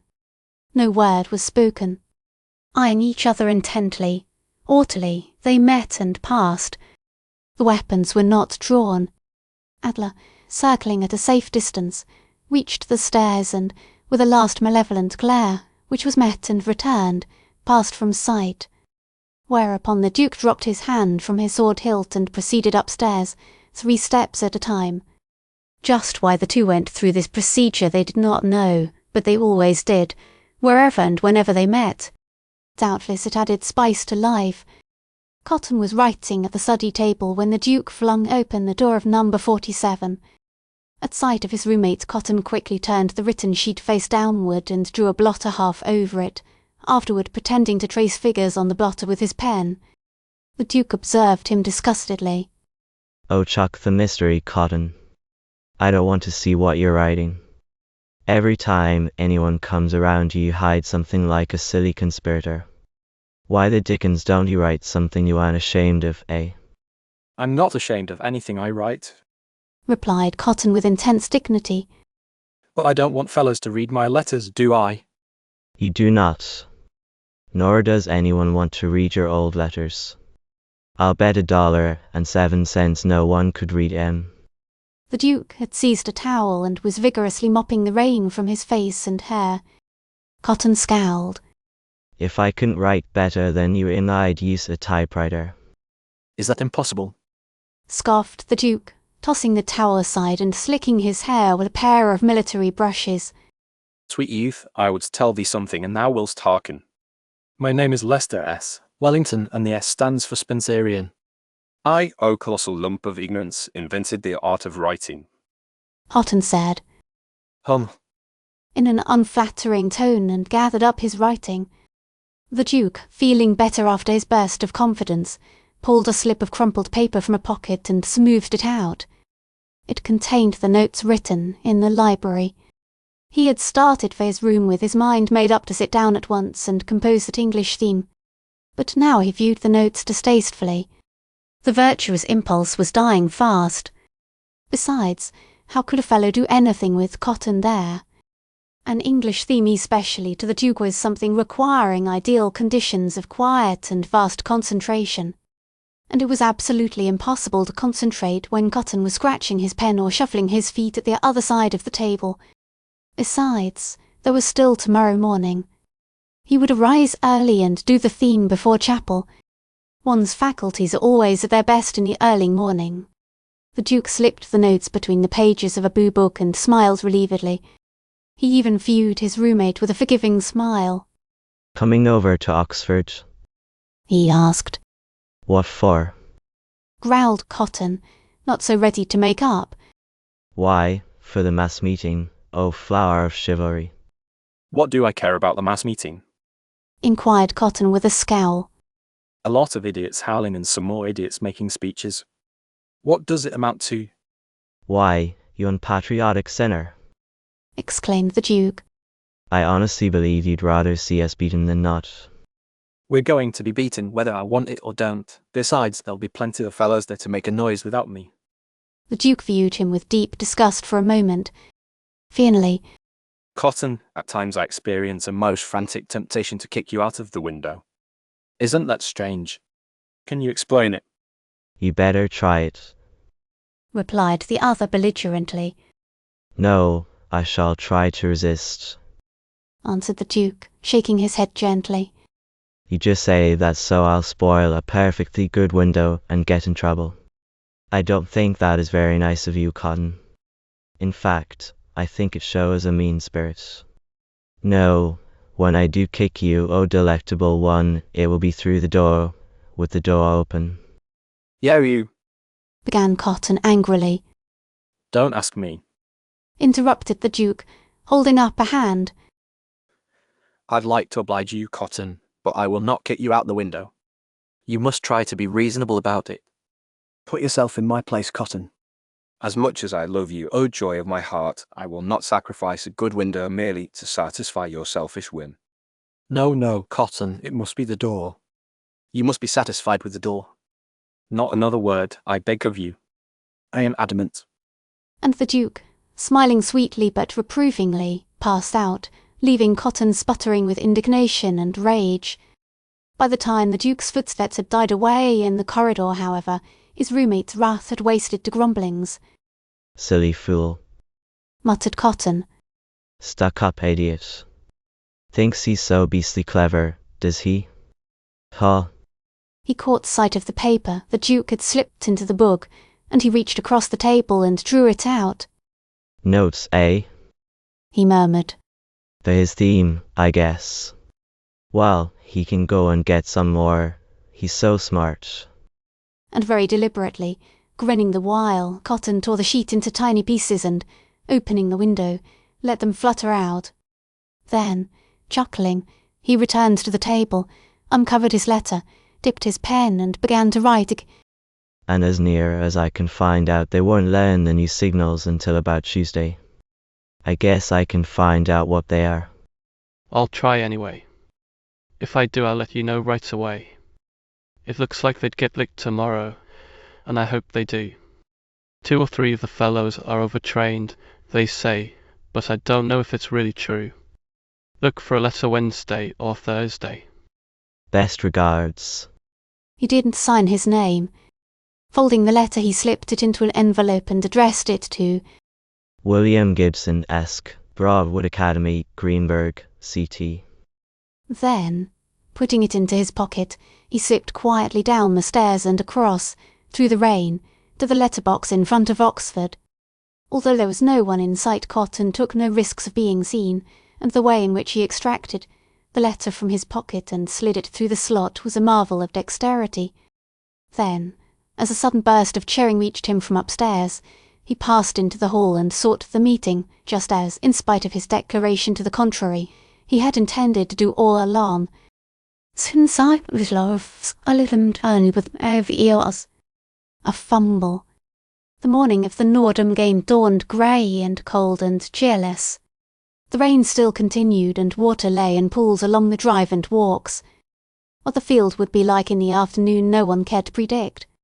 There was talk of cancelling the game, and rumours to the effect that Andy Ryan had called on Mr. Bendix, the court of final appeal in such cases, to ask him to declare the game off, were rife about the school in the morning.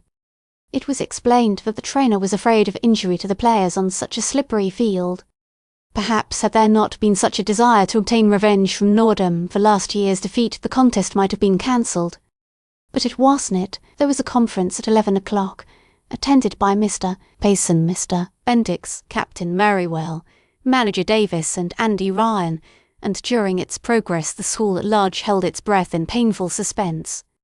When the result of the conference was announced there was both relief and joy. In spite of Andy's advice, the game was to take place, the only alteration of original plans consisting of a shortening of the playing periods from 15 minutes to 12. Yardley flocked to the field at 2 o'clock clad in raincoats and rubber hats. The attendance from outside the school was naturally small, although perhaps 150 or 200 townsfolk came up to pick their way across the soggy grass under bobbing umbrellas and view the game from the water-soaked seats.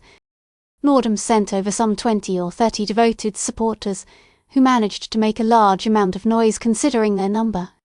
2 first-class fellows, detailed by Gerald on request of Mr. Manager Davis, stood at the entrance and watched for the appearance of inquisitive Broadwood gentlemen. None sought admission, however, which was fortunate, since the guards would have been powerless to exclude them. Practice was cut short today, and after 1 or 2 dashes about the field and a few kicks of the wet ball the two teams retired to their respective sides and the captains met to decide the choice of goals. It was raining steadily, but not so hard as during the forenoon, and optimistic ones predicted that the weather would clear before the game was finished. The field was soft and slippery, and here and there held shallow pools of water. In the stand, Gerald, seated between Harry and the Duke, was retelling an old joke called to mind by the condition of the field. "You fellows may have heard it," he said. "It's rather a classic." "Cut out the apologies," begged the Duke. "They're going to start in a minute. Well, once when Pennsylvania and Princeton used to play football together. That must have been in the dark ages," murmured Harry. "There was a Thanksgiving Day game in Philadelphia. It had snowed during the night, and when it came time to start the game it was raining, and the field was covered with slush 2 or 3 inches deep. The Princeton captain won the toss. "Do we have to play in this fluid?" he asked bitterly. "Of course you do," they told him impatiently. "Come on, now you won the toss, which end do you want?" The Princeton man looked around over the waste of grey slush and shook his head. "Well," he said finally, "I guess we'll kick with the tide. That's what we're going to do." "Laugh, Harry." "We've won the toss." Nordham was spreading out over her end of the field and Fales was trying to make a tee with the soft mud. "I wonder," said Gerald, "if he wouldn't like Kurt to drive off for him." The whistle blew, Fales stepped forward and the ball took flight. Nordham at once tested the field, trying to get back away around Adler's End, but the attempt was a failure. There was no such thing as quick starting today, and the runner was tackled before he had reached his own line. Nordham kicked then, and the ball went to midfield. Marion tried the centre of the Nordham line and netted 2 yards. Crandall slid off right tackle for 2 more and Sims kicked. A red-stockinged Nordhamite caught the pigskin near his 20 yards and dodged back to the 35 before he was down. Then came a forward pass that failed, followed by 2 attempts at the right of the Yardley breastworks. The red missed her distance by a scant half-foot, and Yardley took the ball away. Kendall secured 3 yards outside left tackle on a double pass and made 3 more through left guard. Sims ran back and passed to Cousins, who was tackled where he caught. It was first down again. Crandall and Kendall, alternating, worked the tackles for gains until the ball was on the Reds' 26-yard line. Their Sims fumbled the slippery ball and a Nordham forward fell on it. Nordham kicked on first down, getting off a fine long punt that went over Sims' head far down the field. The Nordham ends were on him by the time he had secured the ball and Sims went down in the mud. An exchange of punts secured 5 yards for Yardley and then Marion banked through for 12 and laid the oval on the 50-yard line.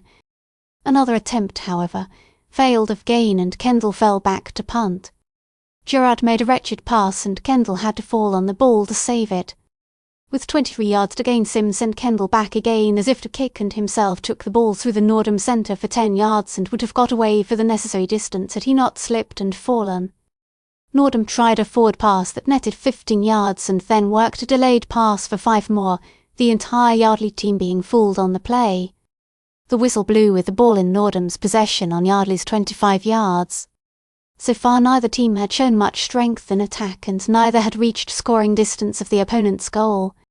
In weight Nordham was perceptibly lighter than Yardley, while her better speed was handicapped by the slippery field.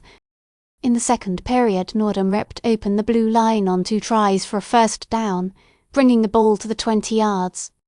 An end run was spoiled and a fake kick with an attack on the centre of the line netted but 2 yards. Then Nordham's fullback retired to the 35 yards, and the quarter knelt in front of him. The ball was almost in front of the goal and it looked as though a score was to follow. But the blue forwards smashed through in time to spoil the place kick, the ball thumping against Gerard's upstretched arm and bounding away toward the side of the field, where it was secured by Kendall. From her 28 yards the blue began a series of plays directed at the tackles that soon worked the ball past the middle of the field. Stark, right tackle, was drawn back frequently, and Marion and the 2 half-backs had their turns. The red team was weakening. It's seen, her secondary defence especially making poor work of stopping the advance. On the stand the Yardley supporters were shouting lustily for a touchdown, and it looked as though the blue was well started on a triumphant journey. With some 3 or 4 minutes of the half remaining, and the red line allowing gains at every attack, it seemed that Yardley might well cross at last white line. But near the 35 yards there was a mix-up on signals and Crandall was thrown for a loss. Sims raged and stormed and Kendall took the ball for a wide-end run. Across the field he raced, protected by fair interference, watching for a chance to turn in, and finally, just when it seemed that his chance had come and he had a clear field between him and the opposing quarterback, an intrusive Nordham man dodged by the interference and made a flying tackle that fairly lifted Kendall off his feet and hurled him to earth. Away bounded the pigskin. A Nordham player, foiled a moment before, was in the path of the ball.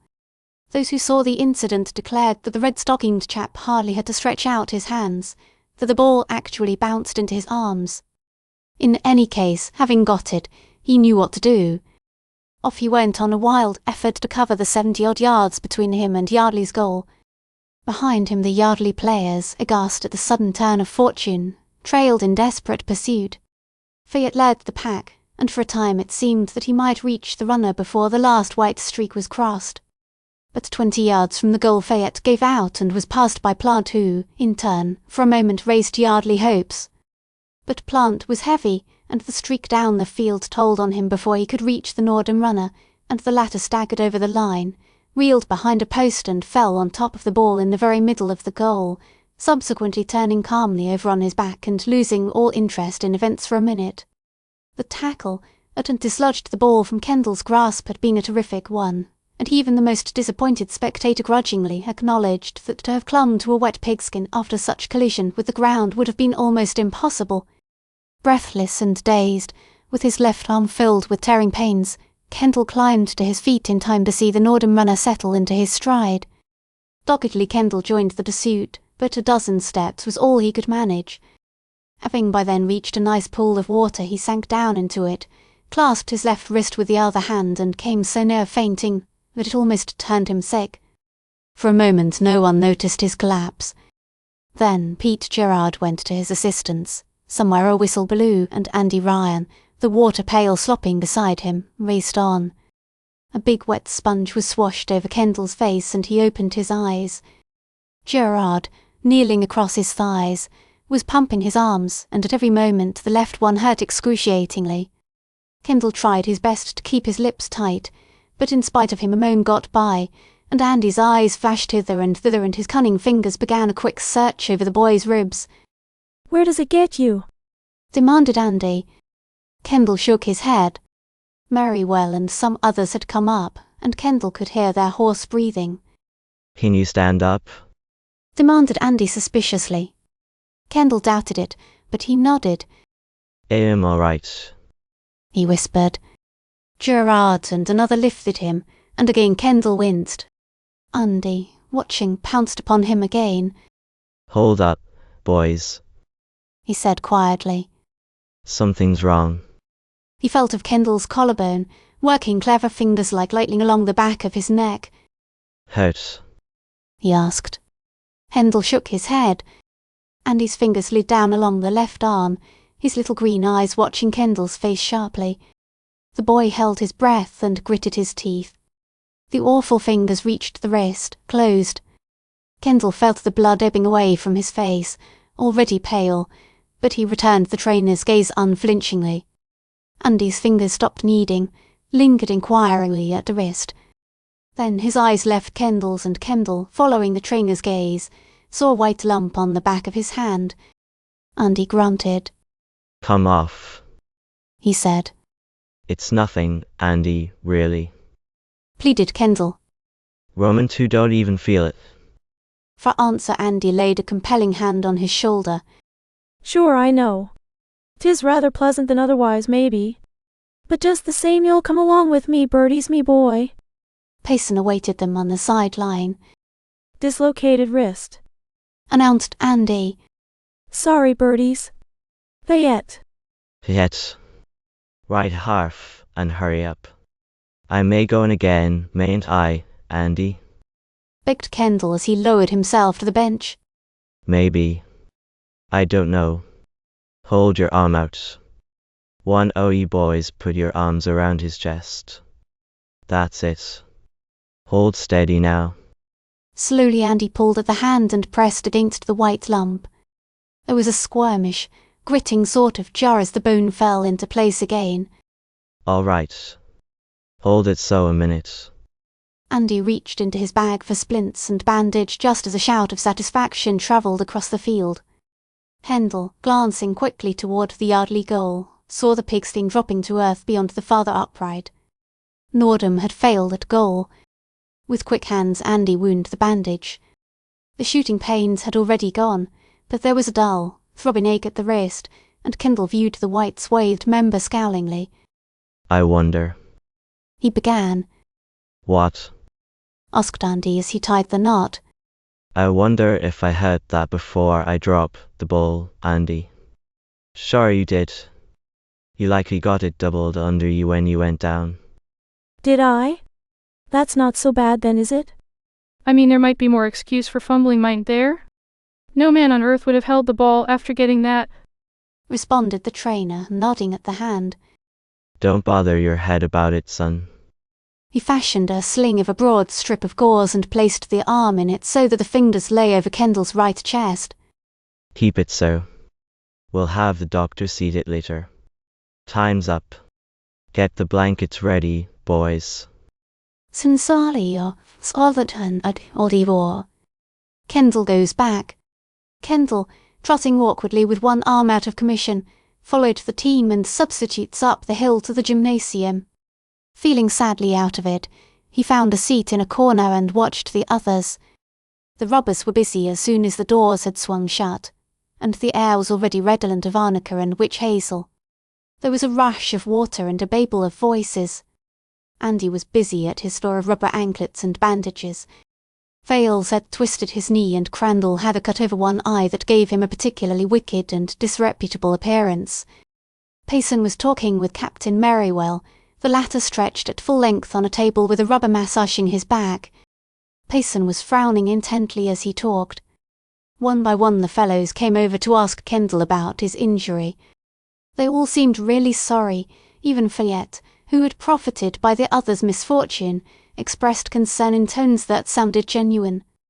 After a while the coach began to talk and the room quieted. What he said was not very different from what coaches have said at such times from the beginning of football. He pointed out mistakes and explained how to avoid them. There was no scolding. At the end he said gravely, "The school wants you to win today. Just keep that in mind." You've been outplayed so far by a team that's no better than you are not quite so good, I think. You're no more handicapped than they are by the wet field and wet ball. There's no reason why you can't make a touchdown in each period, fellows. But you've got to do better than you have done. You've got to play together and put more snap into it. Perhaps you've forgotten what Northern did to you last year. Or perhaps you don't care. If you don't care, go on playing as you've been playing. If you do care, go back there and show them how to play football. On the way back, Payson sought Kendall. "I'm sorry you got hurt, birdies," he said kindly. "Take care of that wrist, though, and we'll have you playing next week. Andy says he will have you in shape by then." He nodded and moved ahead. "Next week," muttered Kendall. "That means I don't get back today. I could, though, if it wasn't for this silly sling around my neck." He removed his hand and lowered it. It began to hurt as the blood flowed down into it, and Kendall scowled. "Gee, but it's mean luck." "First I went and fumbled the ball, and they scored a touchdown, and then I had to bust my wrist and can't play anymore." He worked his fingers experimentally. They hurt some, but he decided that he could manage to hold the ball with them in spite of the splints if they'd only give him a chance. He looked about for Andy Ryan as they trotted onto the field to the long cheers of the stand. The trainer was busy, and Kendall waited until he was for an instant alone. Then, "Andy, you said I could go back." he charged. "Go back? Do you mean play football?" Kendall nodded. "I said that, did I?" Andy grinned. "Was I snoring at the time?" You know you weren't. Answered Kendall indignantly. And you did say maybe I could. "Maybe. Sure I said maybe, Berties." But what would you be doing out there with one arm in a sling? I don't need to keep it in a sling, Andy. You don't, eh? Listen, son. You keep your hand where I put it and take care of it. Then maybe you can play next week. If you don't... "Maybe," gasped Kendall in dismay. "Is there any doubt of it?" There is," replied Andy dryly. "All ready, men." Kendall, staring blankly before him, turned to find a seat on the bench and heard his name called. Gerald was leaning across the barrier with an anxious countenance. "What did you do?" He called. "Break anything?" "Dislocated," answered Kendall, tapping the bandaged wrist. He moved nearer to Gerald. "They say I can't play any more today, and. "Of course you can't," agreed Gerald frowningly. "You've got to take care of it." "Isn't it mean luck, Kendall?" One might have thought that it was Gerald who had injured himself instead of Kendall. The latter nodded gloomingly, waved his well hand and found a seat between Metz and Jackson. Metz was not very cheerful company these days, since he had but lately been deposed from right end in favour of Adler, and was not yet viewing the matter philosophically. Jackson, who was a substitute guard, a big, raw-boned chap with lantern jaws and eyebrows that met companionably above his nose, glanced at Kendall's injury and asked laconically, "Broke, Berties?" No, just a dislocation. Too bad tain't broke. "They say breaks heal quick in dislocations. My, but you're a cheerful comforter," muttered Kendall, as he turned to watch the kick-off. Merriwell had elected to give that honour to Nordham. There was no advantage attached to the possession of either end of the field today, for there was no wind. The rain still descended, but it was more like a heavy mist now. Nordham booted the ball far down the field, and Sims got it near his own 10-yard line and by a wonderful effort that brought the onlookers to their feet carried it past midfield. By that time the Yardley back had dodged and fought his way past the entire Norden team save its quarter and seemed well on his way for a touchdown. Having outstripped his interference, Sims ran directly at the Reds' quarterback at full speed. But that youth was not to be fooled. He approached Sims slowly and cautiously. Just as the runner swerved to his left, the red-legged player made a diving plunge at Sims and brought him down, the two sliding through mud and water for yards after the tackle. Yardley hammered the centre for small gain and then slid off the tackles and made her distance. A fumble was recovered and an end run lost ground. Sims tried a quarterback kick, and Nordham got the ball near her 30 yards. An exchange of punts gave no advantage to either side, and Nordham tried the Yardley centre and squeezed through for 2 short gains. Crandall got the punt and trailed off 20-odd yards before he was pulled down. Yardley went back to her former tactics of direct attack, plugging the guards and tackles and now and then trying a wide-end run. In this manner, a ball was harried down to Nordham's 23-yard line. Marion got through for 3, Crandall made 5 on a skin tackle play, and the pigskin rested squarely on the 15-yard line.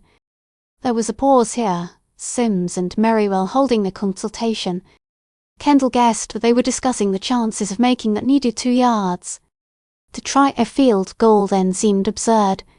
Finally Fales dropped out of the line and went back as though to kick and, although there were 1 or 2 cries of fake, Nordham seemed pretty well convinced that a try at goal was to be the play. She pulled her wings in a little and made ready to break through. This left the Yardley ends free, and Kendall, noting the fact, wondered whether Sims meant to chance a forward pass. The ball went back to Fales and the big guard stepped forward and swung his long leg. The Nordham forwards came crashing through with upstretched arms, leaping and stumbling. Fales, however, had not kicked. With the nearest Nordham players almost upon him, he sidestepped and hurled the ball straight over the centre of the line toward where Cousins awaited it. There was an instant of suspense, of wild scrambling on the part of the defenders, and then the ball, aimed too high, went over Cousins' head, struck an upright of the goal and bounded back. A dozen bodies threw themselves after it.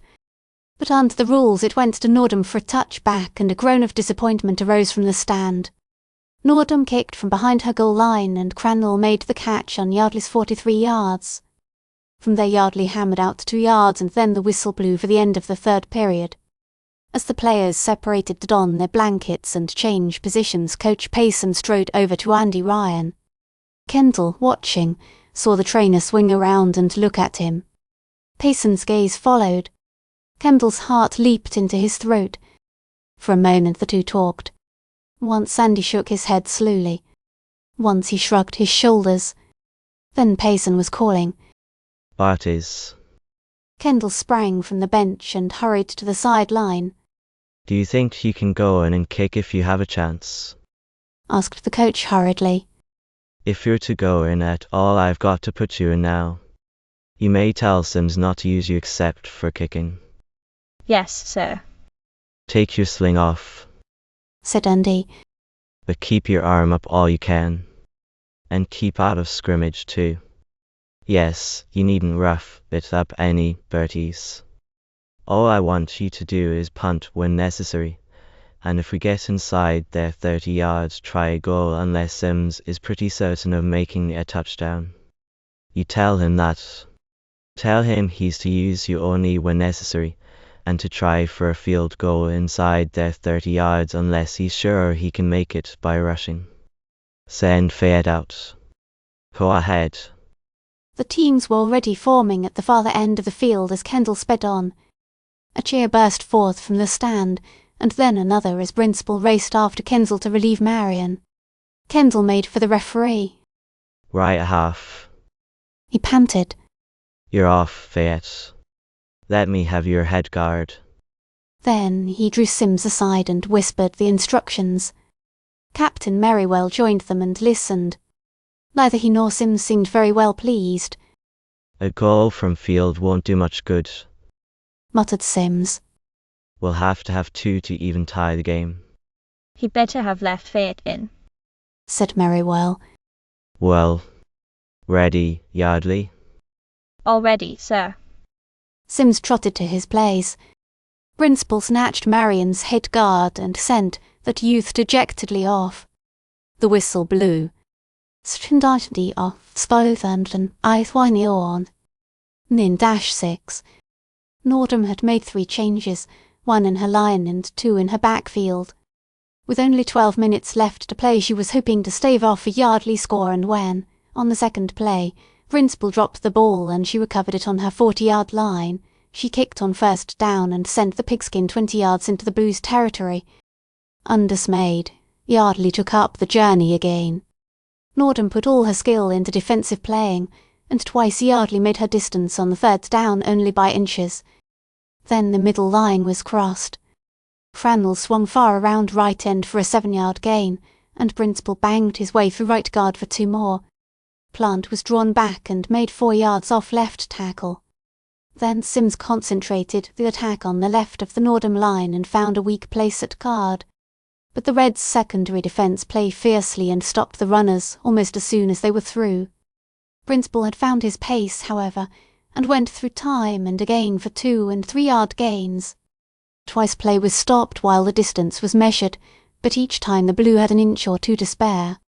Then the 30-yard line was reached, and Kendall, who all this time had never once been given the ball and had done no more than interfere for the runner, observed Sims anxiously.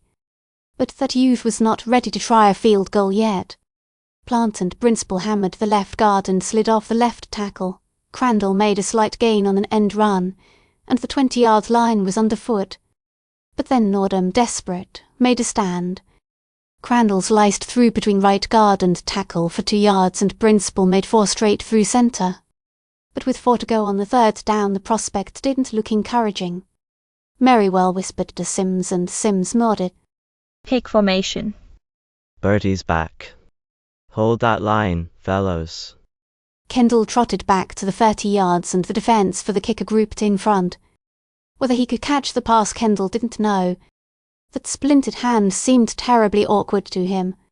But when the ball came back, breast high, his hands closed upon it automatically, and he stepped forward, dropped it, swung and sent it high and straight over the bar. A burst of cheering swept across the field, and Crandall was patting him on the back.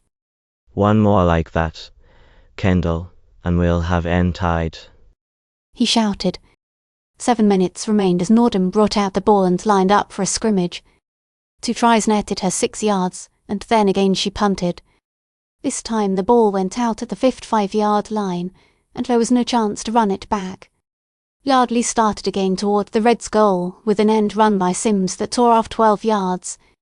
Then Crandall, taking the ball on a delayed pass, swung around the left end of the Reds' line and secured nearly 15 yards before he was brought down from behind.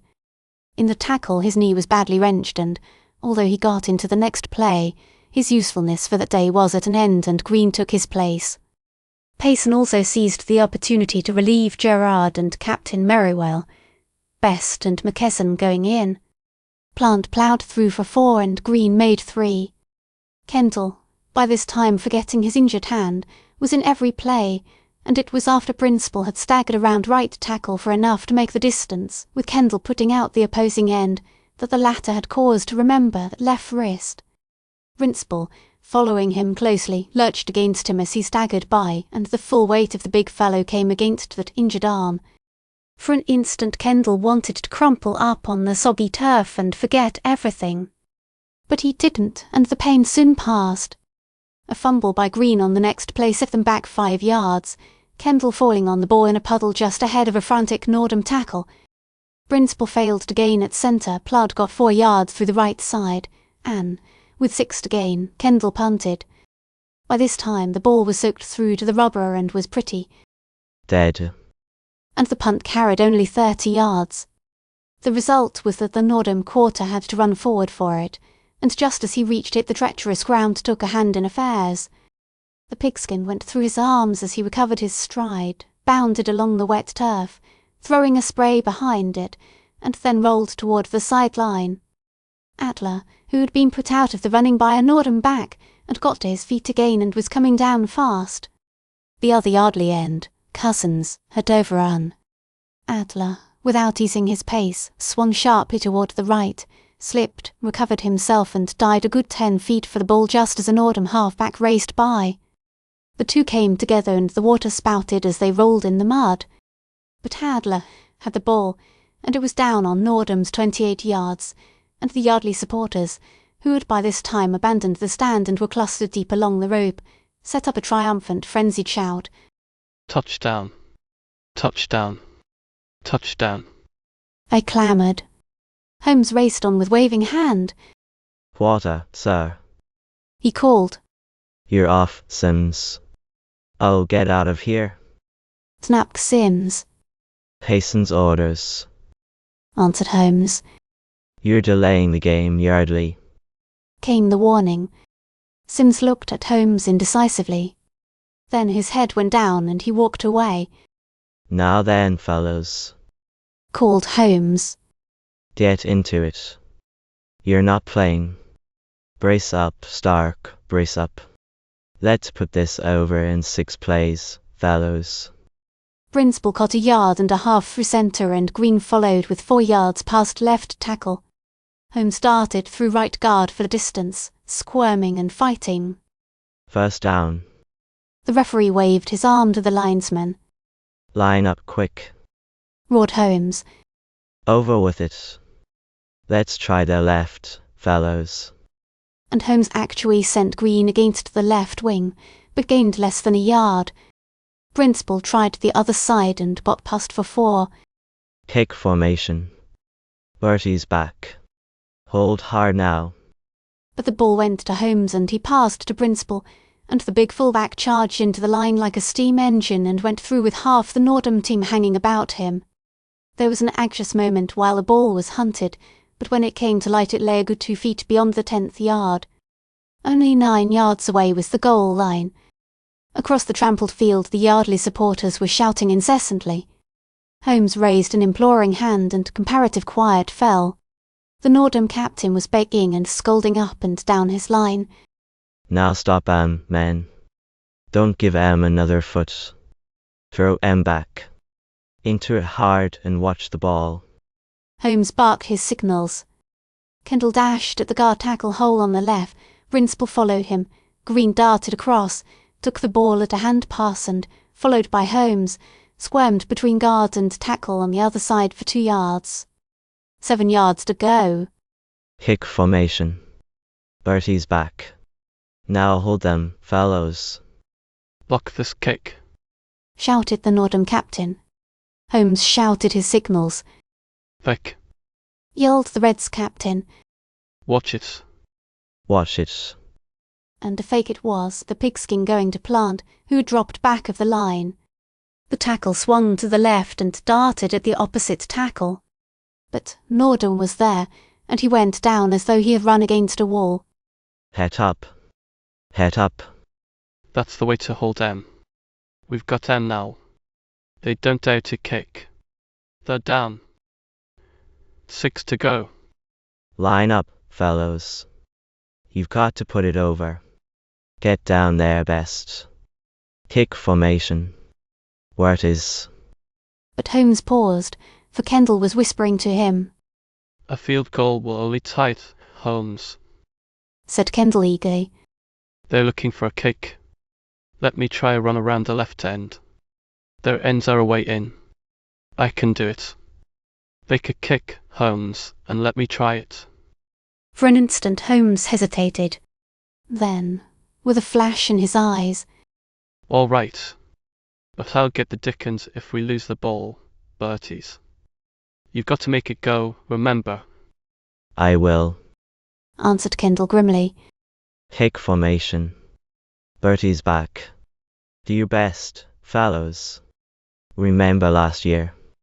Then came the signals, and Kendall saw the sudden look of surprise in Green's face as he shifted a few inches nearer the play.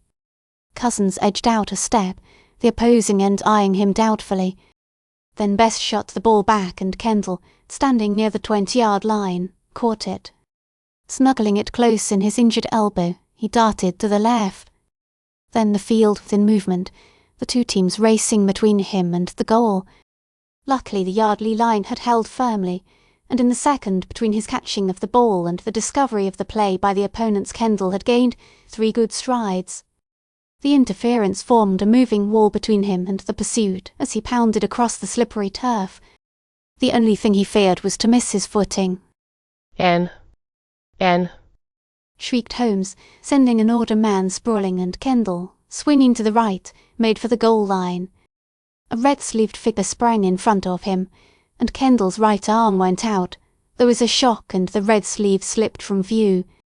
One more white line passed under his feet. The air was filled with shouts. One of his own men stumbled into his path and went down. Kendall sprang over him, slipped, found his stride again, and looked into the wild, wide eyes of the northern quarter. Out went the straight arm again, but the quarter darted aside and sprang. His hands clutched at Kendall's hips as the latter pivoted. The quarter's hands slid from the slippery, rain-soaked canvas and closed like a vise about one leg. Kendall, gasping for breath, struggled on, the dead weight sliding behind him. He had lost all sense of location and had no idea how near to the goal line he was. His only thought was to go on and on, somehow, as long as they would let him. Then a long red arm shot across his chest, a body banged against him, and he fell to one knee, clutching the ball desperately with both hands. He struggled to rise again, felt himself being pulled backward, resisted to the limit of his strength, and finally squirmed forward, burying his face in the cold, wet grass just as the whistle shrilled. Someone pulled him over onto his back and wrested the ball away from him. For a moment, with closed eyes, he fought for breath. Then, conscious of a numbing pain in one arm and of a sound that beat upon his ears like breakers on a beach, he opened his eyes. The first thing he saw was a shock of red hair, then something brown and dripping, and, when the sponge was gone, leaving him gasping and half-blinded, a white painted post so near that he could have stretched out his arm and touched it. Slowly his gaze travelled up the post until it found a bar set at right angles with it. He smiled satisfiedly. It's over, isn't it? He asked weakly. A yard over, answered Andy's voice. And now you'll come off. No, I must kick the goal. Kendall demurred. Here, boys, get him out of this, was Andy's reply, and Kendall found himself being lifted to his feet. All right, he muttered. I can walk. Let me go, you fellas. But when they let him go he staggered and reeled, and Andy had to hold him up. After that he went off to the bench quite docilely between two substitutes, regarding the faces that forever got in his way, faces with blazing eyes and wide-open mouths, through a haze of perplexity. Somehow there was a great deal of noise going on. Presently, Blanket, his arm once more in a sling, was leaning back against the stand, quite satisfied with. From where he sat, quite alone save for Andy, he could see only the backs of the crowd, a crowd gone suddenly silent. He knew then that someone, probably Fales, was preparing to try a goal, and would have got up and gone to see had not Andy pushed him gently back into his seat. Be easy, can you? He grumbled.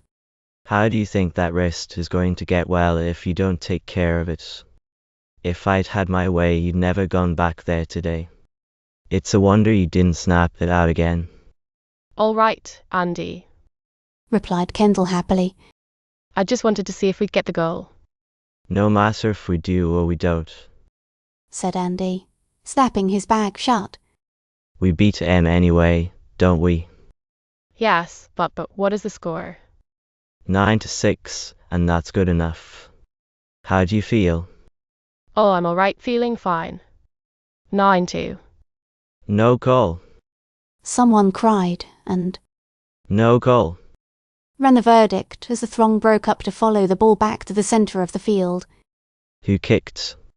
asked Kendall as Jensen, substitute tackle, came by trailing his blanket in the mud. Fails. Missed it by only a foot, I guess. That was a great run, Berties. Can you walk all right? asked Andy. Kendall got to his feet and tried it, finding that the dizziness was gone. Then go on up before the crowd starts, directed the trainer. Get your duds off and take a hot tub. I'll look after you when I come up. Couldn't I see the rest of the game? Begged Kendall. You could not, answered Andy shortly. Do as I tell you to do for once.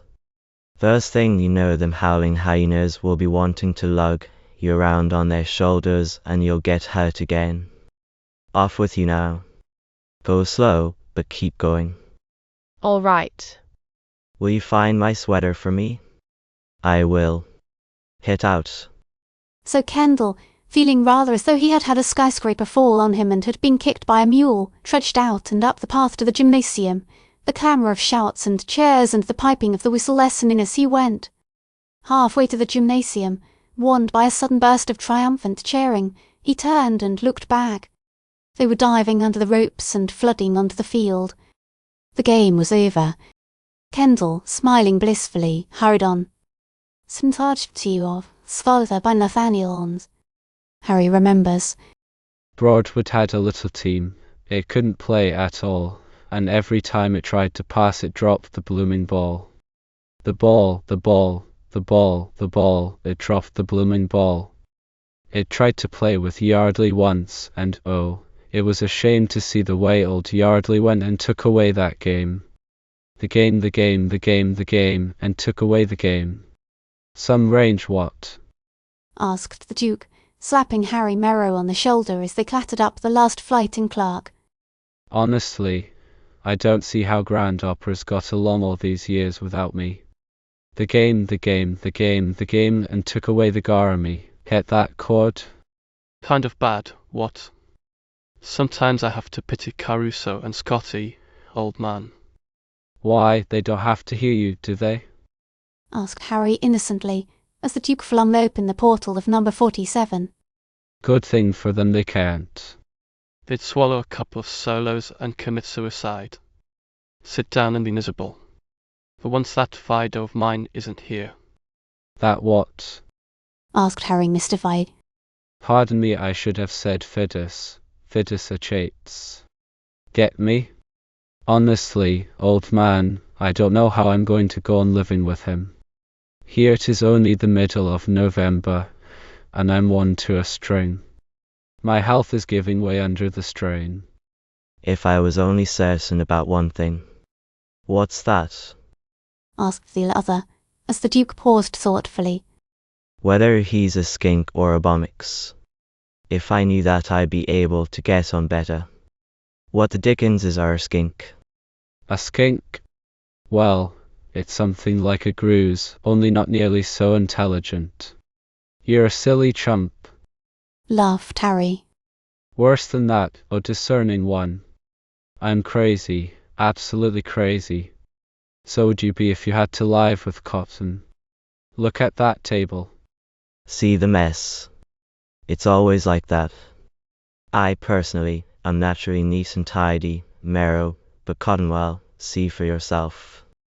He annoys me. Things do look a bit messy. Acknowledged Harry. Messy. My word. Messy, say you? That's no name for it. It takes half my time keeping this place picked up. Well, let's forget my troubles and talk about yours. I haven't any, I guess. Except that Kilts is down on me just at present and I'm having a bad time with math. Well, you heard about me, didn't you? Had a terrible falling out with old Tig. He got quite insulting Saturday. You see, I neglected to hand in a theme, and he said I'd have to do it by Saturday noon. And I really meant to because, of course, he was quite within his rights, you know. So Friday evening I went over to the library and worked and delved in the musty archives getting notes for one of the nicest little themes you ever saw. Oh, I must have worked for 10 or 15 minutes. Armed with my notes I returned here fully intending to sport my oak, as we say in dear old England, and do that theme. But here was Cotton scratching away with his old pen and shuffling his silly feet and making noises in his throat. It was quite impossible to write a theme under such circumstances. So well, I didn't, says I to myself, I will arise betimes in the morning and do it. Which I did, that is, fairly betimes. But where were my notes? I ask you, Merrow, as man to man, where were my notes? Phone. The Count. utterly vanished. So, as there was no time to get more notes, I started in to write a theme on the simple little subject of Walter Scott. It was all a horrid effort, and as it turned out, I got Sir Walter mixed up in my mind with Thackeray.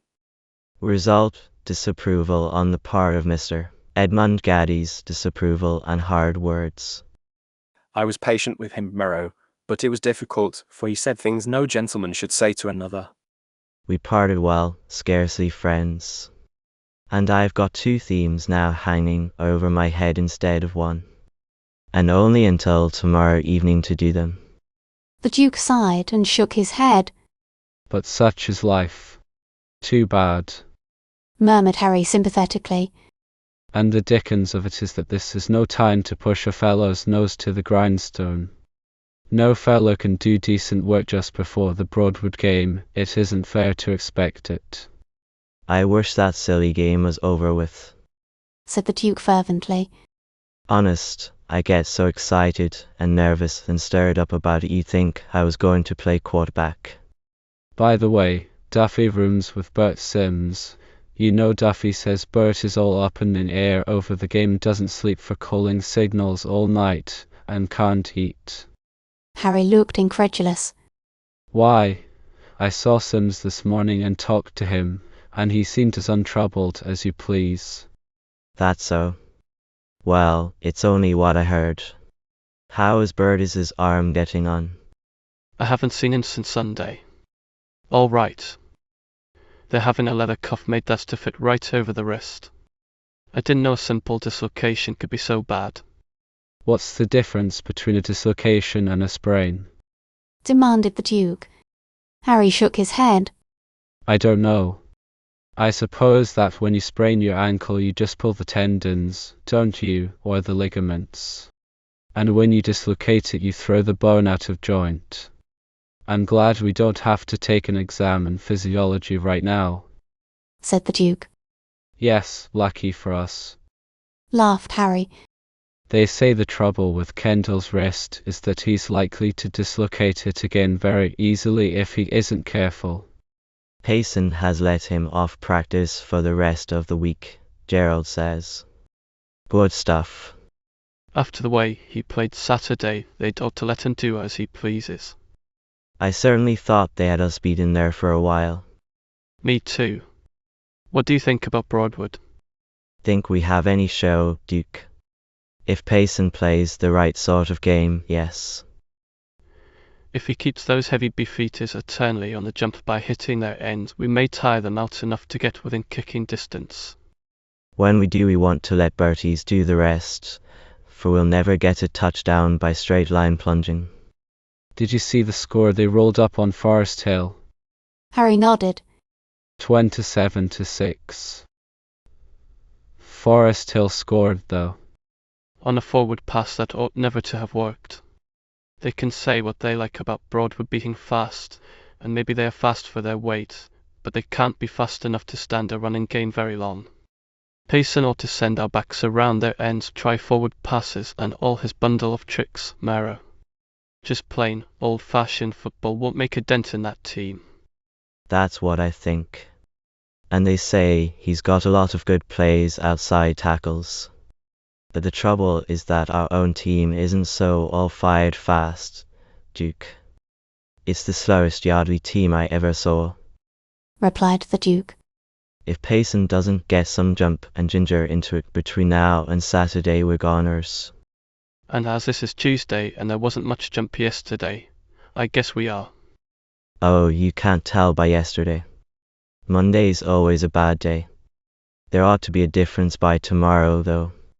He's got nothing to do except put pep into them and teach the new signals, as I understand it. I suppose they're learning signals today, and that's why practice is secret, eh? I suppose so. Tomorrow's is to be secret, too, I hear. The only time we'll see them in action again before the game will be Thursday. Oh, well, we'll hope for the best. And fear the worst. By the way, I'll understand there's talk of making Bertie's captain next year. What? Exclaimed Harry. Who says so? Well, it seems to interest you. Why, I don't know just where I heard it. Someone said something about it yesterday, said the players had been talking about it since Saturday's game. I suppose Bertie's made rather a hit with them Saturday. He made a hit with all of us, I guess. It was mighty plucky to make that touchdown with his wrist all binded up. I wish they would give him the captaincy. Well, I don't know. Yes, I'd like him to have it if he wants it, because I think he's a mighty nice, straight sort. But whether he's got the stuff in him that leaders are made of, I know. I've wondered about that myself. And here's what I've concluded, Duke. I've concluded that Kendall Berties is the sort of chap who doesn't show goods until they're called for. I mean that while he seems very quiet and easygoing and not especially brilliant, just put responsibility on him and he sort of blazes up. See what I mean? I get you, old Solomon. I guess you're right too. Look at Saturday. He was the man of the hour then, wasn't he? And, anyhow, he's as promising as any of the other fellows who are eligible. Goodness knows, Pete Gerrard or Fales wouldn't make a captain. Howard Crandall might do. It's too bad Holmes isn't going to be with us another year. Yes, he'd make a good one. Hello, I didn't know you were interested in postage stamps, Duke. Harry had taken a yellow-covered pamphlet from the table and was reading the inscription on it. Parkinson's Bulletin for November, rare stamps for collectors. Stamps used to be a hobby of mine. I've got a couple of thousand of them at home. That isn't mine, that's Cotton's. He gets more truck like that than you can shake a stick at. He collects the foolish things, he says. Got me cornered one night and babbled about cancellations and watermarks and perforations until I had the earache. He says, say, what's the matter with you? Feel ill, do you? Wait, replied Harry sharply. He was staring intently, scowlingly at the window. Suddenly his face cleared and he gave a laugh of triumph. I've got him, he cried. I've got him. Hooray. Who have you got? Cotton. You may keep him, declared the Duke with enthusiasm. And I don't care what you do with him. Look here, exclaimed Harry eagerly. Do you remember some time ago my saying I was certain sure I'd seen Cotton before somewhere? The Duke shook his head doubtfully. I don't remember.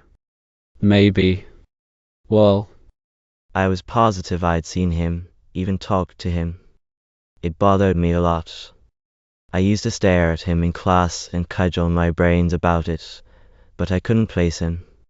But I was right all the time, and this gave me the clue. He tapped the stamp catalogue on his knee. And when you said he was a stamp collector, it all came back to me like a flash. Well, go on, where did you meet him? Do you remember 2 years ago when some of the fellows went to Broadwood one night and put a sign on the campus? Sure. Well, I don't know whether you ever knew who the fellows were, but I did. And one day I got a letter from a fellow named Charles Cotton at Broadwood. The Duke whistled. Asking me to exchange stamps with him in duplicates, you know. We arranged a meeting in Greenburg, at Wallace's, and we got together there in Chindawhile. I think we made 1 or 2 swaps, but I don't remember for certain. Anyway, it turned out that what Cotton really wanted was to find out the names of the fellows who had played the trick on Broadwood. You remember how mad they were over there? Well, Cotton had a stamp. It was a blue cape of Good Hope that I wanted terribly. I offered him a lot of revenues, for Aid was rather keen on revenues, but he wouldn't let go, wanted $4 or $5 cash, I think. Finally, though, he as much as said that if I'd tell him the names of the fellows who had been at Broadwood that night, he'd make me a present of the stamp. But I got suspicious and finally went away. You know they did learn who one of the fellows was. Harry paused, darting a doubtful glance at the Duke. The latter nodded. I remember. You had a grouch with Thompson and squealed on him. If I'd been Thompson, I'd have broken your neck. I deserved it, replied Harry.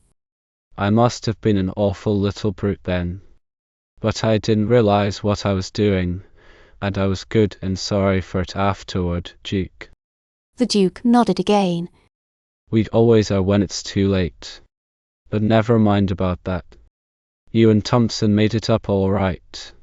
So that was Cotton, was it? By Jove, I can well believe it. It's just the sort of thing I could imagine him doing. If I wanted a piece of dirty work done, Merrow, I'd ask Cotton to do it. That's the way he's impressed me all along. And to think that I've got to have him on my hands the rest of the year. But why do you suppose he doesn't own up to having been at Broadwood 2 years ago? Probably ashamed of it. Maybe he left under a cloud. It's a fair wager he did too. I'm blessed if I'm going to have him in here with me, Merrow. He will have to change his room. If he won't, I'll make it so hot for him he won't want to stay here. You don't mind if I make use of what you've told me? And no, I suppose not. I don't want to make trouble for the fellow, of course. As long as he behaves himself here. You don't have to put up with him all day, growled the Duke. I can be as charitable as the next chap, but charity begins at home, and I don't see why I'm required to room with a fellow like Cotton. I hate a sneak, anyway. Maybe I oughtn't have said anything, doubted Harry. But when it came to me who he was, I couldn't help blurting it out. Funny I didn't remember him before. His face was so familiar all the time that it worried me to death. I seem to be always on the point of remembering, but never did. I'm going to find out why he left Broadwood, said the Duke resolutely. I know a chap over there, Billy Deemer. I'll write and tell him to let me know. Well, I wouldn't tell it around, said Harry. After all, Cotton never did anything to me. He's never done anything to me, either, replied the Duke grimly. And I'm going to see that he never has a chance to. All I want is to get him out of here. After that he can do as he pleases. I'll write to Billy this evening. Let's get out of doors, Merrow. By Jove, do you know it's almost 4? Let's walk over to the gym and see the team come in. Syntaxi of Scholarless by Nathaniel 1 on Kendall makes a speech. Yardley was in the final throes of excitement, an excitement that approached the border of hysteria as Saturday drew nearer and nearer. Rumours of all kinds filled the air. Furness, Broadwood's clever left end, who, it was generally agreed, would cause more trouble to Yardley's end-running game than any other member of the rival team, was down with mumps and wouldn't be able to play. Furness was not down with mumps, at least, not that Furness. It was a younger brother in the junior class who was ill. Broadwood had gone all to pieces after the Forest Hill game, had played too hard and was in the middle of an awful slump. Broadwood had showed up better at practice on Wednesday than any day all season. Sims was a nervous wreck and wouldn't begin the game Saturday. Sims never felt better in his life, and was as cool as a cucumber. Bertie's was out of the game, inflammation having set in his broken wrist. Bertie's injury was doing finely, and he would at least start the game for Yardley. Stark was having trouble with the office and might not be allowed to play against Broadwood. His case was to come up at faculty meeting Friday night.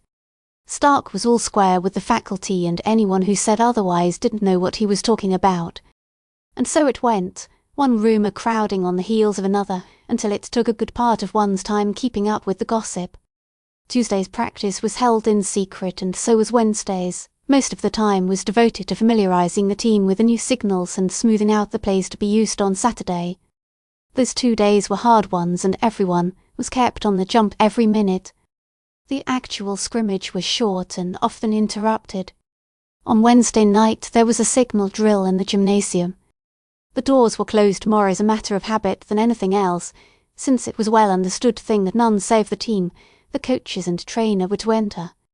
Consequently when, Toward the end of the blackboard instruction, Manager Davis suddenly sprinted across the floor and up the stairs to the running track and spent 10 minutes poking around in corners for spies he was well laughed at. But I did see him, protested Perky excitedly. I saw his head right up there at the curve of the balcony. Had some sort of a cap on and he was peeking over the railing.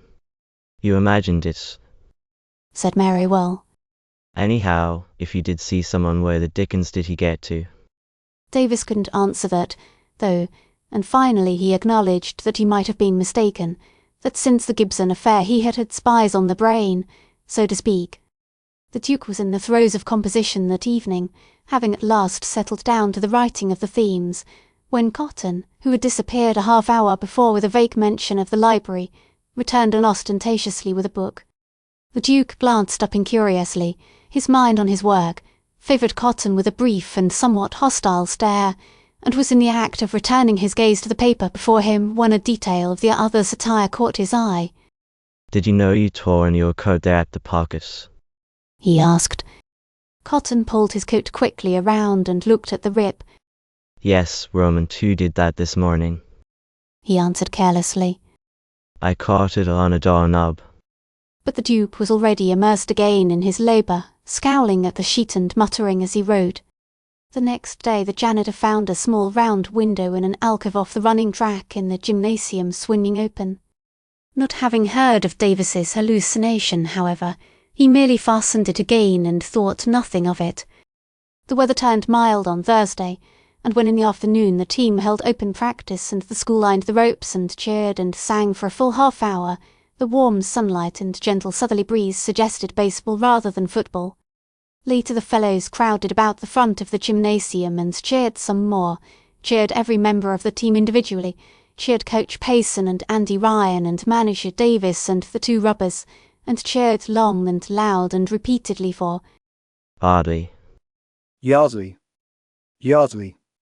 In the evening there was a grand mass meeting, the supreme gathering of the season, with the whole team seated about the platform and the musical clubs grouped behind them, with Mr. Payson and Mr. Collins and Mr. Bendix for guests of honour and Andy Ryan peeping out from a corner, and with the president of the first class, Mr. Gerald Pennymore, acting as master of ceremonies.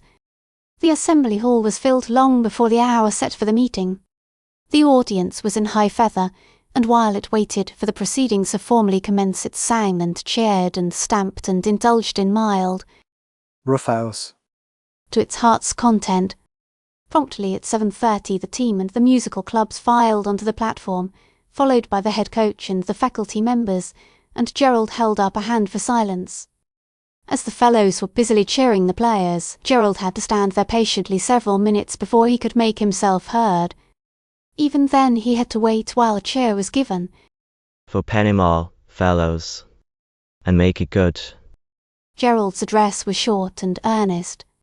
He asked for the loyal support of the team, whether in victory or defeat, and introduced Mr. Collins. The assistant principal, trim and smiling, said about what he usually said on such occasions, was duly applauded, and yielded to Captain Merrywell. Merrywell was very earnest, but, not being a fluent speaker, made poor going and relied more on repetition than variety.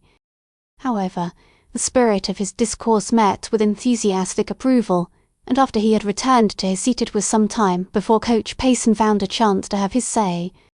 The coach started out in a rather jocular mood, and told 2 or 3 stories that set the audience shouting with laughter. In the end, however, with a sudden change to gravity, I'd like to be able this evening to assure you all that we are going to win on Saturday, fellows, but I can't. Frankly, to my mind this year's contest is more in doubt than any contest for 2 years. I don't know whether we'll win or lose, fellows. Broadwood has a far better team than she had last year. She's farther advanced, is playing together well and is powerful. In weight she has the better of us. So far her record beats ours. On the other hand, we have a team that has not yet played as well as it is able to play. A shout of approval broke forth. And a team that has strong possibilities. It isn't a great team today judged by Yardley standards, but it may be a great team on Saturday. It's a well-rounded team, a team of hard-working, willing players, every one of whom is ready to do his utmost and a little more for the school the day after tomorrow. And now it's up to the school to help the team, fellows. I want you all to believe in it, to stand back of it, to encourage it by thought and action every minute between now and the last whistle on Saturday. Cheers. We're going to play the game on foreign soil, so to speak, but whatever handicap that proves to us can be offset by your support. During the game, let the team know that you're there and right with them all the time. Don't cheer just to make a noise, and don't cheer just to rattle the other fellow, but cheer because you want your team to win and want to tell them so. And don't stop cheering if the luck goes against them. If they find themselves losing, they'll play all the harder. Do the same, fellows. If the team gets in a hole, cheer all the harder until it's out. The applause was so loud and prolonged that the coach had to wait a minute before he could go on. I guess that's about all I have to say. I want to thank you all on my behalf, just as Captain Merriwell has thanked you on behalf of the team, for the way you've stood behind me all the season, just as you've stood behind me so many seasons previous. It's a great thing for a coach to feel that the school has confidence in him. There are always moments of discouragement, and at such moments the loyalty of the school is what helps most. Saturday will show whether our team is a great team or merely a good team, fellows. But whether we win or lose, it will still be the team just the same. In the midst of the cheering that followed, the banjo and mandolin club started. Fighting for Old Yardley. And the glee club took it up, and presently the whole hall was singing.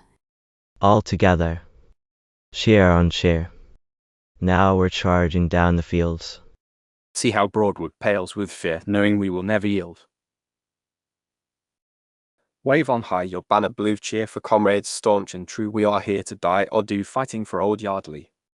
The second verse followed, and by this time the instruments were quite drowned out by the voices, and roared the words of the song. At the end Gerald arose and, with upheld hand, smilingly begged silence. When, finally, the appeal was heeded, he called on Mr. Bendix, and the physical instructor made a rather dry little speech, fortunately as brief as dry. Then someone called, Sims. We want Sims. And the meeting took up the cry with laughter and approval. Sims, very red of face, shook his head in grinning embarrassment, but the demand increased, and Gerald went across and held out his hand to the quarter. Sims, however, thrust his own hands in his pockets and shook his head vehemently. The meeting laughed, but persisted. Gerald was seen to bend down and speak to Sims, and at last the quarter rather indignantly jumped up and strode to the front of the platform. The shouts died suddenly, and a couple of hundred of smiling faces confronted him. I can make a speech, and you fellows know it, said Sims accusingly. But Pennymore says I've got to say something to shut you up. So I'll just say that if you make half as much noise Saturday when you cheer as you have tonight ragging me, we can't help winning. Sims nodded and strode back to his chair, while the audience laughed and cheered and stamped. Then someone demanded, Andy. We want Andy Ryan. And eventually Andy had to stand up at the back of the platform and make a bow. But the cries of, Speech, Andy. Speech. Fell on deaf ears. The glee club leader consulted with the leader of the banjo and mandolin club while the turmoil continued, and the musicians began to pick at their instruments. But evidently the meeting was not yet ready for songs. We want more speeches, declared a voice in front. Aye. More speeches, agreed the hall at large. Feet began to stamp in time to the refrain. Speeches, speeches, we want speeches. Speeches, speeches, we want speeches. Suddenly a voice at the left of the room, and it sounded a lot like Harry Merrow's, cried, Barties, Barties, we want Berties. A howl of approval thundered forth. The clamour took on new strength. Barties, Barties. We want Berties, declared the assembly. Feet stamped wildly, and fellows at the back of the hall stood up in order to shout louder. Gerald turned and searched with his gaze for Kendall, who, sitting in the second row, had slunk down behind the broad back of Pete Gerard. Bertie's. Bertie's. We want Bertie's. Clannered the throng. Finally Jensen and Marion, who was seated on either side of Kendall, strove to drag him to his feet. The audience applauded them. Gerard arose and dragged his chair away, revealing Kendall, red of face, striving mightily to escape publicity. Gerald spoke to him, and Kendall got up and bowed awkwardly and sank into his seat again. But the school was not satisfied. Speech, Bertie's. We want a speech. Kick us a speech, Bertie's.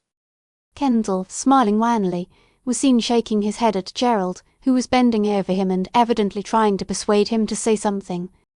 The turmoil continued, gathering in volume rather than diminishing. Gerald had Kendall by his well-arm now, and was pulling him out of the chair. Reluctantly Kendall allowed himself to be conducted to the front of the platform. Gerald, smiling, waved his hand and stepped back. The hall quieted quickly, and a most appalling silence succeeded the tumult. Kendall, no longer blushing, but white-cheeked from fright, began to speak. None, however, save those in the front rows could hear him, although the hall was so still that one might have heard a pin drop. Finally, Louder, please. called a distant voice. You're misjudging the distance. There was a laugh at that, and even Kendall smiled rather tremulously, and when he went on his voice had gained strength. I've been saying that I never made a speech before, he said. and so you'll please excuse me now. Roman 2 hope we will win the game, and I'm sure we fellows on the team will do the best we know how. Thank you. He bowed and turned. At that moment a small prep at the back of the hall piped up. How's your arm, Bertie's? Kendall turned back, looked in the direction of the voice and replied quite naturally. Getting along nicely, thank you. A howl of delight and laughter arose as Kendall, blushing again now, fairly scuttled to his seat and disappeared from sight, while a deep voice down front was heard to proclaim, Anyway, he doesn't kick with his arm. at which the laughter increased. The demand for more speeches began again, but Gerald sprang to the edge of the platform and asked for a cheer for Yardley. It came with a will. Then the players were cheered one after another, beginning with Captain Merriwell and ending with the last substitute, and Coach Payson was cheered, and Andy Ryan, and, finally, The team fellows. A long cheer and get into it. afterward the music began, and they went through the half-dozen songs selected for the game, finally ending up with The years roll on. every fellow on his feet, many of them a little choky as they sang. More cheers then, somewhat indiscriminate, a scraping of settees and feet, and the meeting was over. Gerald and Kendall met in the corridor and walked back to Clark together. In front of Oxford some 50 or 60 fellows were still singing and cheering, declaring at intervals that We want a parade. We want a parade. when Gerald and Kendall reached the steps of Clark, Mr. Collins was doing his best to persuade the throng that it wanted nothing of the sort, that what it really wanted to do was to go to its rooms and behave itself. From the fact that the singing gradually died away it may be inferred that Mr. Collins was right. Why did you make me get up there and try to talk? Demanded Kendall aggrievedly as the two climbed the stairs. Good practice. Replied Gerald imperturbably. It's a handy thing to know how to make a speech. I guess I'll never have to make many. Returned Kendall. Gerald smiled knowingly. You never can tell. He said. Synpwchti of Solata by Nathaniel Hawthorne. 2 sheets of buff paper. The warm weather continued on Friday. Between recitations the prospect and entrances of the hall swarmed with boys, all intent on the discussion of just one subject, the morrow's game. There was a wide difference of opinion as to the outcome of it. Fellows who 2 weeks ago had predicted a Yardley victory were now shaking their heads gloomily and talking defeat, while others, erstwhile pessimists, were now jubilantly prophesying a glorious triumph for the blue. Perhaps there was somewhere a fellow who managed to put the game out of his thoughts and attend to his duty in the form of study, but if so he wasn't in evidence. Yardley frankly consigned lessons to the limbo of things left undone, and the faculty wisely shut its eyes. In the afternoon the cross-country team trotted over the course for the last time before the race, and the football team held what was expected to be and what would ordinarily have been its final signal drill. But to the surprise of the fellows who gathered in the gymnasium that afternoon, the coach announced that it had been decided to make a change in the signal code. Payson said he regretted the necessity, but made no explanation of the reason. "I'll make it as easy as possible, fellows," he said. "There isn't time to learn thoroughly a new set of signals, and so we will change the code by making the second number the fake instead of the first. That is, the second digit of the first number will indicate the man, the second number will be a fake, and the second digit of the third number will indicate the whole. Thus 28, 76, 93 means that fullback carries the ball for a plunge through guard tackle hole on the left, the 76 being the fake number. In the same way, on a kick the signal will be kick formation, so-and-so back, 59, 107, 22, the first number, 59, holding the kick digit, 9, and the other numbers being fillers. Just remember that the first number indicates the player instead of the second, that the second is the fake, and that the third indicates the whole. Now as to special plays. The key number has been any number over 500 for those given as the second number in the signal. We'll change that, I think, and make the key number any number over 200 and have it the first number in the series. Thus the signal for the delayed forward pass to the left will be 217, 21, 175, the last two numbers being merely fillers. You'll have to study this, fellows, between now and tomorrow afternoon, for there mustn't be any mix-up on signals. There'll be another drill here this evening at 8 o'clock. And between now and then I want every one of you to plot out on a sheet of paper one or more plays. Indicate each position with circles or squares, label each one with letters, as R, for right end, and so on. Trace the progress of the ball, show how the interference moves, and underneath give the correct signals for the play. Also be sure and sign your name in the upper right-hand corner of the sheet. Don't neglect this matter, if you please. I want to know that each one of you is familiar with the signals. Bring the papers here this evening and hand them to Mr. Davis. All right now, let's see those plays. There was much speculation and not a little dissatisfaction among the fellows after the drill was over.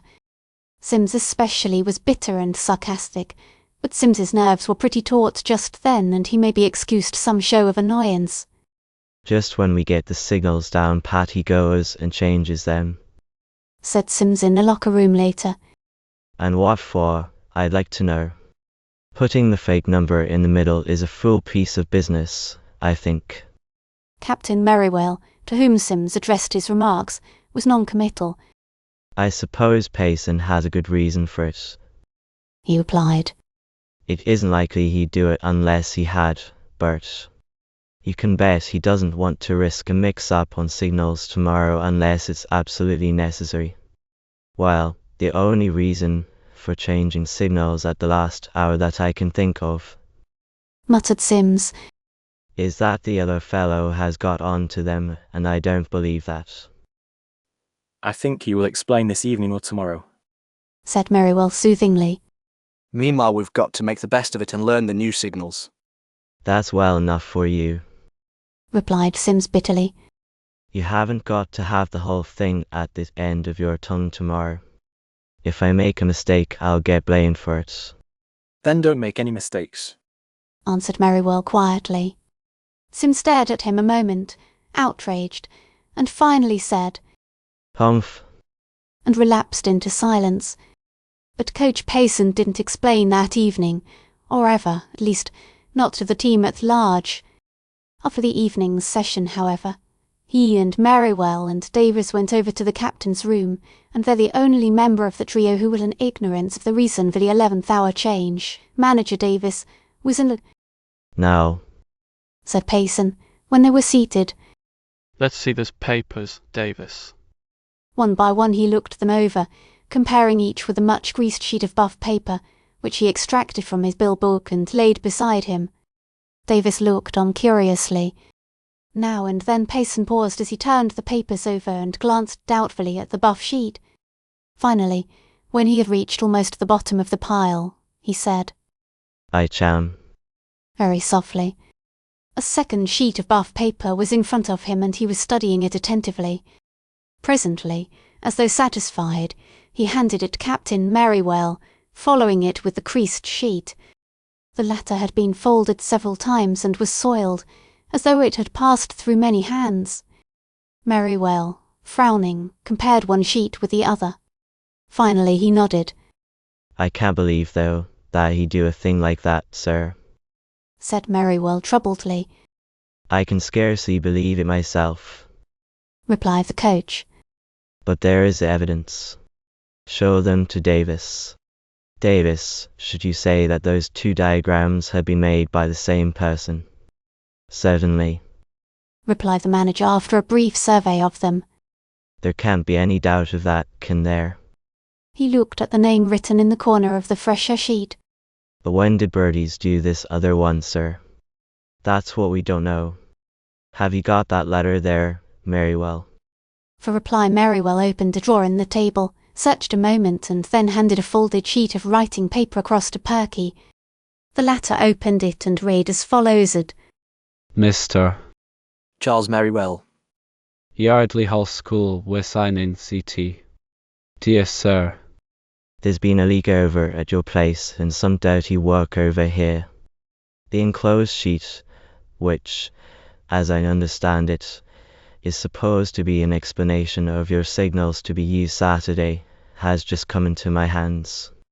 I'm sending it to you thinking that perhaps you will be able to find the sneak who sent it. We had nothing to do with it here. The fellow who obtained it did so without authorization on his own hook. I'm sorry about it, but I guess the only thing for you to do is to change your signals for the game. Let me know whether this reaches you.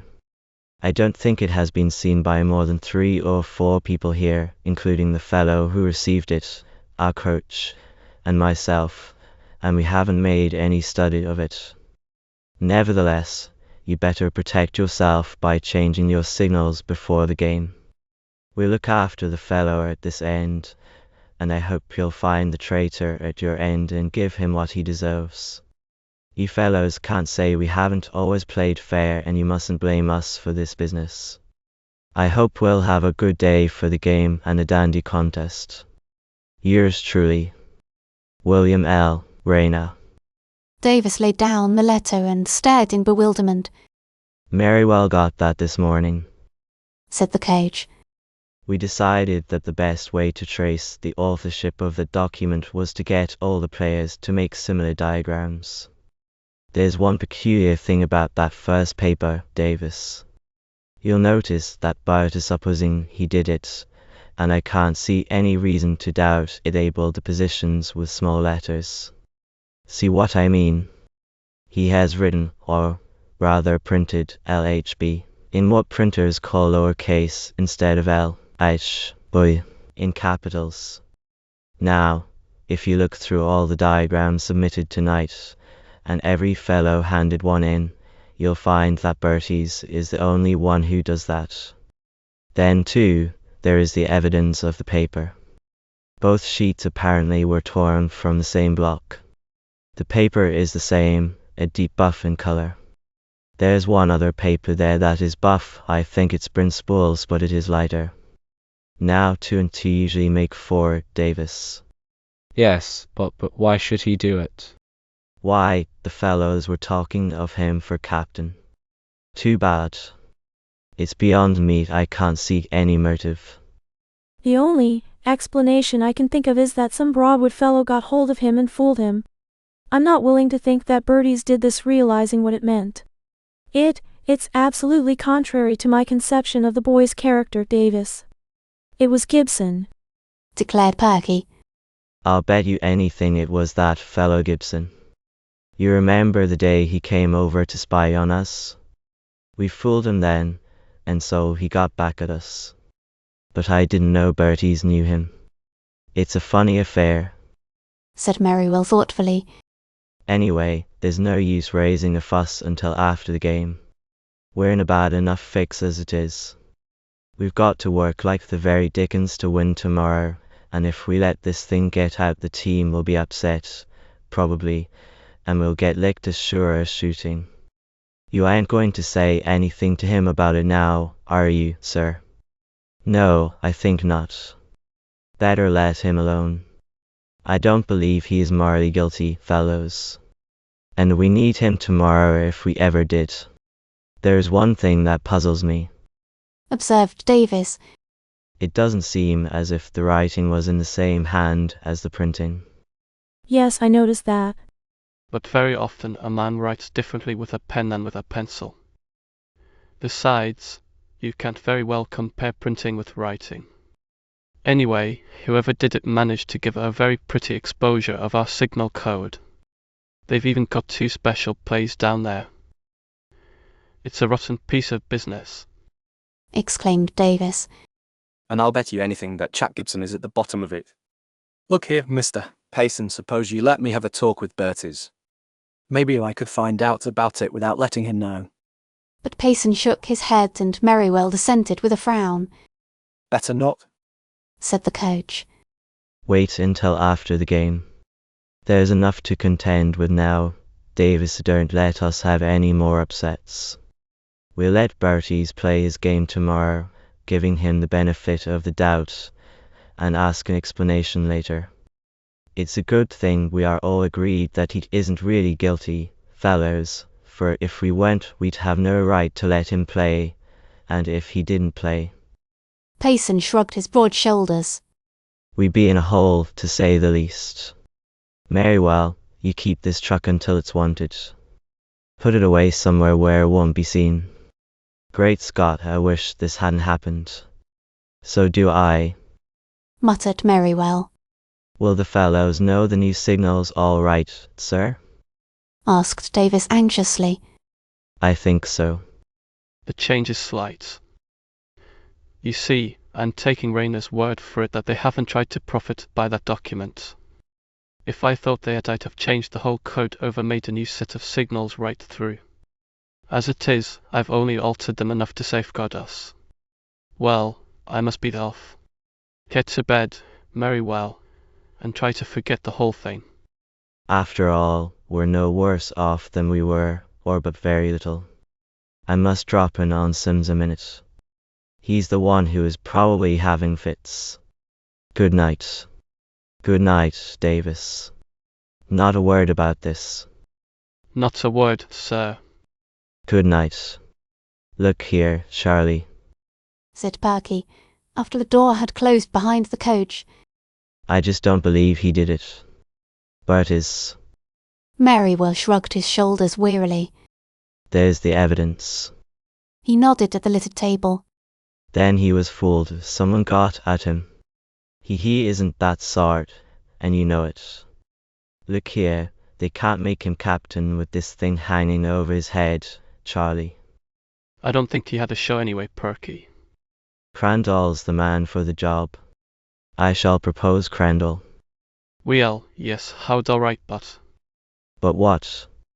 Well, there are a lot of the fellows want Bertie's, replied Perky frankly. It's too bad. Oh, never mind about who's the next captain, exclaimed Merriwell crossly. What we've got to do now is to win tomorrow's game. Good night. Sen far you of Svilas at Nathanielshorn. No goal. At last, the day of the game. Many a boy awoke that morning to blink sleepily for a moment and then, full consciousness sweeping upon him, to experience a sudden tightening at the heart and a resultant shortness of breath. The moment he had been looking forward to for 50-odd days was at hand. The greatest event of the school year was rushing toward him. It was enough to make any fellow feel a bit queer, a bit scared too, for that matter. By evening he would be either triumphant and proud and happy or sickeningly disappointed, with the feeling that everything had dropped away from under him. So much depended on those short 2 hours of the afternoon. The morning had a keen nip to it. The warm spell had taken its departure. The sky was blue, with an occasional slowly sailing cloud, and the sun was warm in sheltered places. But there was a frosty tang in the air, and winter seemed just over the hills, ready at a moment's notice to pounce down upon the autumn world. A light breeze came out of the northwest and forbade loitering in shaded places. It was an ideal day for the game, with a dry field assured and small favour to either end of it. In the forenoon Yardley got her first taste of victory, Gerald's cross-country team simply running away from Broadwood and winning 22-83. Yardley finished 5 men ahead of the first Broadwood runner, and then brought her 6th man in 8th place and her 7th in 9th. Harry finished in 4th position, 2 minutes behind Gerald, who easily led the field all the way and trotted over the line smiling and seemingly fresh after his 3-mile journey. Later there was an early dinner in Commons, and at a little past 1 o'clock the boys began to depart for Broadwood. Every sort of conveyance at the town of Greenburg afforded was on hand. Gerald piled his big automobile full of friends Harry and the Duke and Lynn Johnson, still in bandages, and others we haven't met.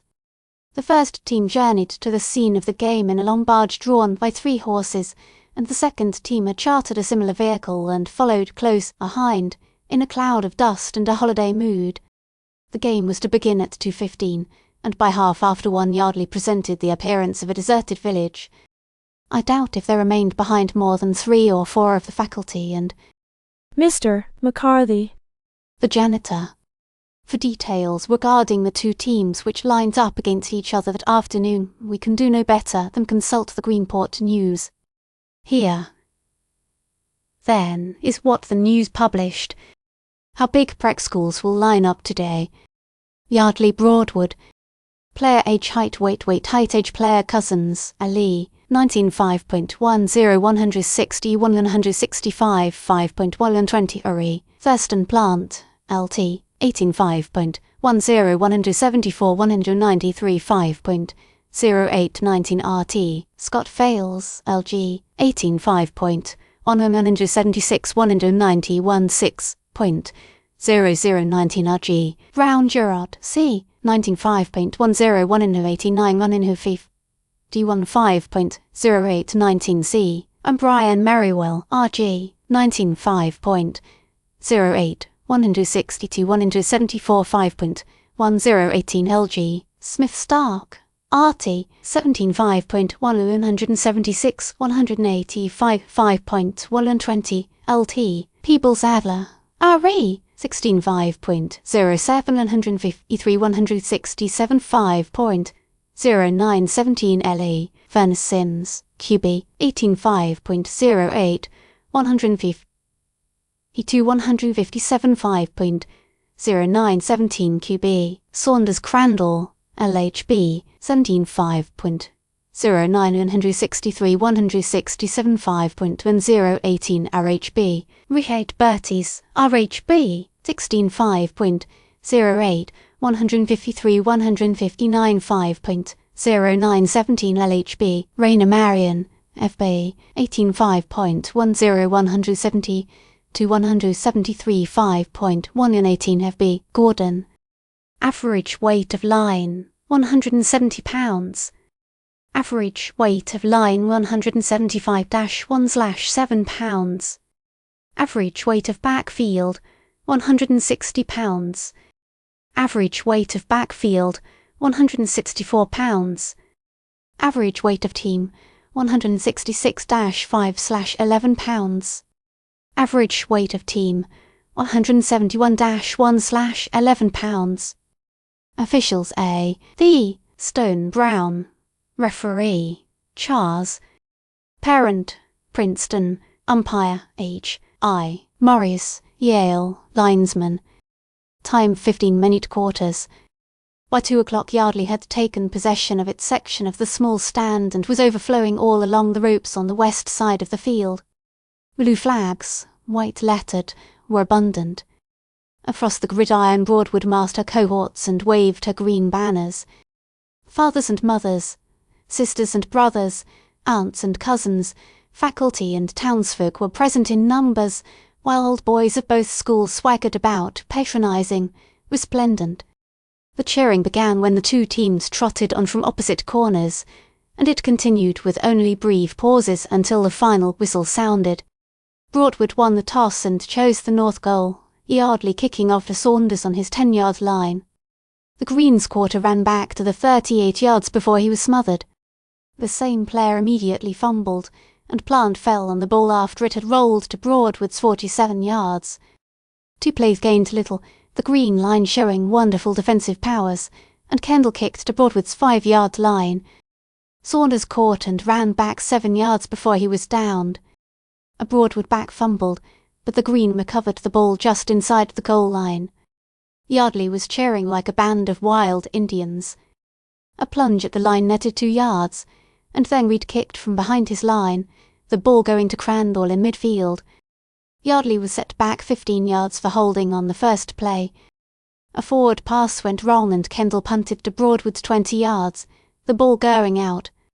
Broadwood got started then, and after 3 tries secured her first down of the game. The Yardley line showed weakness at the left of centre. The Green worked a fake kick for 12 yards around Cousins' end and followed it with 2 plunges at Fales which netted another first down. Fales braced then and Broadwood's heavy full-back was pushed back for a loss. Saunders punted and Sims caught on Yardley's 32 yards and was thrown in his tracks. Yardley opened up with her end plays and Crandall and Kendall reeled off enough around Furness to make her distance. Sims tried a forward pass again, and Adler got the ball for a small gain. A fumble by Sims, and the pigskin rolled 10 yards back before Crandall recovered. Stark was caught holding, and Yardley was again put back 15 yards. A try at right end failed, and Sims kicked from position, Cousins recovering for Yardley on his 50-yard line. 2 tries at tackle netted 8 yards, and Kendall failed to make the distance through the left of centre. Broadwood hammered the blue line for short gains, and worked to Yardley's 35 yards. A penalty for offside set her back, a skin tackle play put her on the Blues' 28 yards, and Saunders tried a goal from placement. The kick went short. Yardley kicked off and Rayner caught and reeled off 15 yards before he was thrown. Time was called, the Broadwood captain having been hurt in the tackle. Broadwood now made a desperate assault on her enemy's defences and twice made her distance. Fales and Plant were both playing high. Broadwood was caught using her hands and set back. Saunders punted, and Sims caught on his 50-yard line and ran back 12 yards before he was thrown. The Broadwood line held firm, and after 2 tries at it Sims ran around his right end and made his distance. Marion went straight through centre for 6, but failed to gain on a second attempt in the same place. Kendall tried a wide run around his own left, but was thrown for a loss and the pigskin went to Broadwood. Concentrating on Yardley's left wing, the Green made 8 yards in 2 tries. Fales was taken out, and Jackson went in. Gordon, of Broadwood, stole 4 yards around Stark, and the quarter ended. So far Broadwood had shown better defensive power than her rival, and Yardley had exhibited a rather more varied attack. Sims was running the team too slowly, however, and seemed at times uncertain of his signals, although he had made no mistakes. The second quarter opened with the ball in Broadwood's possession near the centre of the field. 2 plays gained little, and Broadwood put in a substitute for Gordon. On the first play the ball went back to the new full-back, and the latter reeled off 23 yards through a broken field before he was finally run off at Yardley's 27 yards. After the ball was brought in, Broadwood twice tried Plant and gained only 4 yards. Reed again tried a place kick, but Yardley's forwards broke through and the ball bounded from Merrywell's head and rolled to the 40 yards, where Saunders fell on it for the Green. Broadwood now began to rip through the Yardley line between tackles and soon had a pigskin back within scoring distance. Gerard was weakening fast, and on the 18 yards best was scenting for him. Broadwood's backs were proving wonderful ground gainers. Faking another try at goal from placement, the Green's quarter took the ball for a run around his own left end. Kendall brought him down after a 3-yard gain. With the ball on Yardley's 12 yards, Broadwood concentrated on Merrywell and made 7 yards in 2 tries, a quick double pass play being difficult to fathom for Yardley.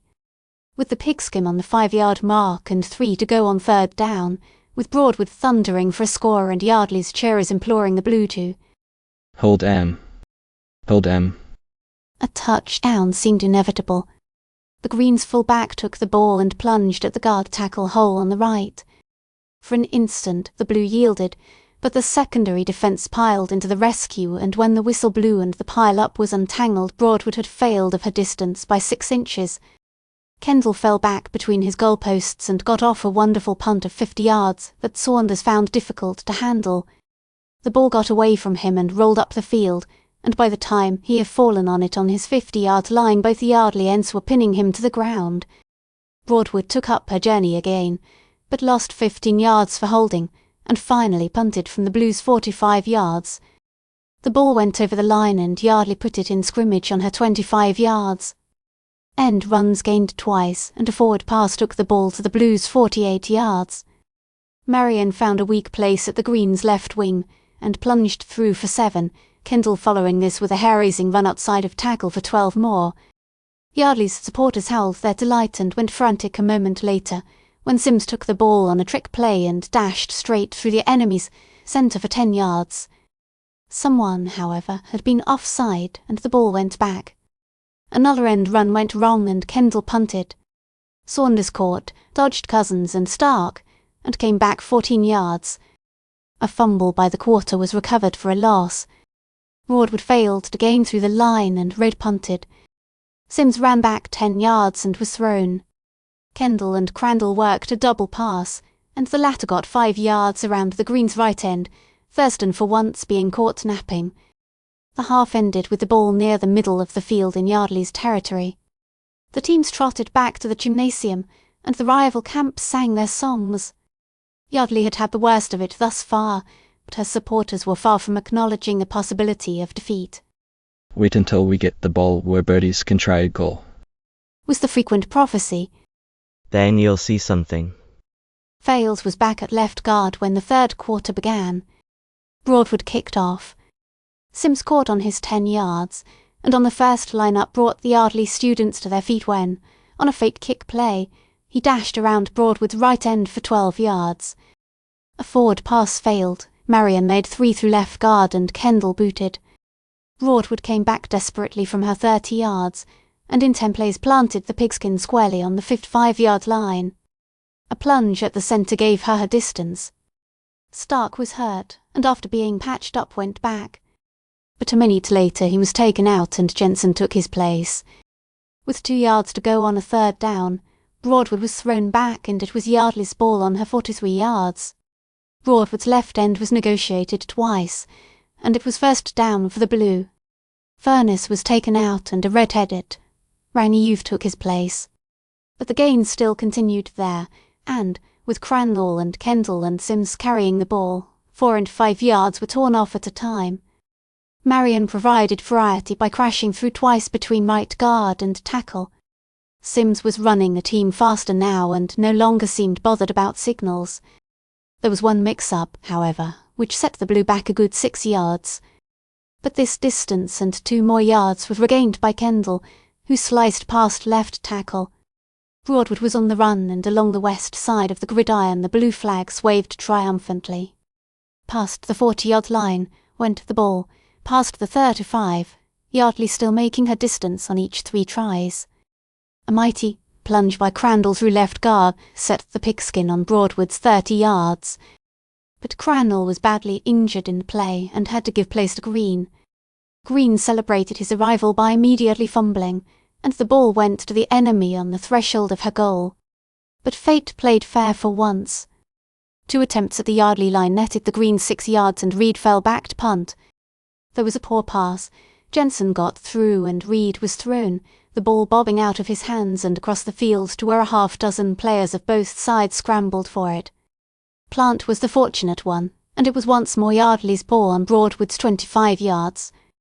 Marion tried the centre and got 2 and Green shot around the enemy's left for 3 more, bringing the pigskin nearly opposite the goalposts. Yardley waved and howled along the sideline as it saw Kendall walk back up the field. He pulled a handful of dry grass and tossed it into the air to study the wind.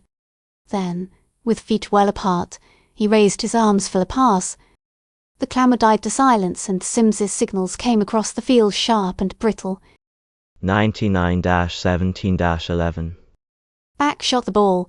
The two lines heaved and struggled. The big Broadwood forwards plunged through. A tackle brushed Green from his path and leaped with upstretched arms at the kicker. Too late, though. Calmly and slowly Kendall's leg swung forward. The ball tapped on the ground. A foot met it squarely and it started upward and forward for the bar. A dozen hands strove in front of it, but it cleared them all. A veritable babel of triumph arose to the sky from the Yardley side, faltered, failed and died away as a volume of sound crashed from across the gridiron. No goal. No goal. Shrieked Broadwood. Syntensy of Solus einer Saniel Horson. Around the end. The blue-clad players were walking disconsolately back to the other end of the gridiron. The ball had passed under the bar instead of over. Kendall had missed goal by a foot only, but missed it he had.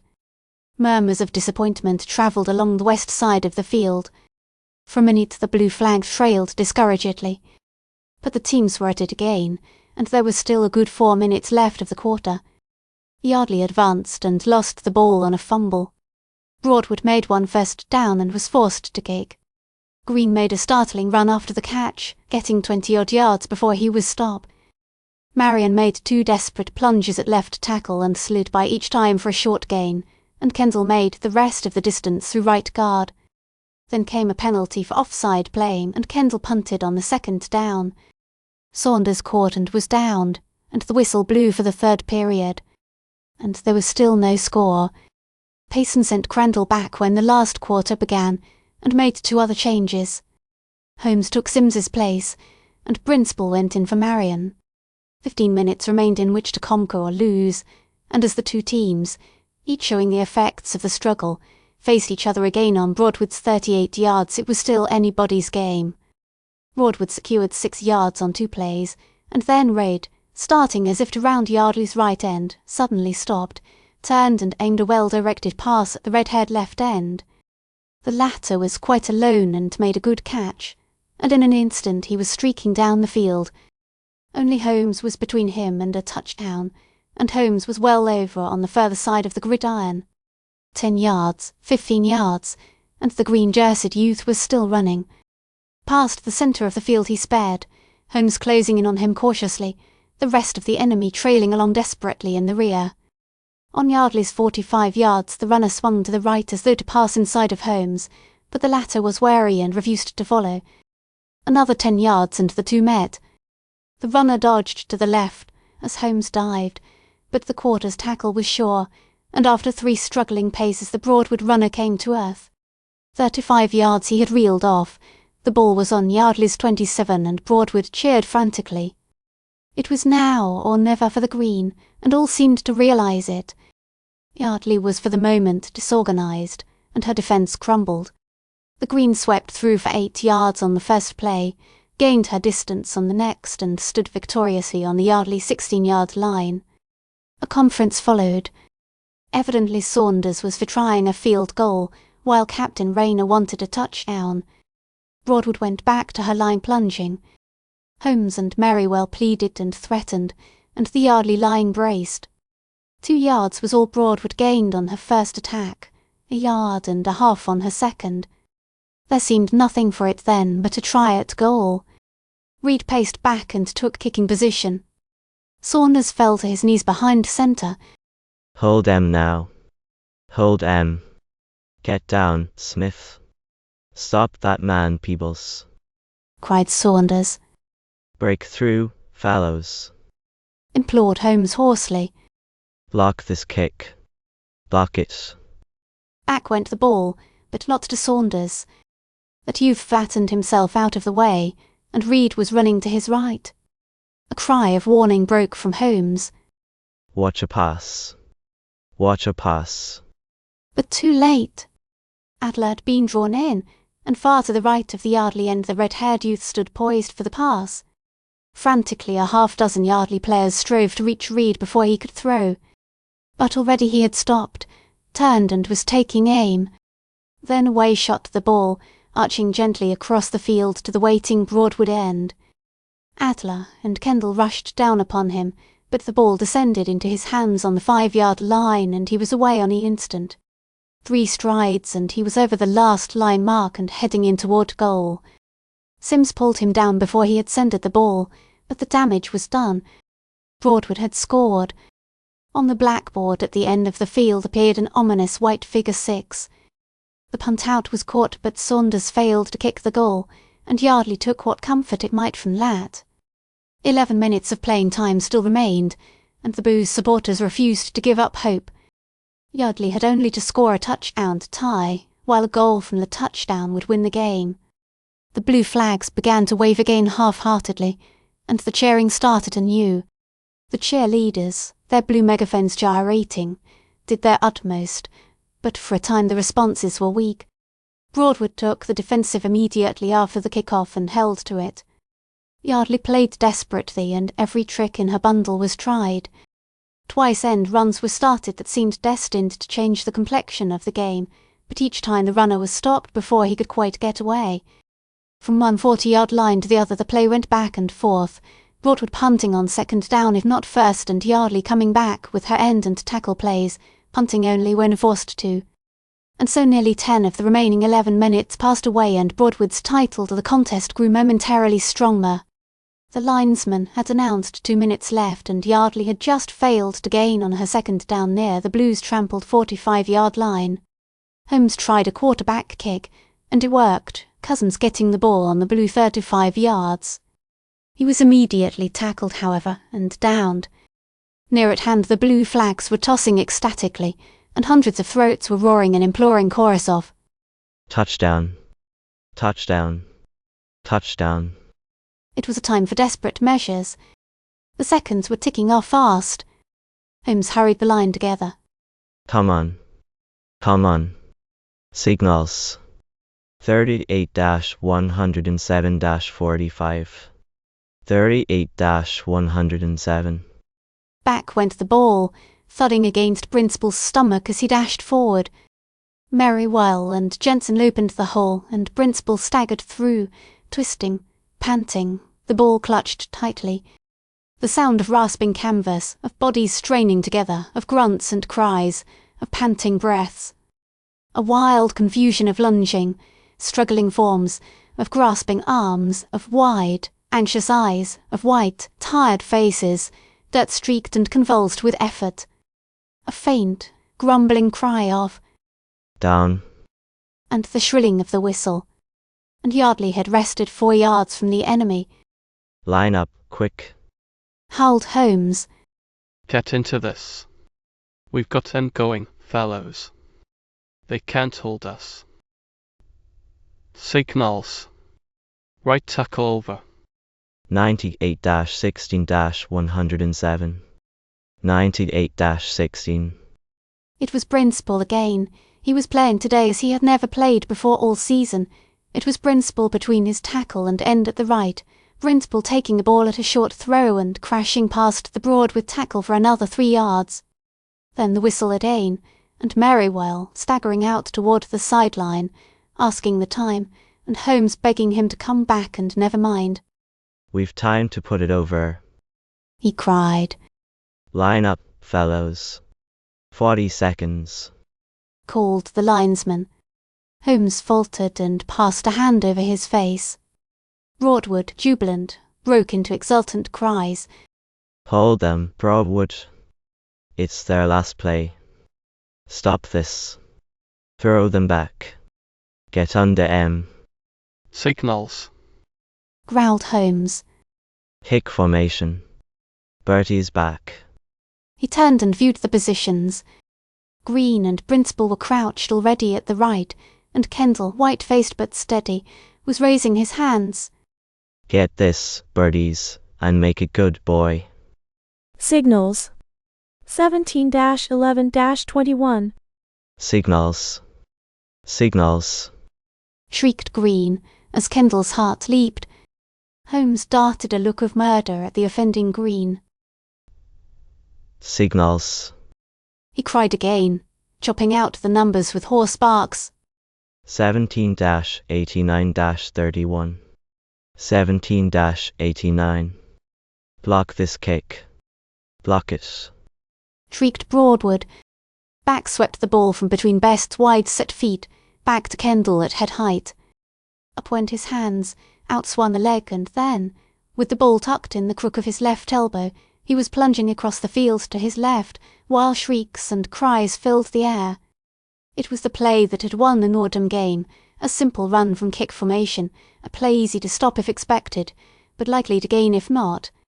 And in this case Broadwood had looked for a kick, reasoning that Yardley had given up all idea of trying to win by rushing, that in the few seconds remaining she would try to mitigate her defeat by securing the 3 points that a goal from field would yield her. And Broadwood was napping on the right of her line. The brilliant Thurston, who had made himself feared all through the game, who had spoiled more than one attempt at his end of the line, had crept in and up, desperately determined to get inside of the Yardley end and spoil the kick. It was Broadwood's right half-back, Reid, who first scented the danger and started to intercept Kendall. Saunders pounded behind him. But the Yardley interference was well-formed, well-spaced and desperate. Reid went down with Holmes, and Green blocked Saunders. At that instant Kendall turned in and leaped toward the goal line, his right elbow locked and his arm stretched out to meet the foe.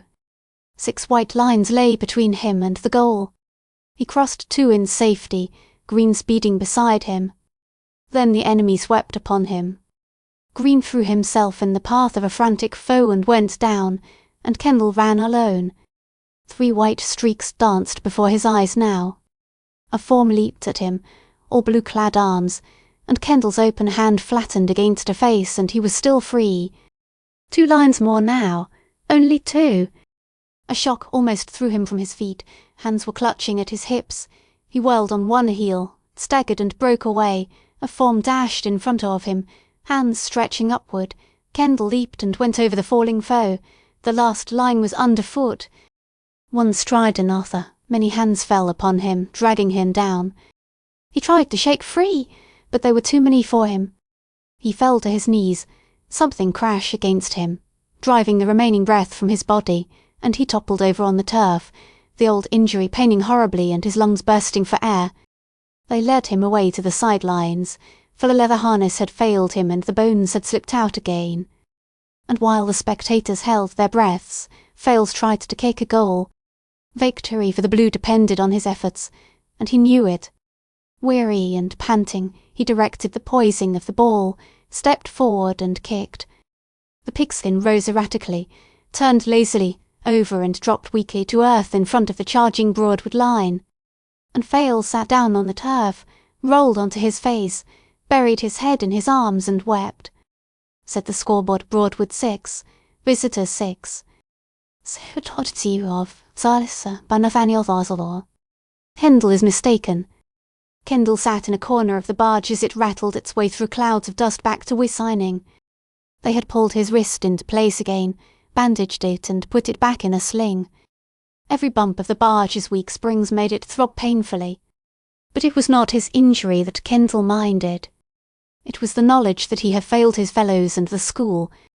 That was what hurt. He had lost the game, he told himself miserably. It had needed only that goal from the field to win, and he had missed it. He still wondered how it had happened. He had dropped the ball as well as he knew how, had kicked at the red instant. His instep had met it squarely. He was convinced that he had made no miscalculation of the distance. And yet, by some unhappy chance, the ball had barely cleared the bar underneath instead of sailing over. Since the whistle had blown he avoided the glances of his teammates, was avoiding them now. He knew that by tomorrow they would find excuses for him, the kind-hearted ones at least, but now they must all loathe him, and he didn't want to read that loathing in their faces. So he kept his eyes on the roadside all the way back to school, only occasionally conscious of his aching wrist, and was very unhappy and weary and sore. Here and there some of the fellows were conversing jerkily in tired voices, but there was no joking today, no bantering, no laughing, no singing as the team went home. It seemed to them all that the tie had been a defeat. For the moment they had lost sight of the fact that Broadwood had outweighed them, and that in playing a rival to a tied score they had perhaps gained some glory after all. Yardley had grown accustomed to victory on the gridiron, and anything less than a victory spelled disgrace to them. They were thankful, each and every one of them, that until the barge reached Yardley they would not have to face their fellows. Now and then a lighter vehicle passed, and the occupants leaned out and shouted and waved their flags as they went by. But the players made no response. Perhaps one or two grinned stoically, perhaps here and there a fellow's face worked and his throat choked up. Tomorrow, even later this same evening, they would begin to see things less pessimistically, but now, thoroughly tired, aching and sore, it seemed to them that they were little better than pariahs. The bottom had just dropped out everything and they were left dangling in space. When the barge rolled up the drive to the front of Oxford, a crowd had already gathered about the steps, a throng of nearly 100, and the returning warriors were met with cheers that were hearty and loyal. A look of dull surprise overspread some of the faces in the barge, some of the fellows smiled a little, others grew frankly tearful. All shouldered their way through the crowd and sought their rooms, avoiding the hands that would have detained them and the questions that met them. Afterward, as other vehicles returned and emptied their loads, the gathering grew and the cheers became louder and louder, and when, finally, some 200 voices took up the strains of the school song and sang it through proudly and lovingly and even exultantly, you'd never have guessed that Yardley held herself defeated. Number 28 was dark when Kendall reached it. Gerald was not there, and he was very glad. He didn't light the lights, but crossed to the window seat after he had taken off his coat and cap, and threw himself down among the cushions to think it all over again. Thinking, however, made it no better. It seemed to him that he was disgraced, that even his usefulness to the school was over. He hated to think of the morrow when he would have to face the fellows and read the verdict in their faces. He could imagine the whispers as he went by. That's the failure that lost the Broadwood game for us. Of course, there would be some who wouldn't let it make any difference. They'd be disappointed in him, but they'd try not to let him see, and they'd be loyal still. Gerald, for instance, and Harry and, yes, probably the Duke. And perhaps one or two others. And maybe after a while he would get over it. Perhaps by the time a winter term began it would be half forgotten, and he could hold up his head again. Once it occurred to him that had Fales kicked the goal after the touchdown they would still have won a victory. But he was charitable toward Fales. Fales had been worn out, almost ready to collapse, and it was no wonder he had missed. Besides, Fales was not supposed to excel at goal-kicking. With Kendall it was different. He was first of all a kicker. He had been given his place on the team because they believed he could be depended on to score from the field. And he had failed at the one most important moment of the season. Kendall groaned and turned his head as though to get away from his thoughts. The world outside the windows got blacker and blacker. He knew that in the next building they were gathering for the banquet and the election. But he had no intention of going. He didn't want to face them yet, while as for eating, he didn't care if he never saw food again. Now and then a voice, or a strain of whistling or a bar of song came up to him as fellows passed under the window. Once there was a long burst of cheering from Commons. One of the old boys, perhaps a former football hero, had entered the dining hall probably. Well, they'd never cheer him that way, never, unless there was another year coming, after all. Perhaps they'd give him a chance to retrieve, to make up then. For a moment he felt better. But then the thought that if he failed to win his scholarship this year he wouldn't be likely to get back again sent his spirits down once more. And so for another hour he lay there in self-abasement and self-accusation and got a little tearful at times and felt pretty miserable. And finally, tired out physically and mentally, he fell asleep and only awoke when someone thumped on the door and called his name loudly. He sat up, with a wince as his injured arm was jolted, and rubbed his eyes. Arties. You in there? Demanded the caller imperatively. The knob rattled, but Kendall had turned the key and the door denied admittance. For a brief instant Kendall clung to his desire for seclusion. But then, as there came a kick which threatened to drive a panel in Ian. Hello. Who is it, please? Sims. Open the door, you silly chump. What time do you think it is? Kendall crossed the room in the darkness and turned back the key. The door was pushed open, admitting a flood of light from the corridor. Sims stared in at him. What the dickens are you doing? He demanded. Been asleep. Yes, a little while, answered Kendall. Well, find your cap and come on. We're half through dinner. We've been looking for you for an hour. Roman 2 don't think I want to go over there, thanks, murmured the other. And my arm's pretty sore, and I'm tired. What of it? Don't you think the rest of us are tired too? And sore? Gosh, I haven't a bone in my body that isn't yelping. Besides, we've got to elect a new captain pretty soon. You won't need my vote, Kendall demurred. I'd vote for Crandall if I was there. You could tell them that, couldn't you? Crandall. Well, say. Sims paused and chuckled. Just the same, you'd better come, Berties. They sent me for you, and I can't go back without you. Get your cap like a good fellow. They sent for me? Who sends? Why, the lot of them, the whole push, of course, replied the quarter impatiently. Do you mean that they really want me? Faltered Kendall. Really want you? Say, what's the matter with you, old man? Sims looked curiously into the other boy's face. Then he whistled softly. So that's it, eh? He asked, as though of himself. He put one hand on Kendall's shoulder. Look here, Berties, he said affectionately. You've got some fool notion in your head, haven't you? Feeling sore, I guess, about that goal you didn't make. Is that it? Oui, of course, I feel pretty rotten about it, answered the younger boy. And I thought perhaps the other fellows. His voice dwindled away into silence. Sims laughed cheerfully.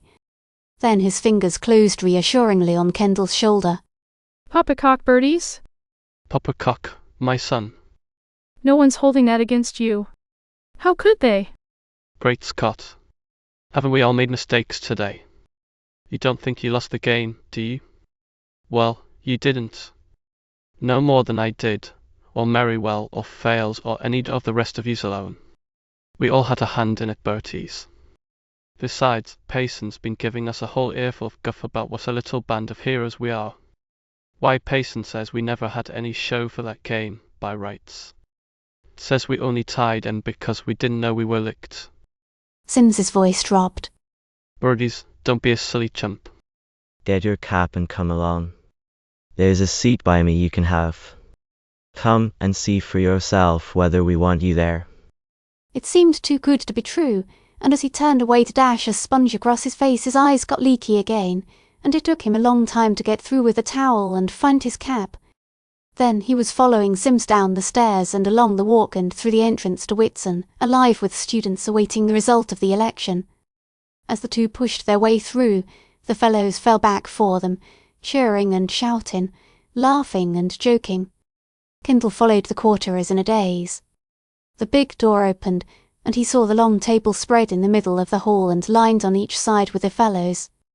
There was Merriwell at the head and John Payson at the foot, turning at the sound of the opening door, and Perky Davis, and, yes, Andy Ryan too, and all the other fellows between, talking and laughing as though Yardley had really won. Kendall faltered at the door, but Sims dragged him on. Got him, fellows, he's announced, pushing Kendall forward into the flood of light about the table. Found him sound asleep and almost had to kick the door in. Hello, Berties, you old top, shouted Gerard. Everything's eaten up, Berties, cried Marion. Kendall found himself pushed into a chair between Sims and Adler. Everyone was talking at him, laughing at him, it seemed, and, wonder of wonders, every face was kindly. If an expression of doubt crept now and then into Merriwell's countenance as he glanced at the newcomer, Kendall didn't see it. Nor did he discern that Coach Payson was viewing him in a half-puzzled way. For a space, in fact, he saw very little. Eager hands passed him things and piled his plate high, and Kendall pecked at the viands, too happy to really eat. But after a while he began to hear what was going on about him. They were still talking over the game, but the former despondency was all gone. Rather, they were slightly boastful now. Plant, in high spirits, was explaining loudly what would have happened if one tiny, infinitesimal thing Kendall couldn't make out just what it was had been different. Why, in that case, we'd have knocked the green sawdust out of them, declared Plant, and he appealed to Mr. Payson for confirmation. The coach smiled and nodded. Holmes was already predicting the horrible fate that awaited Broadwood next year. Next year, seemed the keynote now. Sims and Adler talked in front of Kendall and had a hot discussion over some unimportant happening of the day, and threatened each other with fruit knives. There was much noise and confusion, all very jolly and happy. Kendall drank a cup of coffee and nibbled a banana that someone thrust at him, settled contentedly back in his chair, stretched his tired legs under the table and began to see the world through a wonderful mellow, golden haze. Then, it must have been a half-hour later, when the last spoon had been laid reluctantly aside, although many diners were still sipping their second or third cups of black coffee, Captain Merriwell arose and hammered the table for attention. One by one the voices died away and the captain made his speech. He thanked them all for the bully way in which they had stood by him and the school, for the great game they had put up today, and he thanked Coach Payson for his patience and hard work but the rest was lost in the sound of cheers and the tinkling of silver against goblets and the thumping of feet. And now it remained to choose a captain for next year. Merriwell went on. It was customary for the retiring captain to make the first nomination, but he wasn't going to do that tonight. He was going to let them make their selection without any suggestion from him, knowing that whoever they chose would be the right man. And nominations were in order. More cheering then, and some laughter, and finally a quieter mood, while the fellows glanced curiously around the table and waited. Cousins pushed back his chair and stood up, smiling as the fellows began to clap. I can't make a speech, fellows, and I don't need to. We've got plenty of fellows on this team who would make good captains, and for my part one say it's hard to choose applause and cries of that right. But in my opinion I think there's one in especial that deserves the position. He's played 3 full years on the team. He's a fellow we all like, I might say, love and well. I think he's the captain we want. Fellows, I place in nomination Howard Crandall. Lots of cheering then, and lots of kindly looks toward the blushing Crandall. Sims and Fales, who sat on his other side, had their heads together. Then Sims started up, but Stark was ahead of him. Stark was saying nice things about Pete Gerard, and Pete was struggling to throw a napkin at him and repeating, "Sit down, you big chump. I don't want to be captain," much to the amusement of the table. But Pete got his meed of applause when Stark finished, and then Sims sprang up. "Fellows, we've had good names put before us. Crandall, bless his old hide, would make a good captain. So would Gerard, if he could keep awake. Sit down, Pete. Either one of them would do to lead us, I mean the rest of you fellows, because some of us will be out of it next year to lead you to victory. But, fellows, there's one here who hasn't been named yet, and I know you're waiting for it. We've got a fellow here who would make the sort of captain we want, the sort we love to follow, the sort that Chase was in the old days before we came here, and that Vinton was, and that Merriwell has been. He hasn't served his 3 years, fellows, but that can't be helped. It isn't his fault, it's our misfortune. He's only been 2 seasons on the team, but in that time, he's yanked 1 game out of the fire for us and saved us from defeat in the other. And fellows..." Sims paused and seemed debating with himself. Then, "Fellows, when the rest of us were feeding our faces here tonight and jollying up, this chap was staying away because he thought he'd failed us today and that we didn't want him here." "Fellows, I nominate for the captaincy of the Yardley Hall football team for the season of 1911, Mr. Pendleberties." Sefentality or Sklarza by Nathaniel Hawthorne. Gerald's surprise. Sims must have been right when he said they were waiting for that name, for such a burst of applause went up as to set the fixture shaking above the table. Napkins waved and goblets rang. Kendall, staring bewilderedly, told himself that it was a dream, that he had not heard aright. And yet they were all looking at him and waving at him and crying his name. He gazed about, the colour rushing into his cheeks, and show such a terrified countenance that the cheers grew into laughter. Merriwell was rapping for silence again. Are there any more nominations? He asked, trying to make himself heard. It seemed that there were not. Then please come to order, fellows. You have 3 candidates to vote on. Leave me out, Charlie. Called Pete Gerard. I decline the honour. Then 2. Began Merriwell again. But Crandall was on his feet. I want to thank the fellows who nominated me. He announced. But I withdraw too, please. And I'd like to make Bertie's nomination unanimous. In the confusion of cheering that followed, Merriwell had hard work making himself heard. Finally, though, those in favour of the election of Kendall Berties will stand up. He announced. Every chair was pushed back save those of Merriwell, who was already standing, of Coach Payson and Andy Ryan, whom had no voice in the proceedings, and of Kendall himself. Marion mounted a chair and called for 3 cheers for Berties, fellows. Let her go. The cheers came with a will and were followed by cries of Speech. Speech. Kendall, his eyes on the table, and his well hand nervously employed in the manufacture of bread pills, felt himself being lifted to his feet. It was an awful thing to have to say anything, for his voice was nowhere to be found at first, and when it did come it was so shaky and low that for a moment no one could hear it. Finally, however, his halting words reached them. Awfully afraid you've made our most horrible mistake. He was saying. And I wish you'd change your minds, fellows. Honestly. And he looked appealingly about. I don't think I could do it, fellows. A howl of delight and derision went up. Kendall faltered again. I'd like you to excuse me, please, and... Not on your life. You're elected, Berties. Kendall turned questioningly, pleadingly, to Sims. Sims, laughing, shook his head. No use, he said. Yet. Kendall gulped, smiled wanly, stuttered to sit down, reconsidered and went. Then all I can say is that I'm awfully much obliged and that I'll do the best I know how. But I hope you'll all help me a lot, because I don't know much about my job. Merriwell, looking worried, went down the table and for a minute conversed in whispers with Coach Payson. The coach frowned and, nodding, finally arose and walked to the side of the room. Merriwell tapped Kendall on the shoulder. I say, Berties, just come over here a minute, will you? Kendall, wondering, accompanied the other to where the coach stood.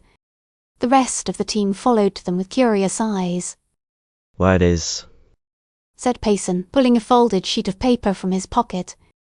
Have you ever seen this before? Kendall looked at it in surprise. Then, why, yes, sir, I think so. I drew that diagram, but I didn't do all that writing. How did you happen to make the diagram? Asked Merriwell. Why, a fellow came to my room one night, and we got to talking about signals, the different systems.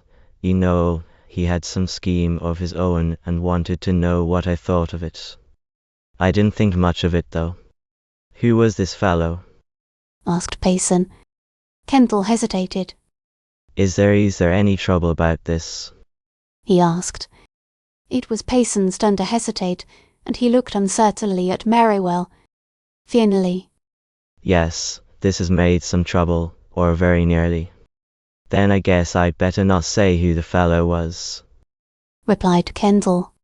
I'm afraid you'll have to, Berties. This sheet of paper contains a full explanation of our signals for the Broadwood game. The original signals, you understand. It was sent to someone at Broadwood and got to the hands of the captain. He returned it to Merriwell. Now you see some explanation is necessary, Berties. But I only made the diagram. It was before we learned the new signals, Mr. Payson. This other chap, whose name you won't tell, took this paper away with him when he left. Yes, sir. I never thought. And you did not tell him afterwards about the signals for the Broadwood game? No, sir. We never spoke of the thing again. And you say this is not your writing? No, sir, it isn't. And you know nothing more of this than you've told us, Berties. I really don't. I'm awfully sorry I made that diagram, but said. This other fellow. Yes, sir. He said he wanted to work out a better system, and asked me to explain the one we were using then. That was all there was to it, Mr. Payson. Payson frowned. I'm very much inclined to believe you, Berties, he said kindly. But you must see that until this matter is cleared up you can't very well accept the captaincy. If I were you I'd see that other fellow right away, and get him to tell what he knows, Berties. Yes, sir. And then am I to tell him that I can't be captain, sir? No, that isn't necessary. I think hello, Davis. Want to see me? Why yes, I guess so, Mr. Payson. Are you talking about that business of the signals? Because if you're I can clear that up in a jiffy. Well, for goodness sake, do it. Ejaculated Payson. What do you know? I know the whole story, replied Perky importantly. Here's how it was. Cotton got Berties to make that diagram for him. Then he sneaked into the gym that night we were having signal drill. I told you I saw someone, but he wouldn't believe me! And got the signals. Maybe he was there another time, but he doesn't own to it. Then he acknowledges this? Asked Merriwell. Sure. He had to. I made him. How did you get hold of it, Perky? Did a little detective work. Bought a clue from George Kirk just by accident. Kirk saw Cotton and that fellow Gibson together in Greenberg the day he came back from the golf match with Broadwood. I put 2 and 2 together, found that Cotton was at Broadwood 2 years ago, and then went and told him I knew all about it. He thought I did infest up. Where is he now? Asked Merriwell angrily. Perky shrugged his shoulders. Search me, he said. He left here this morning. That's all I know. A half-hour later Kendall opened the door of number 28. Outside there were still faint echoes of the cheering that had greeted the announcement of the election. Gerald, who had dined at home that evening, was in the room, and with him was Harry Mer. Had Kendall been especially discerning just then he might have told from the expressions on their faces that they had heard the news. But he wasn't. He was too excited for one thing. And, being excited, he tried not to show it. He said, Hello. Restrainedly, laid his cap down and took a chair. Hello, responded Gerald carelessly. Been to the banquet? Kendall nodded. Did they elect a captain? Asked Harry gravely. Kendall nodded again. There was a silence. Finally, and rather sheepishly, Kendall said, What do you suppose those fellows did, Gerald? What fellows? Asked Gerald, suppressing a grin. Kendall nodded vaguely in the direction of Commons. Those fellows, their football team. Oh, I don't know. Raise roughhouse, I suppose. What did they do, Kendall? They Kendall found himself blushing. They made me captain. What? Gerald turned and viewed the grinning Harry in wild amazement. Why, I was never so surprised in all my life. That's the end. I hope you enjoy reading the book around the end with me. If you liked this, please remember to like and subscribe. Please visit Autonomy if you want to see different types of videos we produce. For statistics on our videos, visit Autonomy Core. Visit our story reading channel website at https://autonomy.com/autonomyproject/autonomous stories/. Happy YouTube travels!